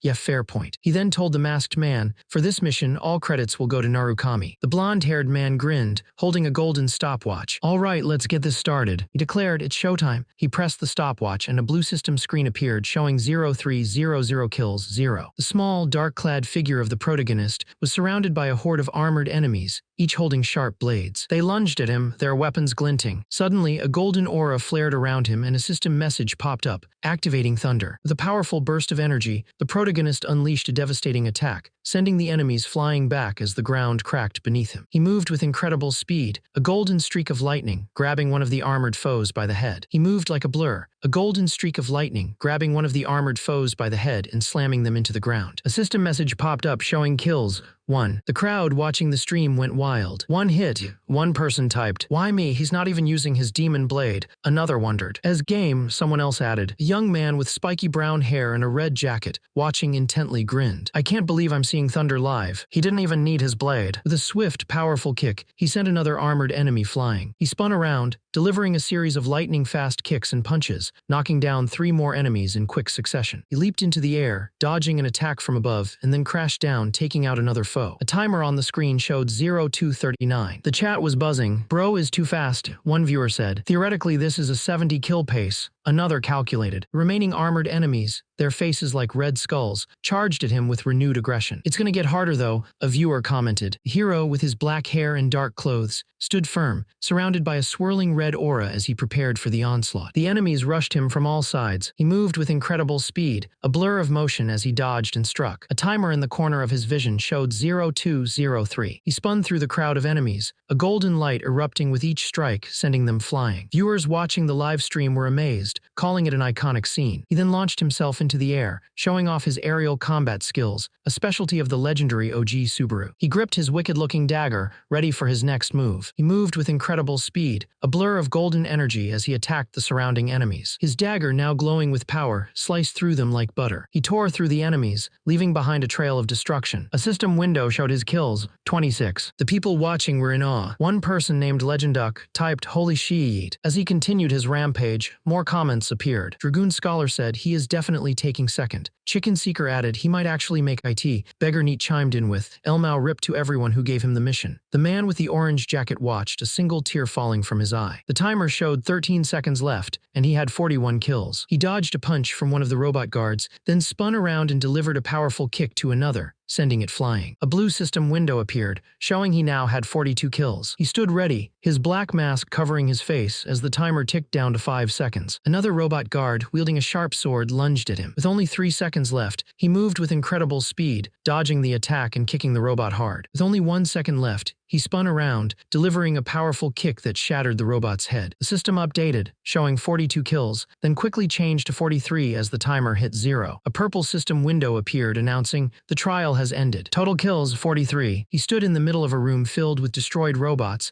and another system message popped up. Record updated. The scoreboard showed him tied for first place with Narukami Subaru. Below, a live stream was active with 38,543 viewers, and comments flooded the screen, praising his incredible performance. A live stream was active with over 39,000 viewers, and comments flooded the screen, praising his incredible performance. This match is a draw. Damn, so close. How was it, you guys? A user commented. Other viewers chimed in saying, that gave me chills, and I actually thought he was just a random mob. Suddenly, a system message popped up. Rumbling has gifted you 100 credits. The message also showed a comment from Rumbling, I legit peed a bit. I subbed to the channel. He thanked Rumbling for the credits. Another message appeared, Feet Wiper Hawkeyes has gifted 200 credits. The user also commented, Hawkeyes hyped you up for a reason, Elmao. He told Feet Wiper Hawkeyes that he had to change his username but still thanked them for the credits. Then a new message popped up. Mushroom Village has gifted you 1000 credits. Someone asked if this was Narukami Subaru's stream and he quickly denied it. Then a notification appeared. Reinhardt has gifted you 10,000 credits. His eyes widened as he read the name, Reinhardt. Chat exploded with comments like SR Sly, is that the Reinhardt? Has to be a fake. Why is the 1/swordsman here? It's the 1/swordsman Elmao. Nah, it actually is the real deal, no cap. I checked his profile and it's actually him, Elmao. A big name has entered the chat. He isn't ROI a big name yet, mid-tier at best if we being honest. That doesn't matter, it's Reinhardt we're talking about here. The streamer, a young man with spiky blonde hair wearing a red and white jacket, turned to the masked man beside him. He couldn't believe a high ranker like Reinhardt was watching their stream. He thanked Reinhardt for the 10,000 credits. Meanwhile, far away, a man with dark hair and a serious expression sat on a large, ornate chair, surrounded by swords stuck into the ground. He thought about the 1/swordsman. Suddenly, a new message popped up on the stream. Reinhardt has gifted you 1000 credits. I always watch your streams. Narukami Subaru's run inspired me. The chat exploded with comments like holy moly and Hawkeyes really has made IT. The blonde-haired streamer Hawkeyes was ecstatic, saying he was honored. The masked man, Narukami Subaru, however, felt a chill. He wondered why Reinhardt was watching his stream and if he had found out about what he did to Isaac. Then another message flashed across the screen. Reinhardt has gifted you 1000 credits. Narukami Subaru, will you collab with me? Narukami Subaru looked at the message, a silent exclamation mark hanging over his head. As the message from Reinhardt popped up, the chat exploded with excitement. People typed things like, Yuo, new guys on the rise, and I knew he was gonna get big. Narukami Subaru stood there looking at the message deep in thought. The man with the slicked back hair and the woman in the red dress, who had been watching the whole time, looked at each other with wide eyes. Narukami Subaru, with his dark mask covering his face, decided, I've got to focus on the trials for now, so I'll have to decline. His answer shocked everyone. The man with the blonde hair, the slick-haired man, and the woman in red all stared with their mouths agape, screaming internally. The chat box filled with question marks asking, Narukami Subaru turned to the blonde-haired man and said, sorry, I used too much energy. Can I ask you to wrap this up, Hawkeyes? The blonde man, still reeling, could only stammer H-huh. What? Narukami Subaru then walked away, leaving the blonde man to shout, no, wait, Narukami, as the robot figures stood still around them. The blonde man, still reeling from being turned down, asked Narukami why he would refuse such a huge chance to boost his streaming career. A woman with dark hair and a red top, standing next to the blonde man, echoed his shock. Narukami, wearing his black and gold mask, turned to the blonde man and asked if it was really that big of a deal. The blonde man explained that collaborating with high-ranking players almost never happens. Narukami just shrugged, saying that if being a ranker mattered so much, he would just become one himself. His words hung in the air, leaving the blonde man and the woman speechless. Then a man with spiky orange hair and a red jacket, who had been watching the whole time, cheered, praising Narukami's amazing performance. He promised to send Narukami his cut of the revenue once it came in. As the stream ended, the orange-haired man leaned in, asking if he could ask Narukami something. The orange-haired man, hawk eyes, leaned in close to Narukami, his expression serious. He told Narukami that he felt different during their fight, like he wasn't in top condition. He wondered if Narukami was hurt or something. Narukami thought to himself that Hawk Eyes had noticed. He had tried to hide it, but Hawk Eyes lived up to his name. He realized that if he had won, he would have been screwed over. Hawk Eyes looked surprised, asking, "Screwed you?" Narukami explained that the highlight of the stream was whether he could surpass Narukami Subaru. That's where the real growth was. If he had won today, he would have only gotten a temporary boost. He knew that if he had won, the hype around their rivalry would have just disappeared. And if he had lost, people would simply say he was no match for the real Narukami Subaru anyway. So for this test, he needed a result where both characters were on equal grounds. System screen showed the current rankings. Narukami Subaru and Narukami tied for first with 43 points, Heelys in second with 36, Kyojo Itsuki in third with 33, and Asajiri Shiu in fourth with 32. That's why he chose a draw. It was the only perfect outcome. Woman in the red dress, who had long brown hair and a beauty mark under her eye, asked him if he could have actually beaten Subaru if he wanted to. He just shifted his weight, making a soft sound with his shoes. The man with the short, slicked-back gray hair and a small beard said that they couldn't change the result now. The masked man with his dark hair and golden mask stood silently, his sword resting on his back. He thought that everything depended on how people interpreted it. He then turned and walked away, leaving the other three behind in the bright, open space. A man with long, blonde hair and a black suit slammed his fist down, cracking the ground beneath him. He looked furious, his teeth gritted. His name was Reinhardt, the rank 121 Golden Lion Guildmaster. "Insolent brat," he growled. A glowing phone lay on the ground, displaying a message. "Hawk Eyes has ended the livestream." Suddenly, a man with dark, spiky hair and a black suit with gold embroidery appeared at the doorway. "Sir Reinhardt?" he asked, looking surprised. The man at the door smiled, a hint of mischief in his eyes. "Is something the matter?" he asked. The man with long blonde hair and a gold-trimmed black suit, his face scarred, glared with intense anger. "It's that Narukami Subaru you mentioned." The other man, dressed in a black suit, looked surprised. The streamer, yes. The blonde man nodded, "Yeah, that Narukami Subaru. That brat turned down my offer." The man in the black suit looked shocked. "How audacious of him to reject a proposal from you, of all people, sir." The blonde man continued, "I was going to crush him in front of everyone and shut down those annoying rumors, but it's all ruined now." He gritted his teeth, his eyes burning with fury. "I don't care about the credits I wasted. What irks me is that some rookie nobody dared to scratch my pride." As he spoke, he reached down and picked up a small golden card from the floor. The other man quickly said, "Why your kit, sir?" The long-haired man, still holding his device, asked again, "What of the matter I asked you about?" The other man with short, spiky dark hair nervously replied, "If you mean Sir Isaac, we're still searching as hard as we can." He scratched the back of his head, looking uncomfortable. "But well," he tried to explain, "disappearing for a few days at his age isn't unheard of." But before he could finish, a powerful, unseen force slammed into him. He cried out in pain, thrown backward by the impact, red energy crackling around him. The long-haired man glared at him, asking, "Are you going to mock me as well?" The other man, still reeling, tried to apologize. "I am so." The long-haired man's grip tightened around the other man's throat, his eyes burning with red light as tears streamed down the man's face. He threw the man with incredible force, sending him flying across the room. The man crashed hard against the wall, falling to the ground in a heap. He looked up at the long-haired man who loomed over him and asked, "Since when did you start nitpicking my orders?" Terrified, the man immediately bowed his head to the floor, begging for forgiveness and promising to resume the search right away. The title of the story appeared, Reincarnation Streamer. Suddenly, a flurry of white petals floated across the screen, and a small blue system window popped up. A woman with short, dark brown hair and a red coat held the glowing blue panel, which displayed the words "Nagging Boss." She looked annoyed. She answered the call, leaning against a wall, her voice sounding tired. "Yes, hello. Good evening, Chief." The boss on the other end immediately sounded angry, asking, "Is my call that unbearable to you?" The boss continued to yell, "Where's your energy? What's with the dead voice? At least talk to me the way you talk to Narukami." The woman, now looking even more annoyed, thought to herself, "Here we go again." The woman, who had long brown hair and wore a stylish red coat over a black dress, held her phone, the caller ID clearly labeled "Nagging Boss." Her boss kept talking, reminding her of their years of trust and asking if she had called about the collaboration proposal with Reinhardt. She adjusted her hair, looking annoyed, and admitted that she had called, knowing they couldn't afford to miss such an opportunity. But she felt helpless. Her boss knew Narukami was a big deal, but he was still just a streamer. He asked why she wasn't trying harder to convince him to be his manager. She thought about Narukami Subaru. Her boss then said that Narukami cared more about climbing the tower than making money, but that was the right mindset for a player. He then added, "You only get fired up when you're arguing with me." Finally fed up, the woman said she was hanging up,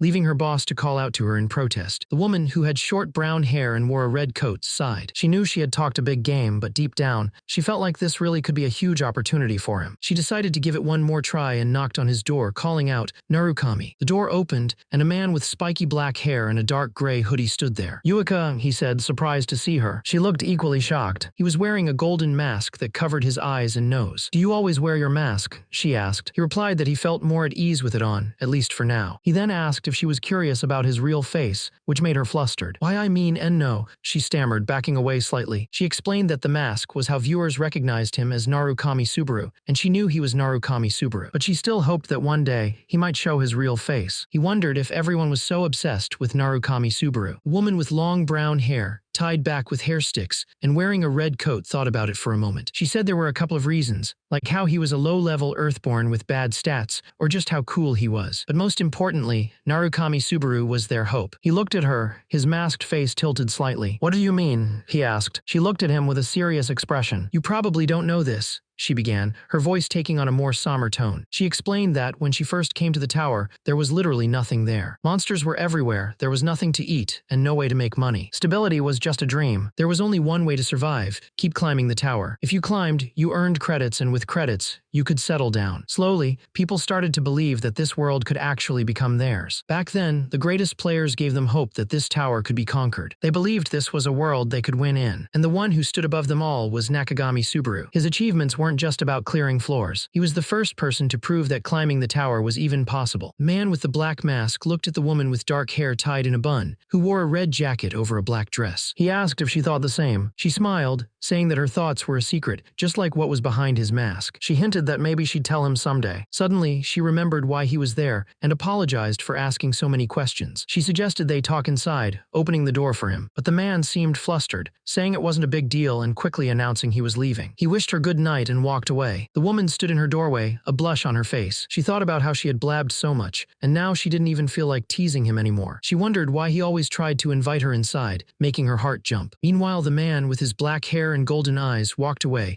thinking about hope. Suddenly, a message popped up for him. "I see you're here again, Narukami Subaru love. Thank you for the 1000 credits." He was now in a bright white room, wearing a black outfit with a mask and a sword on his back. He held up several blue glowing screens. He said, "Oh, I do hope we win today, mission villain." More messages appeared. "Golden Lion has gifted you 500 credits. Are you really not doing the collab with Sir Reinhardt?" Then another. "Yggdrasil 3 has gifted you 5000 credits. Nice to meet you. I'm Mondo from the Yggdrasil Guild. I have something important to tell you. You have a moment?" The live stream showed 719 viewers. The man, still in his black mask, looked at the messages, which continued to pour in. "Snotty Brat, I clicked subscribe twice. Shrieking Squid, I clicked it 4 times. Dan Babai, which faction are you joining on floor 3? Dungeon Apparition, or are you going solo again?" He thought the hype from the collaboration was wild, and that viewers and donations were still pouring in. He knew he gave people what they wanted, and they paid him credits for it. A system window appeared, announcing the start of the floor 3 trial and asking him to choose a faction: the Ottoman Kingdom or the Conard Kingdom. His viewers immediately started commenting. One said, "Obviously Ottoman LOL," while another wrote, "Elmao times have changed." Someone else pointed out that the same could be said for Conard. He knew that his faction choice would change almost everything about this floor's trial. The two kingdoms despised each other, so the quests would be different depending on which one he joined. A flash of light appeared on the ground, and a system message confirmed his choice. "You have chosen the Conard Kingdom." He knew that only about 3% of players chose Conard. There was a good reason why so few players chose the Conard Kingdom. On floor 3, inside the Conard Kingdom mercenary rest area, a rowdy group of mercenaries filled the room, drinking and laughing. A man with dark hair, wearing a purple shirt and a gold necklace, watched as a new player, wearing dark clothes and carrying swords on his back, entered the room. The man with the purple shirt grinned, thinking it was a newbie. He felt it was perfect timing since he was incredibly bored. The man in purple stood up and walked towards the new player. He moved quickly, grabbing the new player by the shoulder. The man in purple, a burly figure with slicked-back black hair and a gold chain, tried to trip the new player, but the player dodged with incredible speed. The man was surprised by the player's quick reflexes. He realized the player was strong but still yelled, "Watch where you're going." He then angrily asked, the hell's your problem? The player, wearing a dark mask with glowing yellow eyes, calmly replied, you're the one with the problem. You bumped into me on purpose. Enraged, the man in purple lunged, grabbing the player's shoulder. You little shit. You're obviously an E-rank merc. How dare you talk back to a B-rank? The other mercenaries in the room started to notice the commotion.